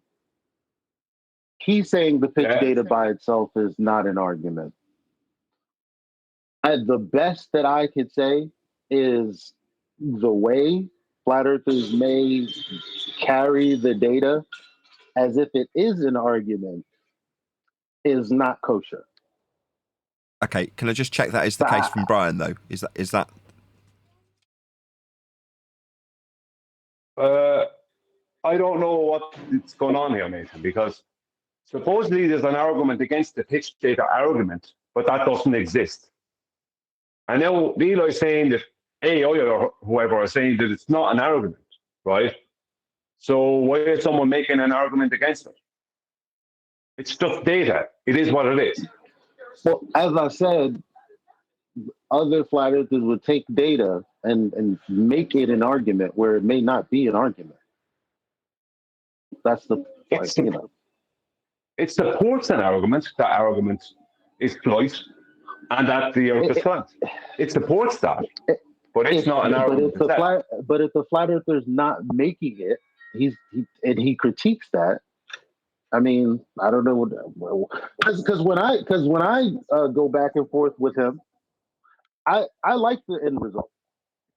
It's not like he's like, don't use pitch data, because in my conclusion, it is what it is. This is data.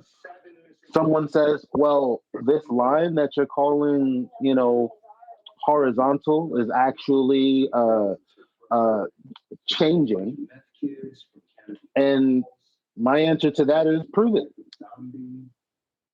What's changing? The horizontal line is changing. What I'm saying is the contention is that I'm telling you, the contention is that Globers think that horizontal is actually not just a level straight line, but it's actually changing.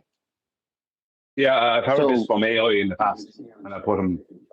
Well, that's what Globers. That's what QE. That's what and Adam. That's what Globe. Yeah, but there's nothing to correct with him because that's what Globers. He's been using. He's been saying Globers will say this. Trying to Globers do say that. I could be. Yeah, I'm aware of that. An argument with like whenever it happens and pitch data comes up, typically a Glober's there, which I'm arguing against. But I do know that that's exactly what they're saying. And my Yes, response I was is, well, aware of prove that. it. I was aware of that 10 years ago. That's all. That's all. So, That's it being was said. that a revelation from AI to be saying that Globers say that. It's not a revelation. It's a problem when flat earthers can't bring that to conclusion.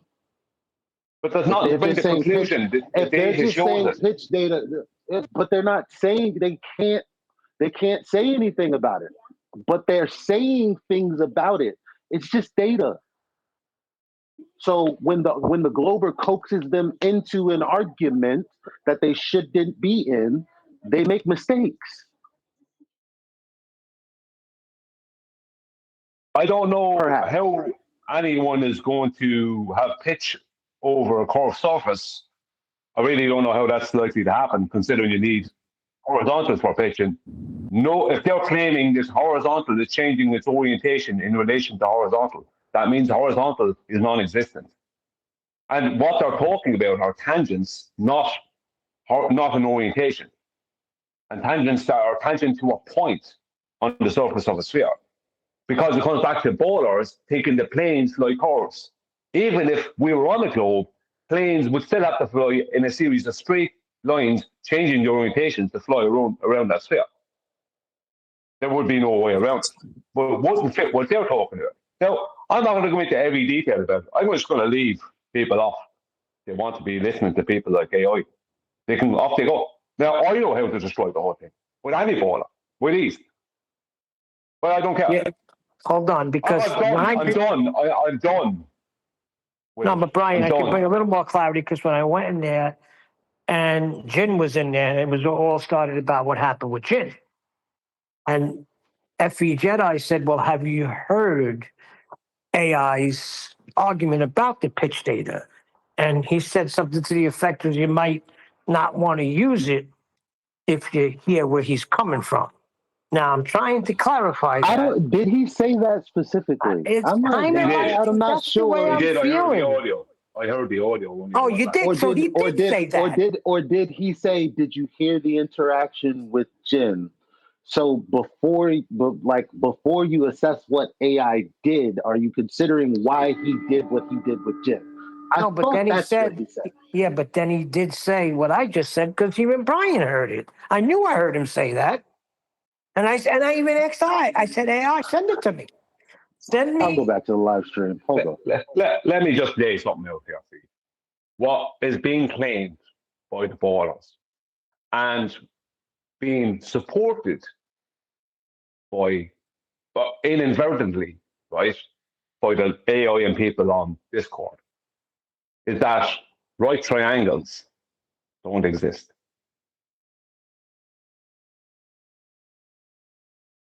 That's what you don't even know. Wait. What do you mean by that?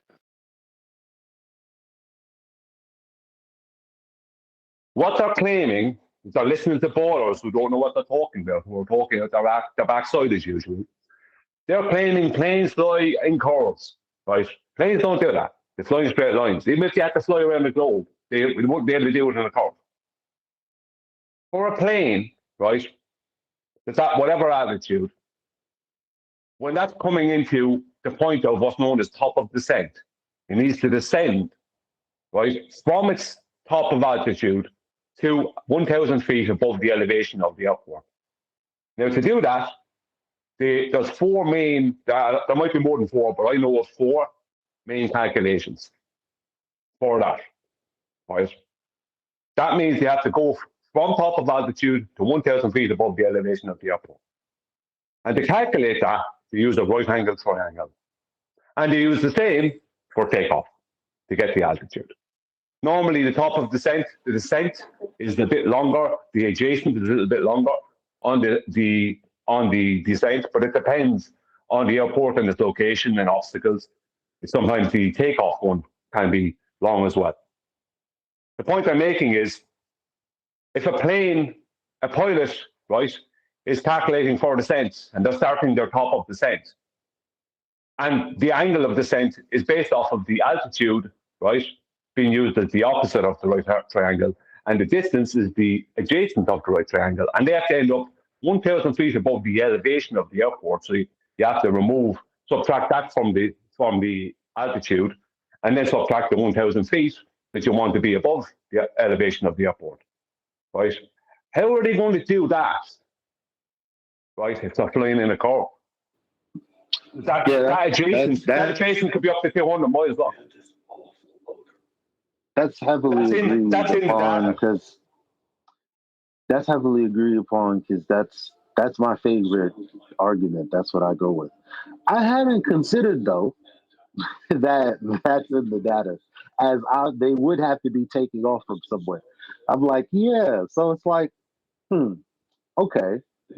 In that case, it's already known that 80 miles in the front and 80 miles in the back at the minimum is going to be definitely horizontal. So what are we arguing, that somewhere in the middle we can grant Globers that their argument is horizontal is curved, therefore we have to go a step further and say prove it? Yeah, that sounded like Brian's point. You have to concede that horizontal is curved, and it isn't. Yeah. I like this. I'm gonna go back and relay that way, the way I just did. The way I don't understand why we can't. Hold on, Eli's concluding. Go ahead, Eli.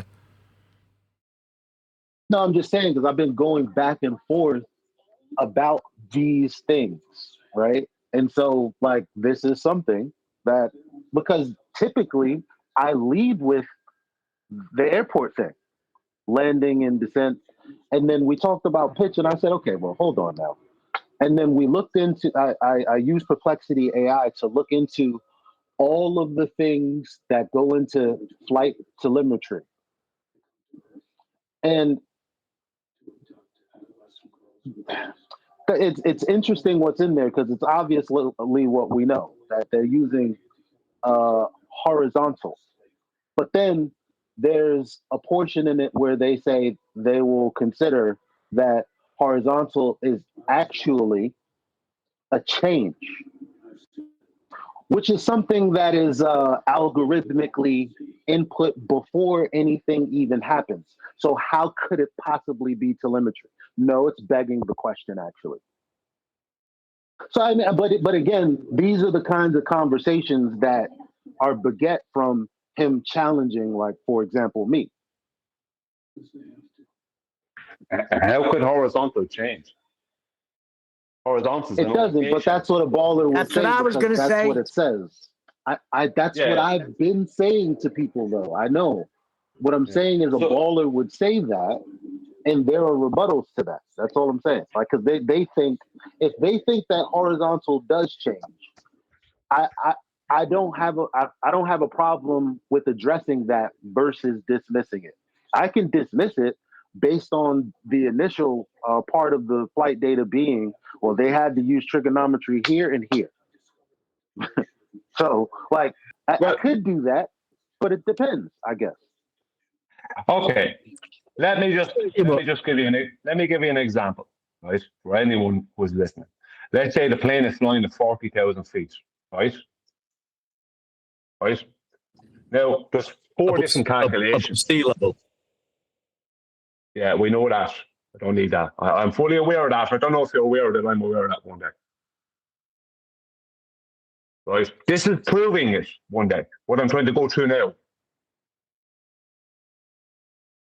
This is the proof. Let's just say a plane is flying at 40,000 feet, and there's an airport that's at 2,000 feet above sea level. Right. My next point. So we have to remove that 2,000 feet from the 40,000 feet. We also need to the pilot needs to come in to be 1,000 feet above the elevation of the airport. So that's 37,000 feet. So 37,000 feet. Now, one of the calculations is just to multiply that by 3. So we multiply that by 3, right? And that gives us 111, right?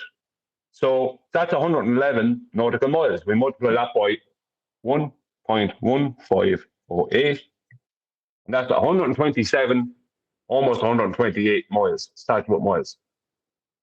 Now, that, when used within a right-angle triangle, will give you your angle of descent. So that means for 120, almost 128 miles, the Earth has to be flat. Means sea level has to be a horizontal.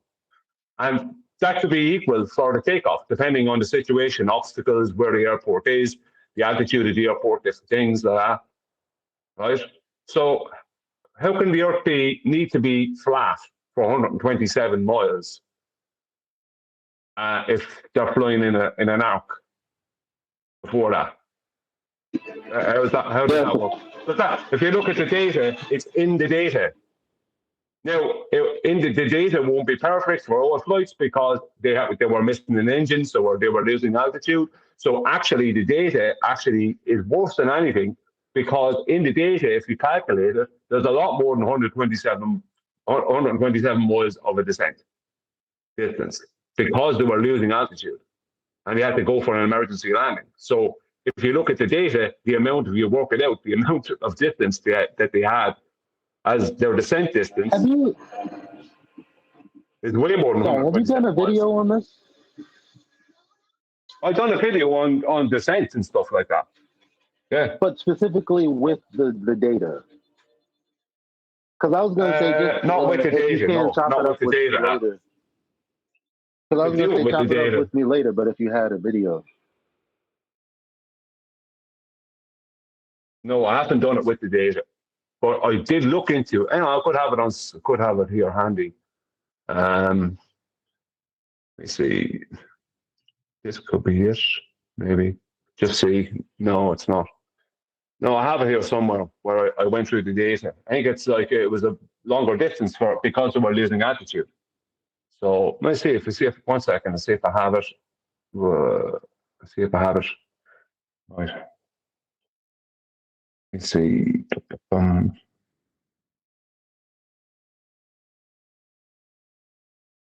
No, I don't have. I don't have it at hand. It's here somewhere, but I don't know where it is.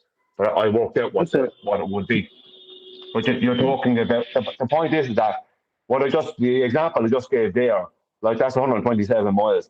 It depends. I could use a different calculation, and that could be 114 miles, or it could be 158 miles. Just by changing the calculation, because it will change the angle of descent. The point is, it's always a right triangle. For me to get my angle of descent, I need to use the 37,000 feet as my offset. I'll do it now, and the 127 miles, 127.7 miles as my adjacent. So I must multiply the 127.7 by 5280. Right, that means I have 674,464,864. I think that's 674. Sorry, 1,460. Feet. So I just go to the calculator, the right-angle triangle calculator, and I'll work it out now and see what the angle is. So clear. So 37,000. 1 second now. 674 plus 60.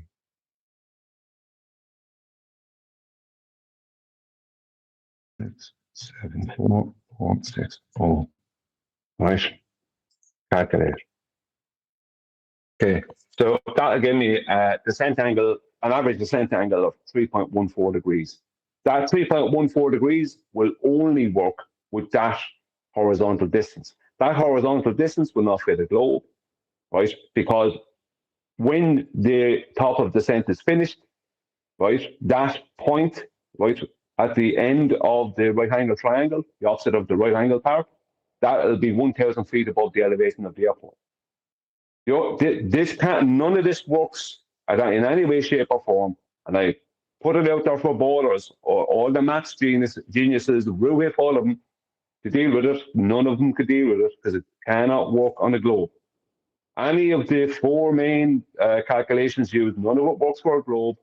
None of it can work for a globe, no matter what they do, because for a globe, you have to calculate and add in the drop over distance. And when you do that, things get even trickier when you try to do that. Even if you try to make it work, it doesn't work. Because when you have the calculations you have to use, cause you to have to make another calculation. And that fails, then you have to make another calculation. And that fails, then you have to make another calculation. It's a complete calculation failure loop. And that's what happens. So when someone wants to talk about now, I have other ways to destroy that rubbish about pitch data that the ballers can't deal with. But this is the fastest and easiest. Go straight to the top of the Senate. Problem solved. So, and it says literally showing in the data set. I got a question. Go on, Neil.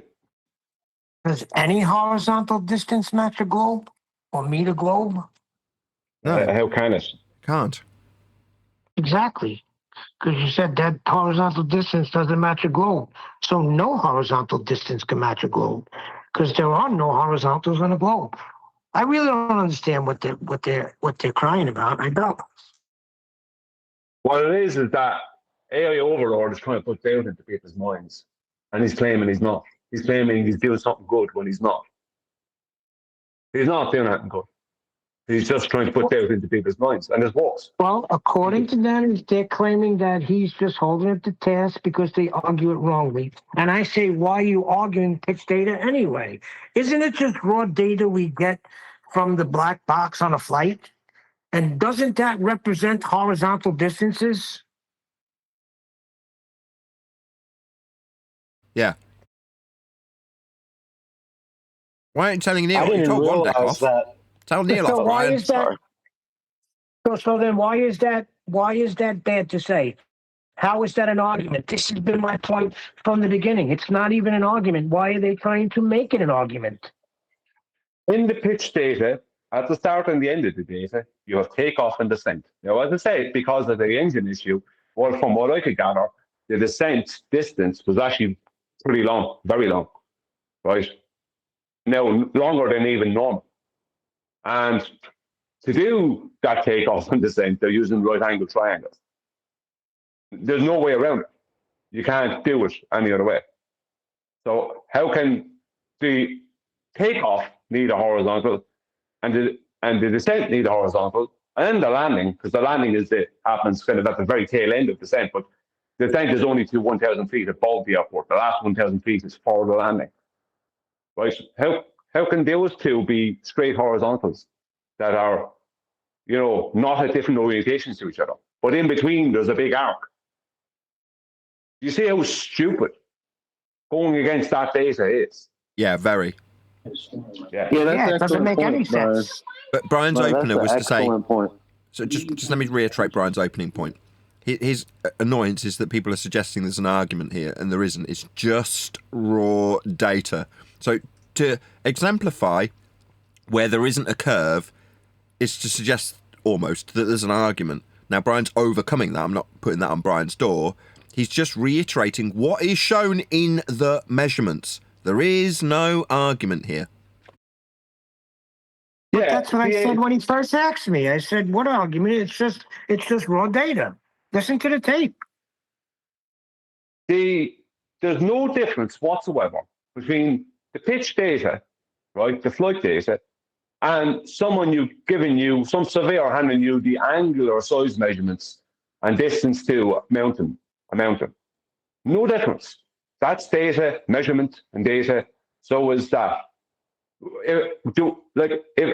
If a surveyor makes an angular size measurement of a mountain 60 miles away from X elevation, right, and he determines, because he knows the distance between him and the mountain, or her and the mountain, whichever, and he determines that the mountain is X high because of the elevation, once he removes the elevation of where he or she is taking the measurement from, and he determines that the remainder is this angle, so that means it's this height. Is that an argument? Or is it just a fact? Someone measured it. No, it's just a fact. Yeah, pitch data is exactly the same thing as that. No one's going to argue about, I think you're interpreting that angular size measurement, that distance wrong. There's only one way to interpret it. the way it is. So when the surveyor goes, here is the angle I got, here is the size, that's the distance, that was my elevation, right? Does anyone go, I think we're interpreting that wrong?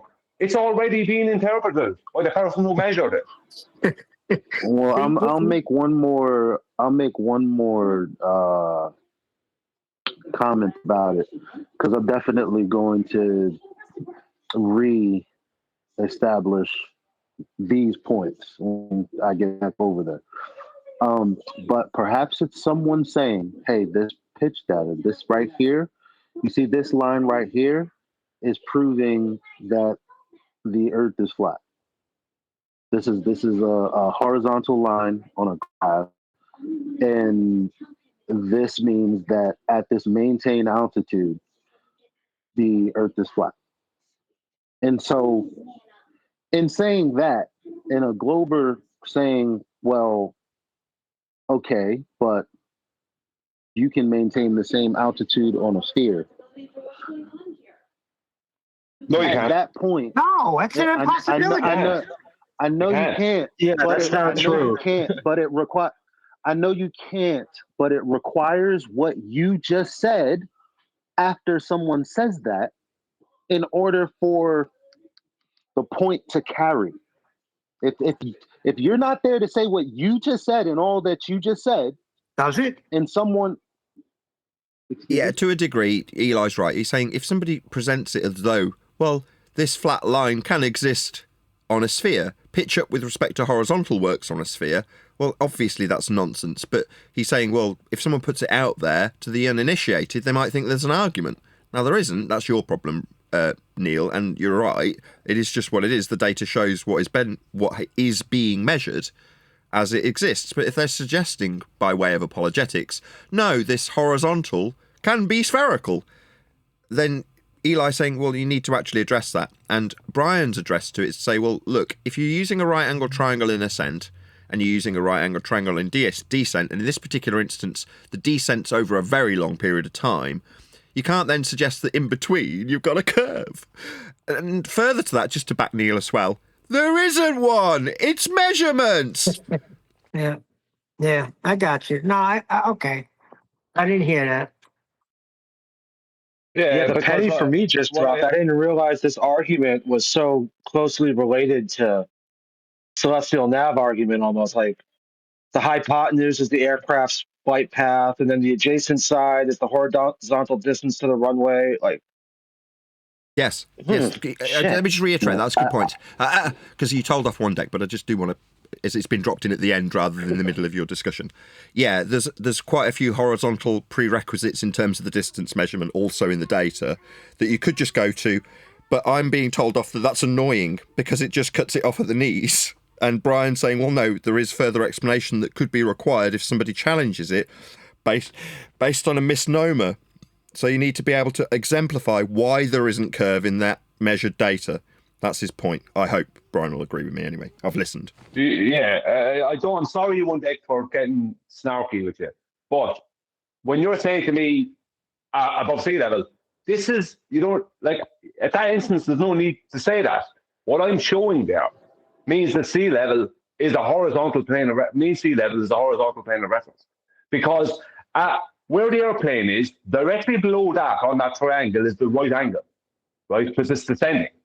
Right, and that means if the point where it finishes descending is 1,000 feet above the elevation of the airport, that means that the point at the other end, where the horizontal meets the vertical and creates the right angle, that those 2 points are both 1,000 feet above whatever the elevation of the airport is, for between 100 and 200 miles often. Maybe sometimes even more than 200 miles, but just as an average, between 100 and 200 miles.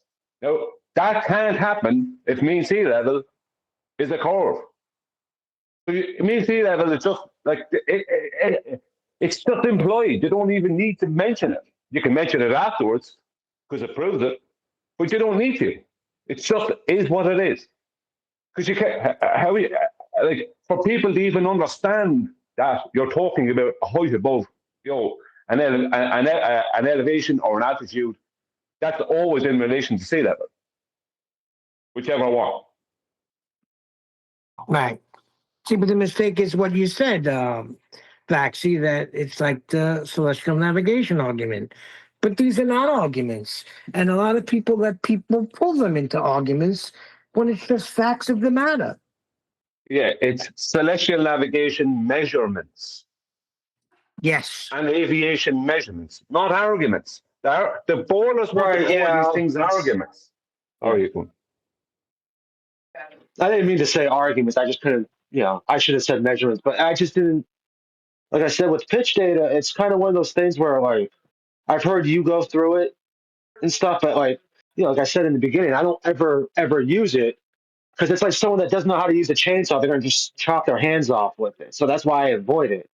But after hearing you just breaking it down, it clicked for me that it's very, very similar to what elevation angles or and all that are saying to why the Earth has to be the horizontal plane. Like, I just that never clicked till just now. So I don't know. I don't like you comparing it in that regard. Other than them both having a triangle. Yeah, well, see, that's all it is. Like, because you're just taking your like, just from what I was reading, the hypotenuse is the aircraft's flight path, and the adjacent side is the horizontal. Like, it's the same terminology to me. So like, it's clicking. But I just never thought of it in that sense. I just always thought of it about like where the nose is in relation to how the airplane's flying over the surface and how it stays at that same pitch. Think of it like this, vaccine. The the measurements in flight support the measurements using celestial navigation and vice versa. Because in both disciplines, they're using right-angled triangles. Now, they're not calculating using trigonometry for the right-angled triangles in celestial navigation, but they're still using them. How can aircraft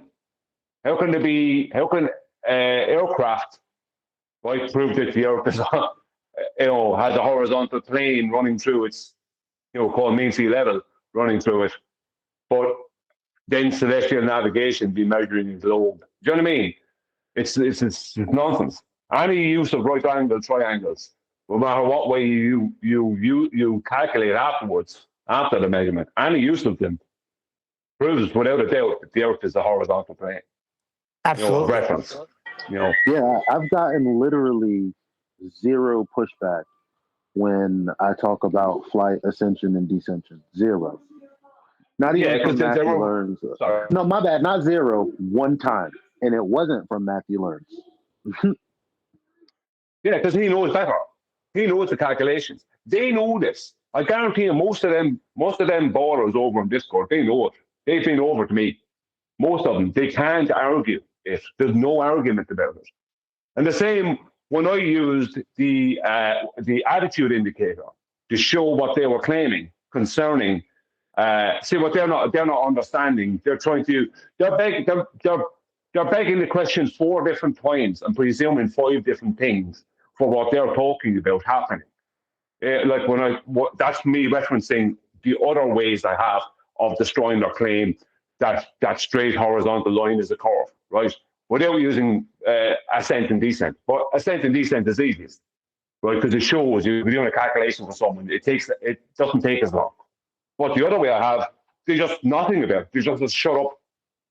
Nothing. They just calling me names. That's what they had. Nothing. Because they know this. But they're quite happy to be over on Discord trying to get flat earthers to try and argue about how it can't be a curve. Of course it can't be a curve. How would you have pitch on a globe? How does pitch happen on a globe? How could you have pitch? You require a consistent orientation of horizontal. How can 2 different horizontals be at 2 different orientations to each other? And how do you determine what those orientations are? Nathan, what would you need to determine what those orientations are? Flat plane? No. Horizontal. Yeah, horizontal. So that's three. You need 3 horizontals. You know what I mean? It's ridiculous. 3 different. Like, the point is that two lines at different orientations to each other can't be the same orientation. That's what they're trying to claim. Whether it's 2 or a million, doesn't matter. For them it can be ridiculous because It's not going to be. They don't understand. It's points on the surface of the sphere, right? They think you're talking about tangent planes. No, you're talking about a series of points with tangent planes attached to them mathematically. Oh, that's not going to work. None of it is going to work. They don't know what they're talking about. None of them. Planes don't fly curves. Even if you're with a globe, planes fly in straight lines. No matter what way you work it, planes would have to fly a distance, then change their orientation down the way, fly another distance, change their orientation down the way, fly another distance, and it would show, if it was doing that, it would be in the data. And the raw data doesn't show that. Okay, so that's the end of the story. I don't understand the resistance against pitch data as a proof of flat Earth. Well, even me saying it would be in the data, it wouldn't be, because the data wouldn't exist. Like, there'd be no. The point is that the idea of a plane doing what I've just described, it can't do it. Lift makes it impossible. Nothing. This is not possible. I've dealt with all these guys. They're all liars. All of them. Push come to shove. Put them all in the box, and all they got is names calling. But then they go straight over to Discord to people who don't know as much. But if somebody, let me just say this. If there's people on Discord presenting the pitch data, right, and if they call it an argument, that's wrong, right? But if they're presenting the pitch data to some baller, and some baller wants to argue that that's a curved line, and like, where is the curve, right? If the flat earthers don't know how to deal with that, then that's because they're too lazy to learn about it. I never would bring up pitch data to a baller for what enabled to argue the point. The same way as I wouldn't try to start talking about surveying or navigation or anything else. I don't bring up anything I'm not able to argue the point of. So flat earthers need to learn some stuff. And then you won't be getting embarrassed on Discord. And then you won't have people like AI Overlord being able to further embarrass you. Now, did you and AI ever argue about this before? Like, because I know he's always, ever since you mentioned it, the pitch data, he's always had an issue with it. Did you guys ever discuss, like? Yeah, I've had. He's always had an issue with Brian. Yes, he did. Well, right, exactly. It's not the argument. It's not the. Again, I don't mean to say it's an argument, but it's the person who is popularizing it is the issue, not the pitch data itself. Because I have heard him specifically say, like, if you talk about pitch data, you're talking about the wrong thing. You're supposed to be talking about the attitude data. But pitch data is just a small chunk of all the attitude data, right? That is the pitch data. Yep. The pitch data, attitude indicator data is the pitch data. Right. That's why I was like, so I don't really get what his gripe is. I don't either, because when I spoke with him about it one Friday, I remember on one Friday when we had joined politics server, and he brought it up, and I went through a bit with him about the attitude indicator, and he conceded. And the same thing happened with QE. He brought it up. QE did something similar with him. He conceded, and I think maybe someone else. But then in the background, he's going around telling people that I don't know what he's going around telling people, but people are getting shy of presenting pitch data because they're having doubt put into their mind. That's very suspicious. I'm sorry. I would say do a video on exactly what you've explained today. But in the event that you don't do that, I'm going to carry it regardless. Yeah, I might do that because I was going to make a video of that. Basically, that video means that I actually was going to make that. That's why I was looking for the thing on my computer. Months ago, I was going to make it because I heard people having. I heard about this thing with the pitch data that that ballers were saying it's a curved line and flat earthers weren't able to deal with it and all this other stuff. See, but there's more in that flight data than just the pitch data. The acceleration data as well. When you understand like what you'd have to be doing to go around the sphere, like that would have to show in the acceleration data as well. There's a load of things in there. It's not just, and the altitude. It's not just the pitch data, but the pitch data is obviously the easiest one to go to. How did you come after me today? Because I heard you over there, and you were just kind of, yeah, okay, whatever. It's like, okay. I What the hell said, is he on yeah, about? okay. I said, yeah, okay. Send me what he's got. I will listen to it. So it's not yeah, okay. That's bullshit. It is. Because what is it that he's going to send you? I don't care. But I'm not going to be ignorant. I said, okay, go ahead, send it to me. Because they did the same thing to Jin earlier. I just wouldn't give a damn what it is that they're supposed to be I presenting. would love to don't have care it about it. because then I got him.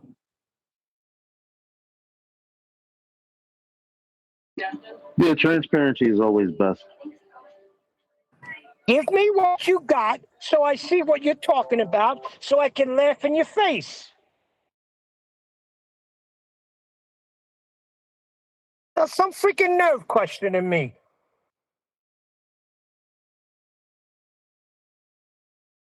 No, I don't. Why are you even entertaining it? Brian, if you think I'm entertaining that, you need to go listen to that again. You need to go listen to that again. Yeah, There was no he came entertaining of into the anything. room. He came into the room to talk about the situation, and that's what came up. See, that's what Brian's more mad about, but he won't fucking admit it. More mad about what?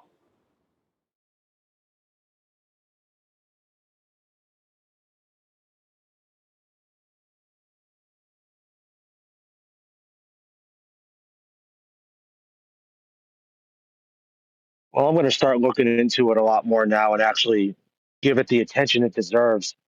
And this is like my issue. Like it's my the thing is the pitch data, like that whole topic, the well's kind of been poisoned on it because there's so many people in 24/7 who said it's a BS thing to talk about. And then and that kind of like it poisoned the well against me a little bit because I'm like, well, if so many people have an issue with it, I'm going to put my tiny little brain power on something else. Hold on. Well, why? Well, I think. Yeah, Let me finish. exactly. See, so now he's gonna not only subtract me from promoting him being brave to talk about it, he's also gonna act like you didn't do it either. Now, here's the thing that's getting me mad, because as soon as they said the pitch data argument, I said it's not an argument, it's just raw data. And I will go and get it. What argument? But if you got something you think that you think's got leverage, then send it to me. Oh, I'm a bad guy for saying that. Really?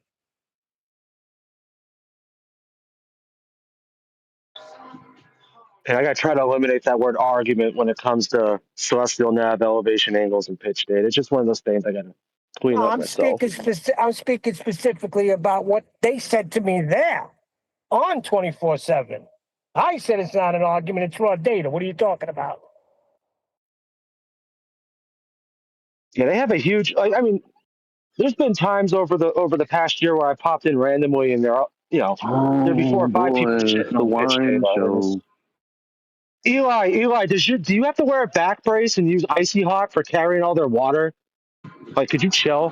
Yeah, because every time you say that, I'm like, bro, then how come didn't you listen to when I was arguing for it in any scenario that you've been there? Like, how comes you only remember negative stuff? I mean, because your mumble's the clown, and half the time when you talk, I don't understand what the fuck you're saying anyway. Does everyone else feel like that?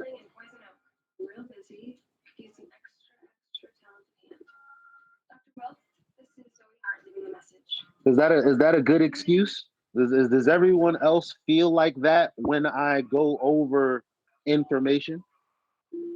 Or is that just a piss poor response? Feel like what? I didn't. Are you asking Vaxi, or are you asking everyone? Sorry. I'm asking y'all. Because he says, well, most of the time I don't understand what you're saying. I'm like, oh, really? Does everyone else feel that way? Or is he just full of shit? Well, I wouldn't say that. I'm being facetious. Okay, so then that means you were facetious instead of actually addressing what I said. That's all you do. No, Eli, listen, all I merely said was there's been plenty of times and you could have been in there or not. I don't know, but there's been plenty and plenty of times where I popped into 24/7 and people are shitting on pitch data. It's just a fact. And then as soon as I said that, you had to start groaning. So I asked you if you have to wear a back brace for carrying all their What I water. groaned about is that I said, okay, you've used that to say it's kind of put a damper on bringing it up. And I said, well, what about me putting in the legwork to make people confident to talk about it then? That's the No, it question. just put a damper on me really giving it the attention it deserves. That's anecdotal All right, towards before me. you two start having a cat fight, then what's the excuse for last night when I went in there asking why they gave Jin such a hard time? What was that all about? Right? Well, I did didn't Jin know. do a I good didn't know job with what. it or I not? didn't know. I didn't know what happened with Jin last night. So when AI was coming after Jin, I was. If you listen to the stream, I was detecting something was happening, and even though I'm going back and forth because ultimately I'm trying to stay on the side of accuracy and truth. Um, I had to go, yo, AI, yo, relax on Jin. Like, what's the real problem? What's the. So again, I'm doing that. I'm doing what people are saying is not being done. I'm tired of hearing it. But Eli, Oh, I wasn't there when you're you not. did it. Y'all were both there. Yeah, The but you're hell? not facing. See, here's my thing. I don't care what AI says. That's why I want him to send it to me. So I can deal with Brian. Because the only fact of the matter is he's got an issue with the guy who presented it. Brian is known for the pitch data, and he's always trying to shit on it. And he does. He confuses a lot of flat earthers. They don't know how to respond, and he makes them shy of freaking bringing it up. And he even tried it with Jin.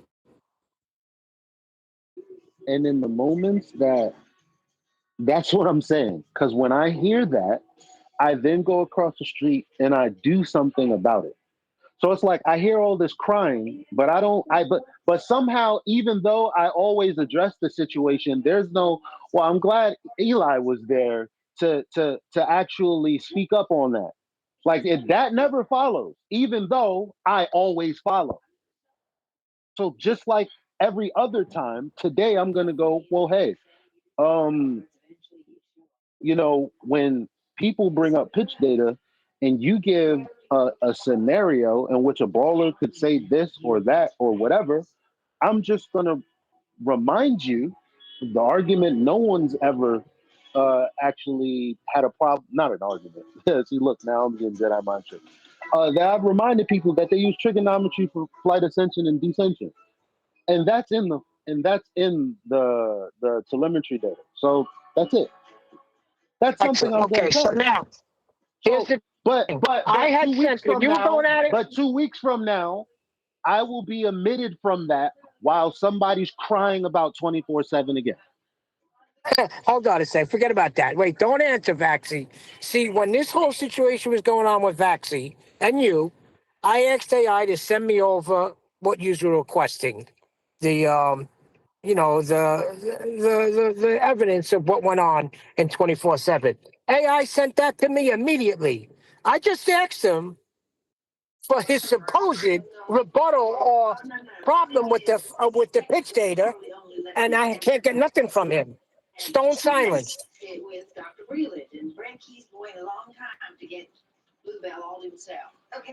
All right. Well, I'm going to be transparent and say, listen,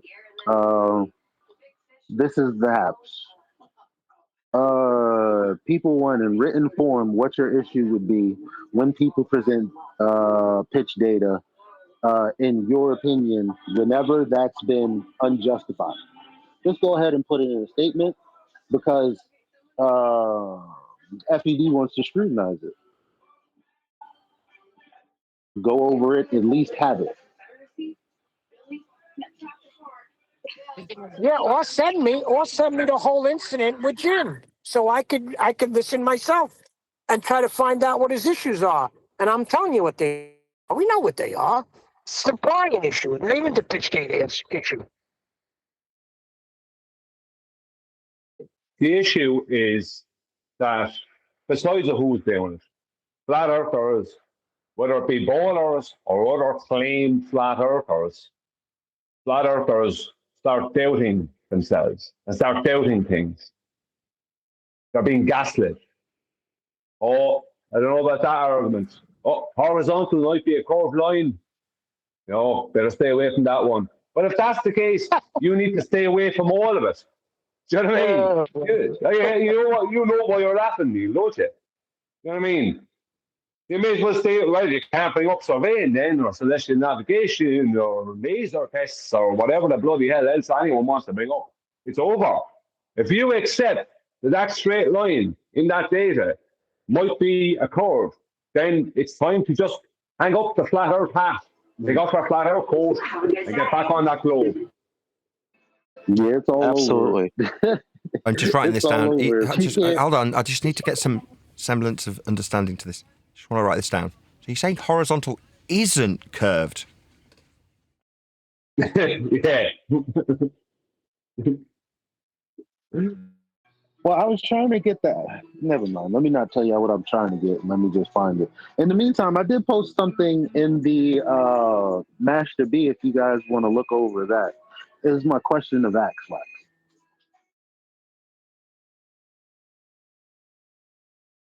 I hate to do it, but does this work okay? Wait. Just testing a microphone. Does this work? Sound okay? Outstanding. Sounds nice. Like good? butter. Jolly good. Actually sounds very good.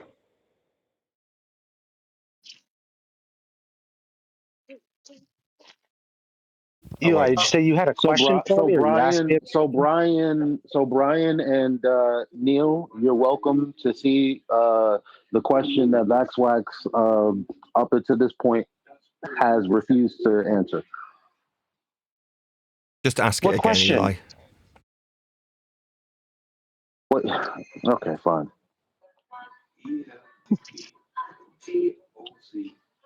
One second, and I have to go back into Teams and find. Let me turn my TV off too. Apologies. Turn your TV off, put your woman down, go back to Teams. Okay. Now, I wasn't successful. There we go. Okay. Vaxwax said, "Oh, all stars go east to west." Oh my God, where's the rest of this? No, wait a minute. Hold on. You're saying you haven't bought receipts, Eli? No, it's here. I got a whole bunch of screenshots. It's here. Some don't worry. Let me find it. This is cut off for some reason. Nobody laughed. I thought at least Vaxwax would laugh. Obviously not.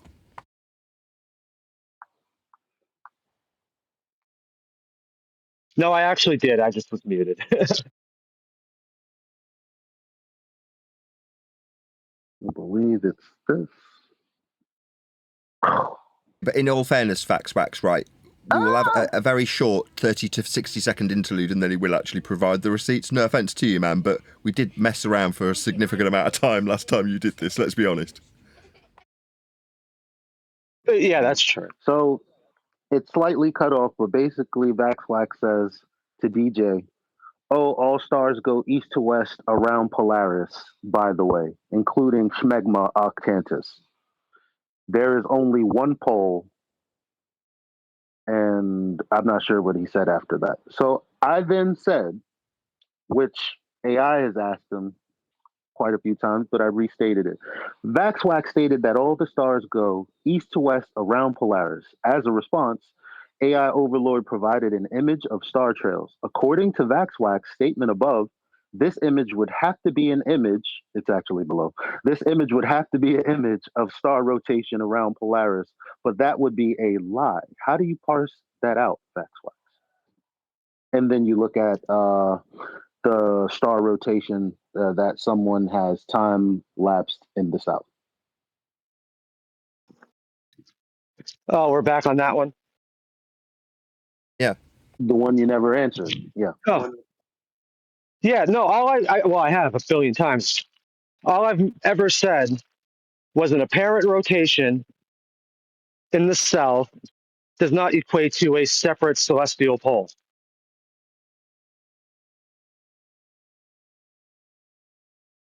And then I've gone on to say my It's like personal completely opinion, non something I sequitur. can never, something I can not prove. It's just my own personal opinion is that there is one celestial pole. Could there be two? Could there be eight? Could there be three? Whatever. It doesn't really. But you went and gaslit everyone into calling me a liar to the point where you even insinuate that I'm secretly a glober posing as a flat earther to cause discord because I said 24/7 claims there are two celestial poles.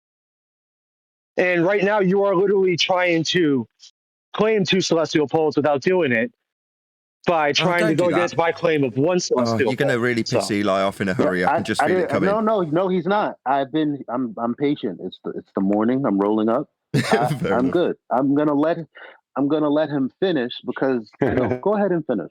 Go ahead. no, I did.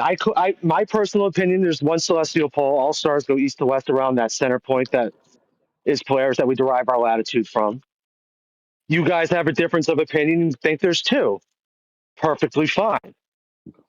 But the thing is, you went and like gaslit everybody listening to me being a liar, saying that 24/7 has never claimed two celestial poles, when that was the whole thing we've been fighting about for weeks. And I made the claim that you guys say two celestial poles. I say one. So I don't understand, like, what was I lying about in the first place, Eli? You are right now claiming there are two celestial poles. Okay, All let's right. just Now, establish that you are what I actually did finished, say, Waxy, so we're what I, not talking over each other. Are you actually done? That is I'm to all say you... done. Yeah, I'll Okay, go on mute. good. Go ahead, Eli. so what I did say is no one said that there were two celestial points. There isn't a point in the south like there is Polaris, but there does appear that stars rotate around that.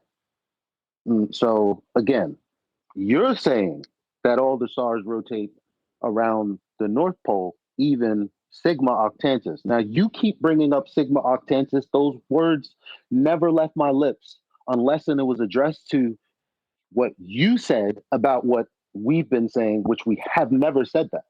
But that's been my position this entire time. Now, what's more important is the fact that you didn't answer the question, which was, how do you parse that out? Because your response was, all I know is there's one pole and all the stars rotate around that. So when you look at this photo would have to be an image of the stars rotating around Polaris because that's your claim. So that would be a lie. How do you parse that out, Vaxwax? No, it's not a lie because if I go to Australia and it's dark and it's nighttime and I take a time lapse, I'm not going to be able to do the same thing at the same time in South America and South Africa simultaneously, and New Zealand for that matter. And then I also mentioned, again, this may be a little weak, but it's something I'm, thinking about. If I was to go to Hawaii, I can turn to my north, look up at the sky, and see Polaris. Simultaneously, I can see the Southern Cross if I'm on the beach, looking south. And as the Southern Cross moves throughout the night from Hawaii, it's going east to west. And the main issue I have with this whole thing, and like, this is literally it. I don't understand why it's so complicated. Is if you have multiple people on the same circle of equal elevation, which is the same latitude, and it's nighttime simultaneously for all these people thousands of miles apart, all pointing north, how on earth can everybody then simultaneously point in the same direction south? South is not the same as north. It doesn't have the same properties as north. North is a fixed position based off a star in the sky. Circles of equal elevation around Polaris are your latitudes, which are circles of equal elevation. So how can south be the exact same for everybody, just like the north? It's not. Okay, so that was my second attempt to get him to actually answer the question. Nathan, do you feel like he actually addressed what I asked him? How did I not address it? Eli's Because, inferring that your first of all, suggestion leaves you in a I position where you asked, have to have all the stars moving around Polaris. Yeah, I mean, again, that's just my personal opinion. If thing is, I could absolutely be wrong about that. asked That's Nathan a fine. question. Hold on, I Eli. didn't ask, You asked him, Eli. Let's see. Go ahead. No, I didn't ask him. I didn't ask him. I did not ask him. I asked you if he responded to the question because he hasn't for the second time. So I know he's not going to admit that he didn't answer the question. Fine, That's why I I'm don't think he asking did you. answer the question, Vax. Sorry. Do you want it repeating from Eli, not me? Yeah, let me try one more time. I'll try do you want my the question hardest before you do? to Let's answer just get your the question, then the answer. Yes. Go ahead, Eli. All right, I'm just going to read the whole thing again. You stated that all the stars go east to west around Polaris. As a response, AI Overlord provided an image of star trails. According to VaxWack's statement above, the image would have to be an image of star rotation around Polaris, but that would be a lie. How do you parse that out, VaxWax?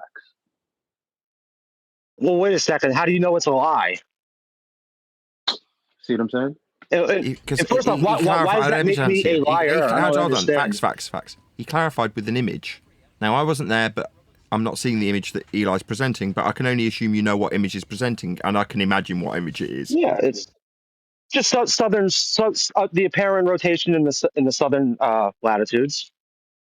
But that's in defiance of your statement, then, isn't it? That's in literally in complete defiance of your position that around Polaris is what you've added to QE's sentiment, which is correct. East to west is correct. Around Polaris, then you're going to get people criticising and showing you that that's not the case. Can I? Just let Vax deal with this first, Brian. Hold on. Everyone else, just Vax, please. Thank you. Yeah, no. That whole entire apparent rotation is still moving east to west around Polaris as well. Nobody's denying that. Yeah, so the entire parent rotation in the south is still moving east to west. Whoa. Hold on. You said nobody's denying that. I'm asking him to support that. With what observation, at the very least? The Southern Cross from Hawaii, where you can see the Southern Cross go east to west across the sky while Polaris is stationary. Okay, is seeing stars go east to west a circle? A complete circle? I imagine if you play it out and let it continue, it would eventually have to make one. No. So exactly. He's asking you to substantiate it. It's the bit about going around, specifically around, meaning circular, and Polaris, specifically east to west, no issue. Nobody piped up. I assume nobody's going to do when I stop now. But there's a very specific nuance that you've been critiqued on, Vaxi. Now, at this point, I'd just say, I was wrong if I'd have said it, but you're not. No, I mean, I've said I could be wrong. Well, you are wrong. But the whole,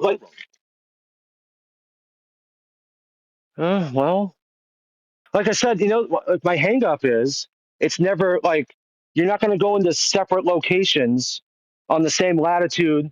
Like if you're on 34 degrees south latitude, there's never going to be any points where it's going to be nighttime simultaneously for people on that same latitude from vast distances away.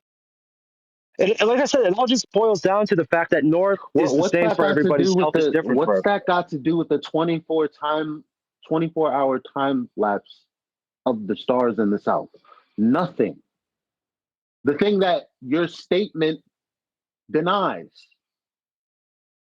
which is why I'm asking you to parse it out, but you're not doing that. But I if Nathan understands, his most humble retard, then I'm good with that. I don't have to argue with you. I know my point. No need. The most humble retard. Thank you, No Eli. need. I've told him off. If I could present... No. Everyone else stop. We covered it. We've covered it. Right, we haven't got a complete concession from Vaxi. We've got what we're going to get. Brian, go ahead. No, wait. I'm the humble retard. I don't know if y'all... Oh, I didn't pick up on that. Oh, right. It's back to what you were referring. You're saying, you cross. I now remember why you've spoken about what QE said to you specifically in the pre-show. That's what you're referring to, isn't it?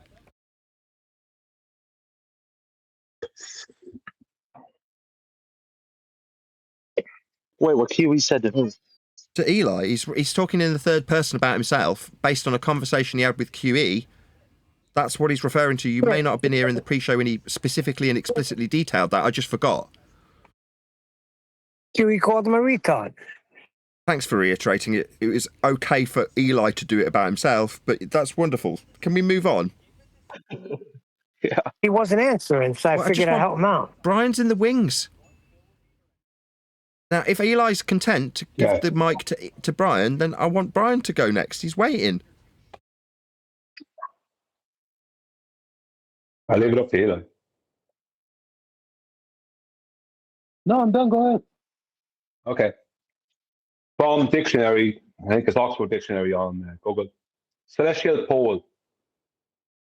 The point on the celestial sphere directly above either of the Earth's geographic poles. Poles, period. Around which the stars and planets appear to rotate during the course of the night. Do we have 2 geographic poles on the Earth? Negative. Right. No. Is the sky a sphere? No. Negative. No. No. So how many celestial poles is there? 1. 2, apparently. None. Because the claim of a celestial pole, right, comes from the claim of a geographic pole. So It's based when on you an axis for the globe is what it's describing. The axial rotation of the globe is what develops the poles. That's what Brian's pointing out. So there is no, technically, there isn't, just because there's a pole star doesn't make that a celestial pole. Same way. So that further legitimizes what I'm saying. I never cared about a geographic pole. I'm just describing what I see. And based on what Vaxwax is saying, I know that's incorrect because of what I see. It's not an argument. It's him saying something that I know he's never actually observed. And then I have a contradictory observation. That's it. Okay, and you've got the closest thing. Hold on, Neil. The closest to a concession you got out of Vaxi was he could be wrong, and me saying you are, but I think we've exhausted this. I just want to know if he's seen it, or you're talking about a video. We're talking about photographs. There's plenty of evidence from the equator that could substantiate this, where you can see Polaris on the horizon, for example, and then you can look at the stars that are moving in the same direction, but are definitely not moving around Polaris. Of course not. Yeah, I guess. Right, well, that would have been the image that AI presented to you, right? No, the image he AI just sent to me refused was to just respond. it was. I already posted it. As, I already posted it. We know Where? what I'm talking about. Where? It's in. I told y'all it's in Master B, and I told y'all to look at it. Yeah, all I'm getting Yeah. is a word that says image, Eli. I'm not getting anything. I got 3 words that say image, image, image, but no picture. You're using an Apple. Well, the image is simple. Like just do a time lapse of Polaris, and you get the star trails with the circles. His image is the exact same thing, but just south in Australia, facing south. That's all it is. Just the apparent rotation in the south. Sure. Well, north, south, east, and west are directions over plane of reference that we live upon. Yes. You can't relate them to a celestial situation that we have no knowledge of. Other than observing it, we have no knowledge of it. So how can you say something is going east or west or something is not, if you know what I mean? Like we're trying to, once again, place geometric restrictions onto something that is just not geometric. We don't know what it is. You know, this is all globe stuff. This is the globe that they had to make the celestial bodies made of stone and soil and, you know, moon rocks. Yep. You know what I mean? So when you remove all that, you realize there's no way, you can't make any claim about them. If you know what I mean. They don't make any sense geometrically. Yeah, so what can you lean into? Well, we do have an absolute direction, that's north, used with Polaris, the pole star. That's an absolute direction that you can rely upon. But that's about it. Right. Yes. Sorry. Any more in this regard? Because I'm going to round out if not. Well, no, just the only thing I just want to get off, and then we don't ever have to talk about this ever again. It's just the fact that like Brian just went through with everybody the definitions of the celestial poles, and everybody just agreed there's only one. But I mean, and I've sent Eli the video. I think I've sent it to Brian. I've sent it to Neil, where I'm being lectured on how there are two. What Brian said and is that's my actually there issue. are That's none. it. What Brian said is there are actually none. So our response is to you Okay, saying, he said wait a there's minute, none. you're saying that there's one celestial pole. You said that all the stars No, rotate you guys around. said that. No, you said there's I one disagreed with pole that all the stars. You literally said it in this text that I sent in the master beat. I screenshot you saying, "Stop lying." No, my position's always been there's one celestial pole and everything goes around Stop it east to west. lying. I just said that you said that, and you said that I said that. That there's one.